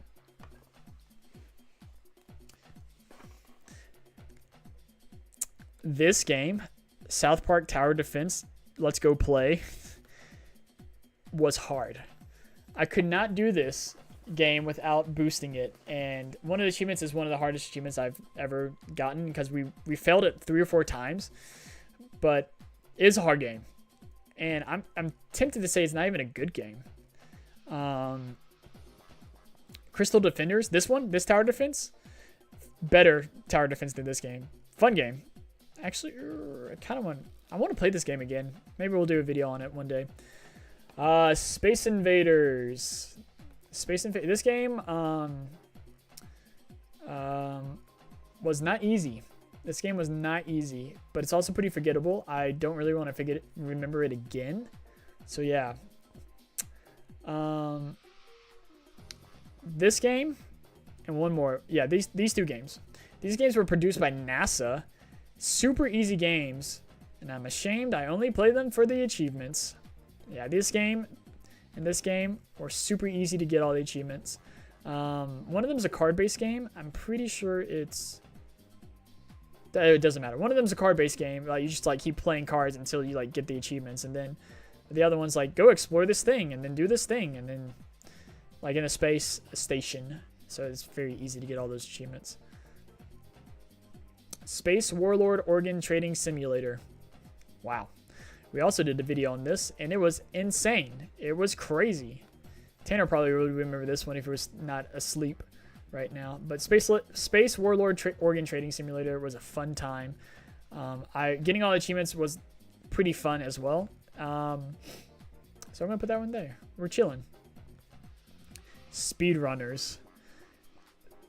There's a very hilarious video that I made for this game on our X Vault that if you haven't watched it, it's a good time. Speedrunners was a fun time to get all the achievements. And mind you, I got all the, like, one of the achievements is like get to the highest level. And I got it just by playing this game because it was so much fun with friends. I got it playing with friends. So that's a good time. Spider-Man, is this Web of Shadows? Yeah, it's Web of Shadows. It's not Friend or Foe. Web of Shadows, great game. It's a great game. Spider-Man, this Spider-Man game was great. I'm going to put this boy up in the wee chillin'. Splatterhouse. Great game. You had to beat it like 3 or 4 times. It's actually a cult classic now for the 360.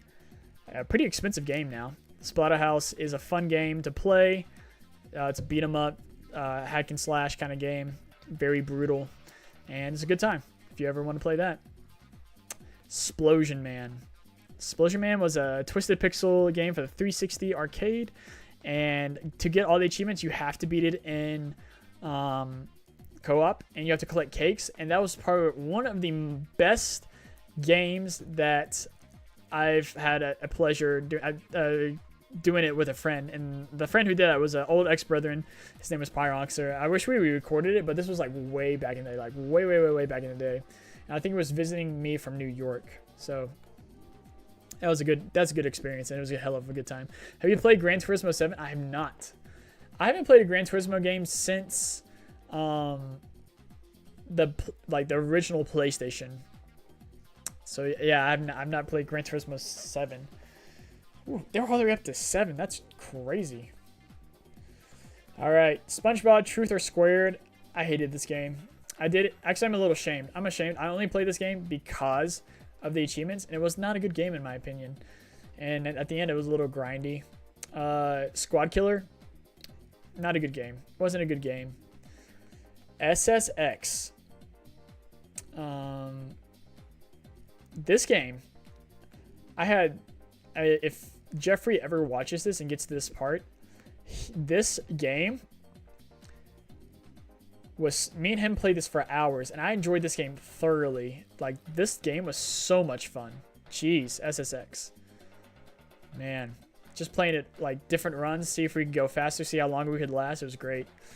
Stacking, Xbox 360 arcade game that's pretty easily forgettable. Easy achievements. Yeah.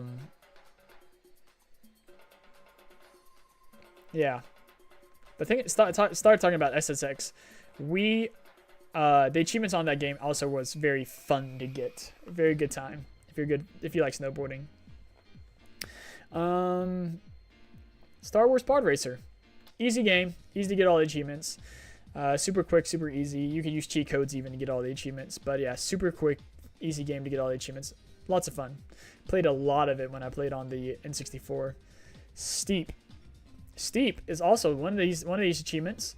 Is in my top rarest achievements that I've gotten. Very fun game. I love this game. Another Ubisoft snowboarding, paragliding game. Love Steep. Steep was a great time. Stickbold, a Norwegian dodgeball game. So much fun. This was a fun game. I actually played this. It's an easy game to complete, but it's also a very fun game. I don't ever see this on sale, so you have to probably, if you ever do, you have to buy it on full price, at least on Xbox. But getting all the achievements on this was a lot of fun. Playing it with friends was a lot of fun, so I'm just gonna put it right down here. And not brutal. No, it's not brutal at all to get all the achievements.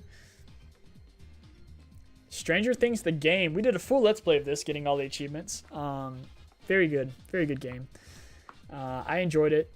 I enjoyed this game. The achievements were easy getting.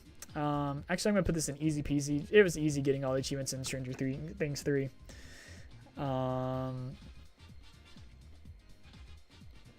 Ooh, we're on our last 4 lines. Let's go. Street Fighter Third Strike. Not a hard game. Not a hard game to get all the achievements. I'm just gonna go. It's just a fighting game. Street Fighter 3 fighting game. Subnautica, easiest game. It's easiest game to get all the achievements, especially if you break the game. So yeah, Super Lucky's Tale. This is slept on. There's two of them. There's New Super Lucky's Tale and there's this one. This one's the harder one to get all the achievements, but it's a great game to get all the achievements. It's a fun platformer, and I plan on playing New Super Lucky's Tale to get all those achievements as well. There is one achievement in this game that is pretty tough, but it doesn't take after a few hours of practice, like an hour of practice, you get all the achievements pretty well. Super Meat Boy. There's a story behind this, so I'm going to be really quick on it. But man, this achievement, getting all the achievements in this game was brutal. It was brutal. If you know, you know. But fun short story about this game. I completed this game all the way through, lost all of my progress, and then had to redo the whole thing. And it was one funny thing. Like one level, I had to get all the S ranks on, S or A+ on, and I couldn't get it. And then after I lost all my progress and redid the whole thing, I got it first try on that one level. So that will always stick with me, that this was a brutal achievement to get. Have you played Subnautica Below Zero? I have not played Subnautica Below Zero. Is it as good as the other one? Let me know. Because I did enjoy playing Subnautica, but I never played Below Zero.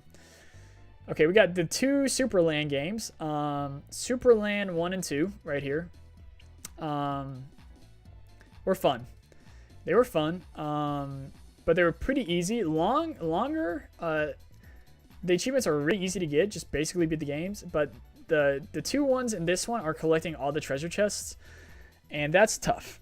That does take a while, but other than that, they're pretty easy games and fun, easy games to do. Oh, it's even better. Okay, that's good to know. Then I might probably play it then. Subnautica Below Zero. I might do an achievement playthrough of that. Swarm, just another puzzle game that's easily forgettable. I don't really honestly remember anything about it. 2 Synchro Hogs, another puzzle game for achievements that are bad. Now Tacoma, another game that I suggest you guys watch that playthrough for. We have one on our X Vault. It's a great time. I loved playing this game.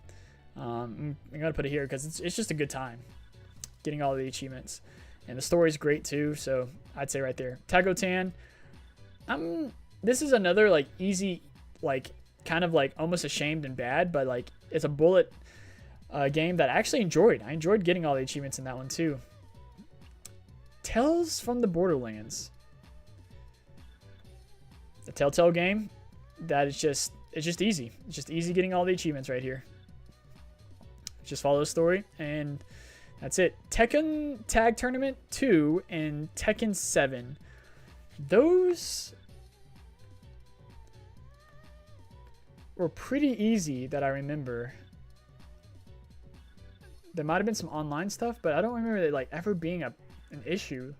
Pretty easy getting all the achievements in that game. Terraria. Yep. This was just the 360 version. I could not imagine getting all the achievements in the new updated new gen console one.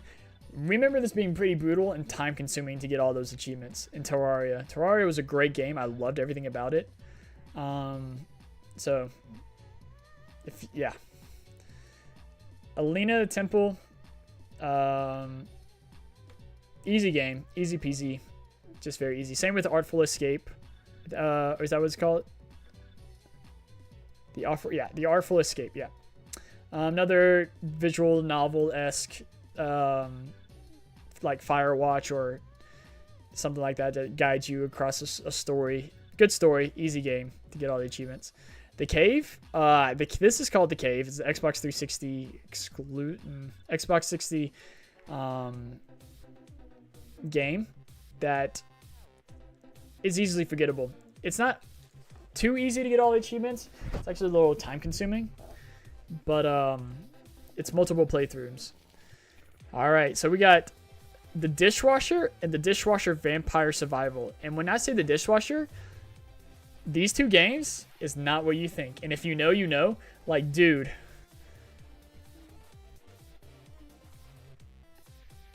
We got... If you haven't played these games, you should, because they are phenomenal hack and slash platforming games that are just epic. And these are going to go up into... We chillin'? No, we're gonna, and plus they were getting the achievements. I remember them being pretty easy, but like just a good time to get all those achievements. Disney's Afternoon Collection, the 4-in-1. You replayed the original NES games of DuckTales, DuckTales 2, Chip and Dale Rescue Rangers. What do you call it? Darkwing Duck and Tailspin. And this was a good time. This was a good time. We're chilling on these. I did a whole Let's Play of those games too, getting all those achievements. Ooh, this one's called the Explorer of the Night. It wasn't a good game. Great story. Easy peasy. It wasn't that good of a game, but the story was pretty interesting. Just following this like kitty through all these little things. So yeah. The Fancy Pants Adventures. Wow. This game is a great game. The Adventures of Mr. Fancy Pants is a phenomenal game. It used to be on Newgrounds back in the day, and they ported it to the Xbox, which is, you know, how it is. So yeah. Phenomenal game. Play it if you want a good time. The Maw is the first Xbox 360 arcade game that I ever bought. And I bought it because it was cheap and easy. It wouldn't be forgettable for me because it was the first Xbox 360 arcade game that I bought. But it is a very forgettable game. Let's say that. Achievements, easy to get. Very easy to get all the achievements. But very forgettable. The Pedestrian. Easy game. Very unique game to play. It's a puzzle game, but very easy to get all the achievements. Fun playthrough. Very easy to get all the achievements. The Progression or Procession. The Procession of Calvary is a hilarious, easy game to get all the achievements, but a hilarious game to get all the achievements. It's in like the art style of the Monty Python and the Holy Grail like art when they're like talking about certain things. It's really fun. Funny story too, but easy to get all the achievements. Mr. Crazy Rabbit Adventures. Is this what it's called? The Rabbit Crazy Adventure. Yeah. Bad game. Bad platforming. Bad platformer game. Just easy. One of those easy achievements to dump. Now, the Adventures of Monkey Island. This one's gonna go up to We Chillin'. It's gonna go up there with. It's a good time. Like it's a point and click, a classic adventure game that you love. Follow a guide, you get all the achievements. That easy.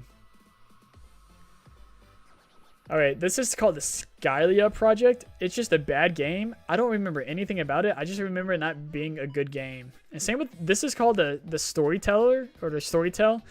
Another game that I just didn't like. I hated it. I did some of this for my just live stream, and I just couldn't get through it any more than I would have. So I just ended it right there. And now we got the Walking Dead games. Let's see if we can. Yeah, we can reach it.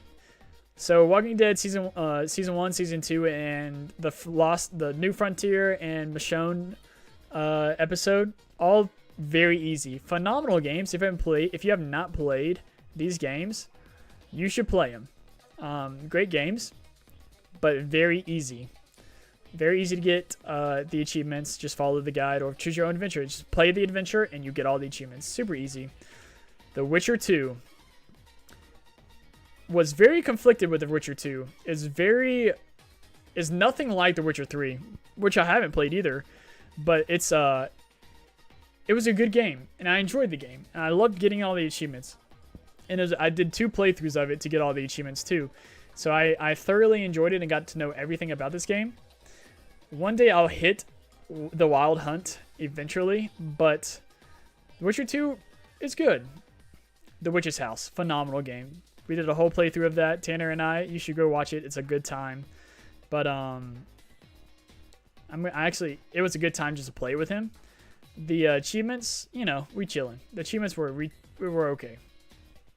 Thomas was alone. Very easy achievement. The story behind this is precious and adorable, but very easy to get all the achievements. Ooh, let's do both of these at the same time. Arcade classics, the 19 retro arcade TMNT game, and then the Super Nintendo remastered one, which was not good. It's not a good game, and the achievements were hard. But this game, great time. You have a great time doing it. Easy to get all the achievements, but this one is a great time.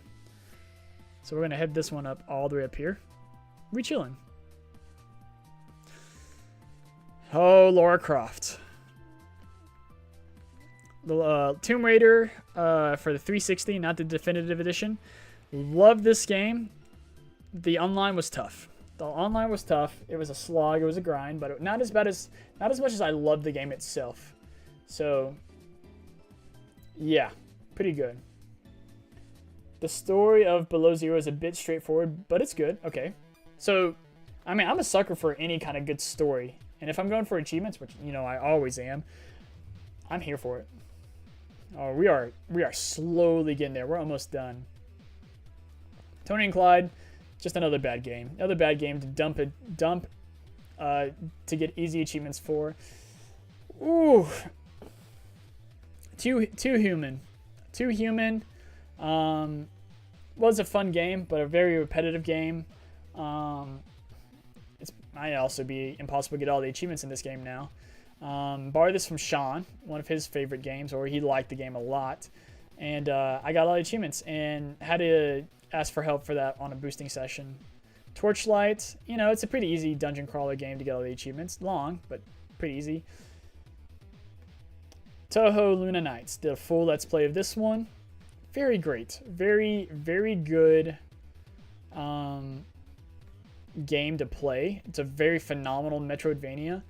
I enjoyed it with, you're basically playing as Dio with time stop abilities from JoJo's Bizarre Adventure and, as a maid. And you basically fight other maids that are cute and adorable. And so, yeah. Townscaper, easy peasy, super squeezy, easy game to get all the achievements. Super easy. Toy Story 3.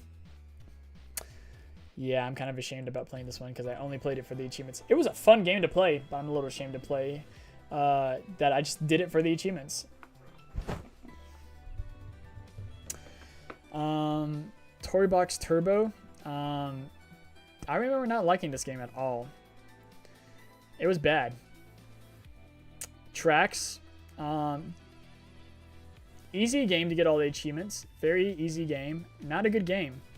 Actually, I'm going to put this in a shame because I even bought the DLC to finish this game. It was like $1. So, yeah, we're just going to end it right there for that. And it's basically trains. If you're like a builder, constructor, you might find some enjoyment. But for an achievement perspective, I just did it for the gamer score. Woo! Transformers. War for Cybertron. Man, oh man. Actually, I made a lot of, like, I'm going to put this up here, and I'm going to talk about it for this really quick. I met a lot of good boosting friends on this game, just that I've still keep in contact from this day. And that every time we get into a boosting session together, we're like, oh, hey, welcome back. But, like, this game was just fun. And I wish I would have played War for Cybertron, or the second one. I can't remember. Either this one's War for Cybertron or the other one. But this was the first one, just to let you know. Not the sequel. But now they're super expensive. Phenomenal game. I say go for the achievements if you can. Trash is fun.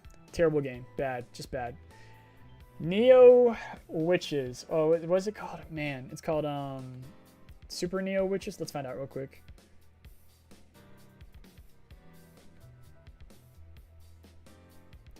It's called Trouble Witches Neo. Okay, yeah, Trouble Witches Neo. It's one of those games that I regret starting, but I'm glad that I finally finished it, because one of the achievements on this is one of the hardest achievements I've ever gotten, and it's one of the most obscure games that no one ever cares about, but I did it, and it's done, and the voice acting in this game is the most awful thing I've ever heard in my life. Like, it is terrible. Tunic. One of the best video games I've played ever. If you have ever played Tunic, you know what I mean about how amazing this game is and how you learn from it and how it teaches you something. Now, if you've never played Tunic, don't watch any videos, don't watch anything about it, just go play the game. Go play the game and enjoy it. Sean and I did a full Let's Play of this, and it's in limbo right now, like everything else that we've doing. Tunic is phenomenal. It is one of the best video games I've played in forever, and the way that you learn about this game and the way that you play this game is like through like an old school retro booklet that you find pages for throughout the game. It is amazing. I'm telling you, man, you need to play this game. Turbo Golf Racing. This is a fun game. It's a fun party game, but the achievements are hard. The achievements are brutal, and it's luck-based, RNG. Sometimes they don't even unlock. Mind you, the game is out now, fully released, and so probably all the kinks and stuff is done. But getting all the achievements is a long haul, and it's going to go into brutal because it's a slog, it's RNG. You have to be lucky, or you can, there's some ways that you can manage to skip it, but it is what it is. All right, we got the 2 Turnip Boy games now. We're here at the Turnip Boy games. We got Turnip Boy robs a bank. Turnip Boy evades commits tax evasion. There we go. And Turnip Boy robs a bank. And these games were great. I did a full achievement run on both of these games, and they were phenomenal. I loved it. Will they ever get released? Maybe, maybe not. It was just a good time to just do it. And if I do it, it's going to be like a very short, quick video of it, but hell of a good time. Played Turnip Boy games. They're great. Uno. It's Uno, man. Baby, easy time. Unpacking, another very easy, fun game. Just therapeutic almost. Very good time. Untitled Goose Game. Another easy game. There's some challenging achievements, but easy challenging. But it's a good game. If you play Untitled Goose Game, it's a great time.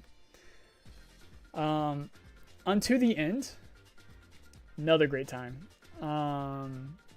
It's actually we did a taste teaser on this game, and the developer actually commented on our video, and it was awesome.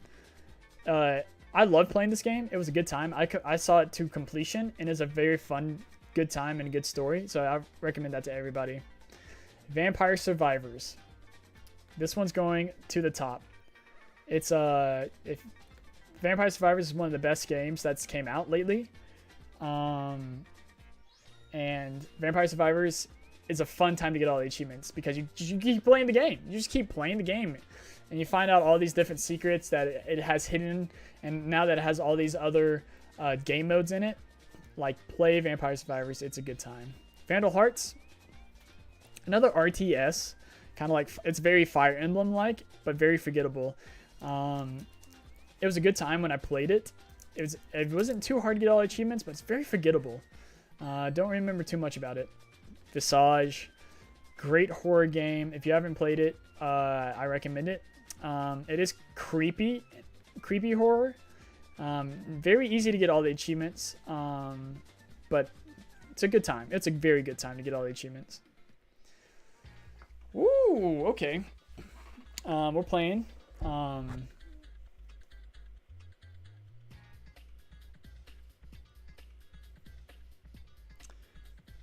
Ooh, we're missing one right here. It's another case of completed it but can't complete it because of discontinued stuff.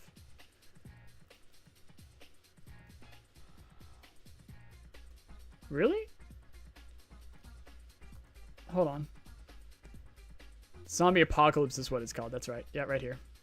So this one right here. So it didn't get it because I gotten all the achievements in the base game, but you can't get this game, the DLC anymore. So let's go ahead and get that down.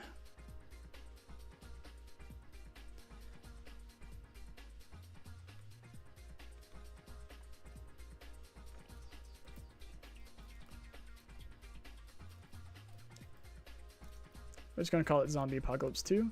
But Zombie Apocalypse Never Die Alone. Two of the same games. And since we're already here talking about it, might as well rank them.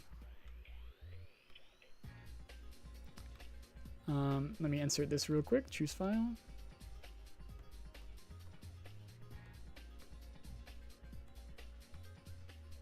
Boop.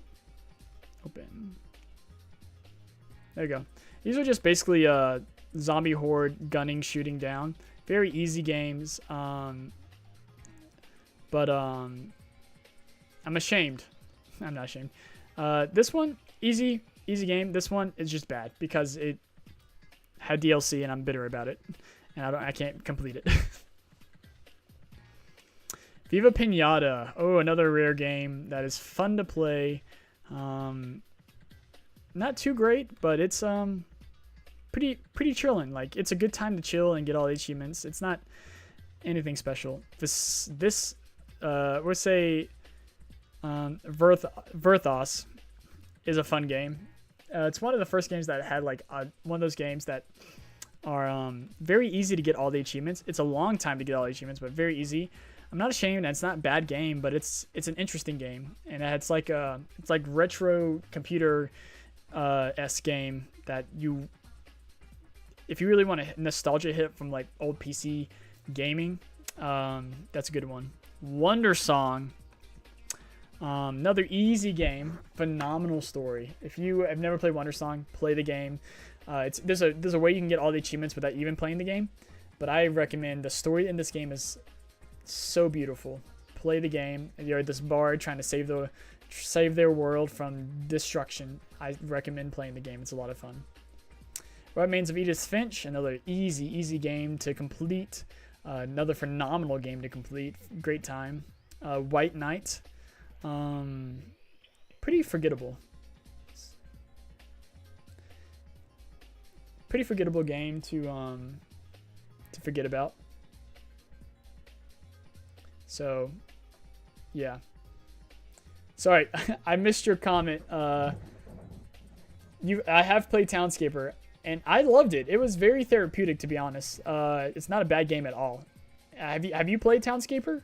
I loved it. Getting all achievements were pretty easy, but it was kind of therapeutic for me when I played it. The experience was enjoyable. White Knight, from what I remember about this game, is very dark and like horror-esque, but in a way that is good. But I don't remember much about it. That's the thing. And that's why I have to put it in forgettable, because I don't remember much about it. And I remember getting all the achievements and like being like, okay, that was it. Wick, Fable of Souls is another easy game that I got all the achievements in to Xbox 360 Arcade. Don't remember anything about it. I just remember it being easy. Wizard of Legend.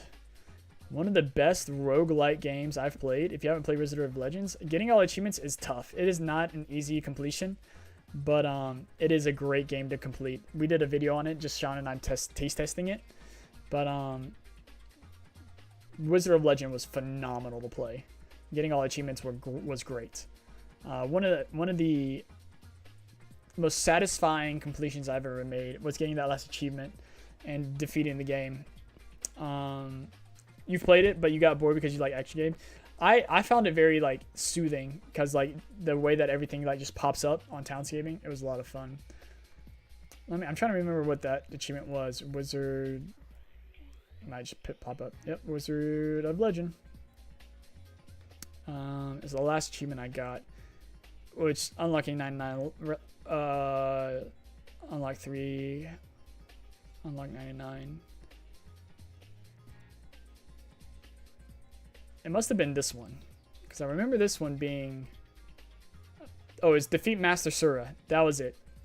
That one was the achievement to beat it, and to clear the Chaos Trials in 30 minutes was a lot of fun. It's like a speed running kind of thing, but yeah, just completing this game was phenomenal. I loved everything about completing this game. Wizard of Legend, if you haven't played it, play it. Good, great roguelike game. Wolfenstein, the only Wolfenstein game I've completed. The New Order, I'm pretty sure that's the one. Yep, the New Order. I remember it being very easy. It was a good time, but I remember it being very easy. All right. Let's talk about all three of these games. Wonderment, we're just going to go ahead and put this in bad because it's a bad game. It's a bad game. Terrible. Hated getting the achievements. Hated everything about it. But these two, easy games. This one's super easy. And I only did it because it came in a bundle pack of 1 and 2. This game, bad. I had to beat it twice because the achievements glitched on me, and I had to put another 20 hours into collecting everything all over again to get the achievement. And it was awful. So, if you play Woodle Tree 2, be cautious. World War Z. This achievement, getting this achievement in this game was a slog. One of the biggest grinds that I ever had to do in my life. World War Z. Many weeks of getting into boosting sessions and collecting all the achievements. Because one of them, you literally have to upgrade every single gun, buy every single perk, buy everything in the game. And that takes lots and lots of grinding to do to get the cash, the monetary gain in-game currency to buy it. And I remember it being awful. Playing the base game, great, phenomenal. Playing the base game 600 times. Moving on.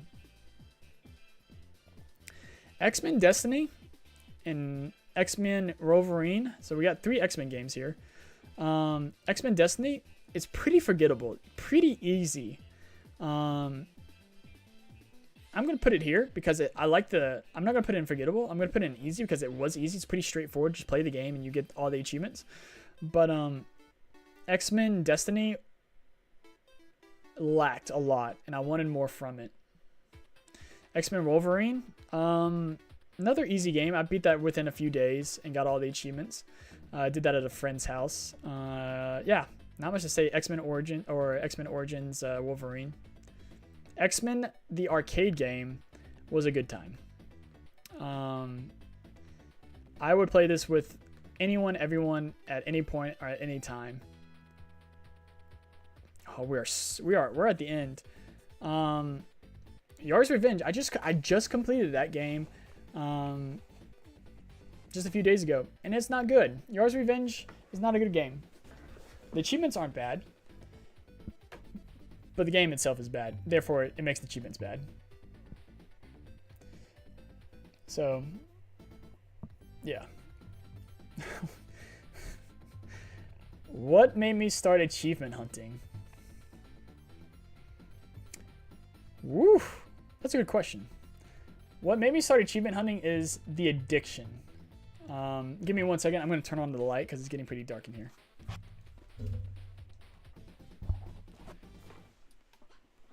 Good.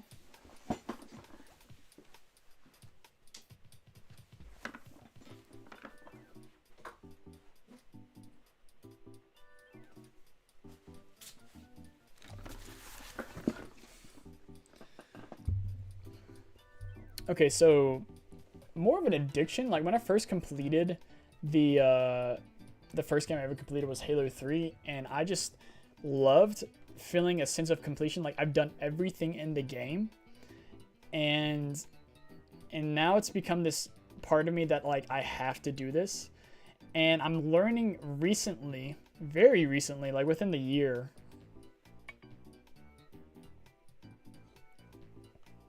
that there are some games that I just have to let go of. Like, I'm probably going to have to let go of Gears 3.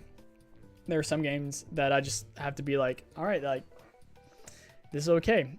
And I'm also learning to let go of, like, I shouldn't play this game because it has broken achievements. There's ways around it. I've learned that it's okay to play these games. Just don't play it on my profile. So I don't have that. It's turned into, like, an OCD kind of thing. So what really got into me achievement hunting was, like, I completed that first game. I completed Halo 3. And then I completed a few more games, and I got all these achievements in some games. And then Sean, he had a higher gamer score than me at the time. And then we had a race for, it was pretty competitive at a while, I remember it. But then eventually he stopped caring, and I surpassed him a lot. Like, I don't think he's hit triple in the hundreds of thousands. I think he's still below the hundreds of thousands. And I just skyrocketed. Like I'm excited to get to 1 million gamer score, and that's going to be amazing. And I don't know what game I want to do for that 1 million stream, because I will stream it when I get to 1 million. I don't know what game I want it to be. I want it to be something memorable, something that I really care about. And that's going to be a lot of thinking to do. But ultimately, just the addiction of collecting all the achievements, because you know it's like it means nothing, it's just a number, just clout, just boasting yourself. But yeah, it became my addiction, and it like kind of like pushed me away from like any games that don't have achievements, or really much any Nintendo games. So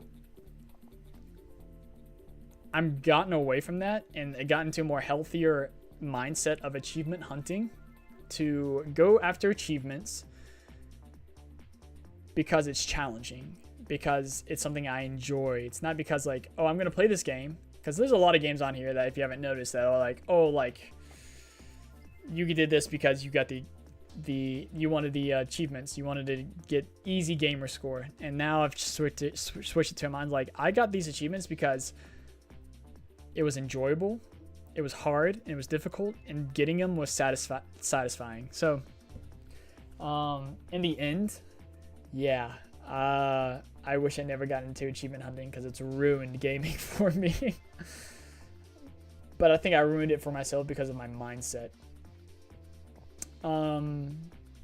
Let's finish this up. Hope that answers your question. So we got these 3 games right here. And we're going to go to these 3 games because these are just bad games. They're the 3 of the same games that are just easy gamer score to get. And same with Zombie Driver. It's a little bit better, but not by much. It's a little bit better, but not by much. So we're just going to put all 4 of those in bad. So 3 of them play the same, but this one's more of a overworld kind of one, kind of like GTA original, like 1 and 2. But you run around and just hit zombies and you don't get out of your car. All right, we're down to our last 3, and 3 good games, 3 great games. Let's do the nonary games. This is a collection of 2 games about murder mysteries or like stuff like that, and it's like choose your own adventure kind of thing. Very good visual novel games. One of them I really cared about, and one of them I did not care about. No, there's 3 of them. There's 3 of them in there. There's three different games in this one, if I remember correctly. And 2 of them I cared about. The last one, the newest one, I did not care about. But it's a great time. Great visual novel game. Phenomenal. The 3rd one, I didn't care about at all. I'd skip through all the dialogue because it was just stupid. But the other 2 were phenomenal. Phenomenal visual novels. The nonary games. If you haven't played them, play them. Which one do I want to end on? I'm going to end on Young Souls. We'll talk about Yooka-Laylee. Yooka-Laylee, the predecessor of Banjo-Kazooie. I love this game. Not as great as Banjo-Kazooie, So we're gonna put this in. We chilling over here. But pretty great game, pretty great easy game to play, get all the achievements well, and having a good time because you sit down and you chill and you play and you get the achievements and it's a good time. Like that's how it is. And Young Souls. For this to be where I placed it, because Sean and I got all the achievements in this game together, and it was a great time. You're twins, a brother and a sister, fighting through a phenomenal story that's almost Souls-like, a 2D Souls-like, and it was a lot of fun. And you could tweak the difficulty to be harder or easier for you. Great time, great game. Play it with a friend. You would enjoy it 10 times more. And with that, we are at the end of our achievement hunting list. It took us 5 hours to do it, and it was a good time, and I don't regret it. So this is the journey of an achievement hunter. The life of an achievement hunter. Went through every single game, and I've seen a lot of different videos of people doing this, like achievement hunters, like starting off their journey, telling people about their journey so far, and none of them have ever talked about all of them. And I'm glad I did, because it kind of made me go down memory lane of going through this and reminding myself, like, this is what I did, this is what the fruits of my labor. And a lot of people won't ever understand this. Like, people won't understand, like, especially, I know, like, for a fact my mom would never understand this. She'd be like, you're wasting your life. Probably. I probably am, but I'm enjoying this, and this is like something that I love doing, and I love putting effort into. And a lot of these games, like, yeah, like, there's, mind you, I would say most of these games right here are within the last 2 years. Like, I can pick out 1, 2. These two I did a long time ago. This one, this one I did a long time ago.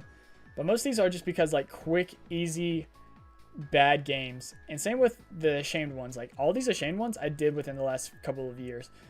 And these baby easy ones, a lot of these here might be very easy to get all the achievements, but they were a great time. And I did a lot of them with friends.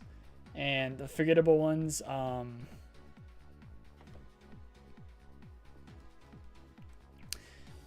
and a lot of these brutal ones I regret doing. Like the World War Z one, I regret doing. The Naruto Resident Ninja, I only regret this one because of the discontinued achievements. Dungeon Defenders, I regret that one. Destiny, I regret that one.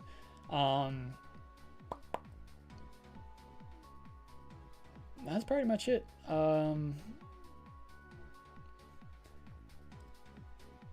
But like a lot of these have like memories and stuff tied to them. Untitled Goose Game was a good time. Untitled Goose Game was a great time. And this is my journey. This is my thing. And then like I'm looking at these games that like really found so much joy that I just thoroughly loved, and might not ever get that experience again until I played the next game, and that satisfaction to play these games. And even with that hell of a good time, like these are phenomenal games that I put effort in, and I got all the achievements, and I thoroughly enjoyed. And that's what makes me happy. That's what makes me feel satisfied. Like I put in this effort, and I'm gonna keep achievement hunting. I'm gonna keep going. And I remember there was a time where I wanted to give up. Like I didn't want to play games anymore. I didn't want to achievement hunt anymore. Like I had this identity crisis that I was falling apart with. But this is my life of gaming and achievement hunting, and I'm going to keep going, and I want to share it with you guys, and I'm going to experience it with you guys, and I'm going to have these memories with you. So I really hope, and I know that like when I make this into a video, I'm only going to highlight only the good things. And then I'm going to tell people like, hey guys, come back to the stream, watch the stream if you want to see every single game, and watch me talk about every single one of these games. But I do this, and I'm realizing this now, like I do this because I love it, and it brings me joy, and I'm not gonna let anyone shame me for it or make fun of me for it, because I love it, and I get to share it with you guys, and I can't wait to share it with you guys as I mop up, clean up, and play all these other games that I would love to see me play. And if there's any games that you want to see me play, go to our Discord. Links in the description below. If you haven't already, like this video, like the stream, and we'll see you guys next time. Thank you so much for talking to me through this whole thing, and it's gonna be a good time. And I'm excited for the future, and I'm excited to go through this with you guys. All right. Hope you have a wonderful night. Thank you for sticking through this long stream. And if you watch this video, don't forget to subscribe. Don't forget to like or do all the things, only if you want to. I would love for you guys to be a part of this. And I stream on YouTube, so just go ahead and subscribe if you enjoyed all this. Thank you for staying by, guys. I hope you have a wonderful night. Bye. Mwah.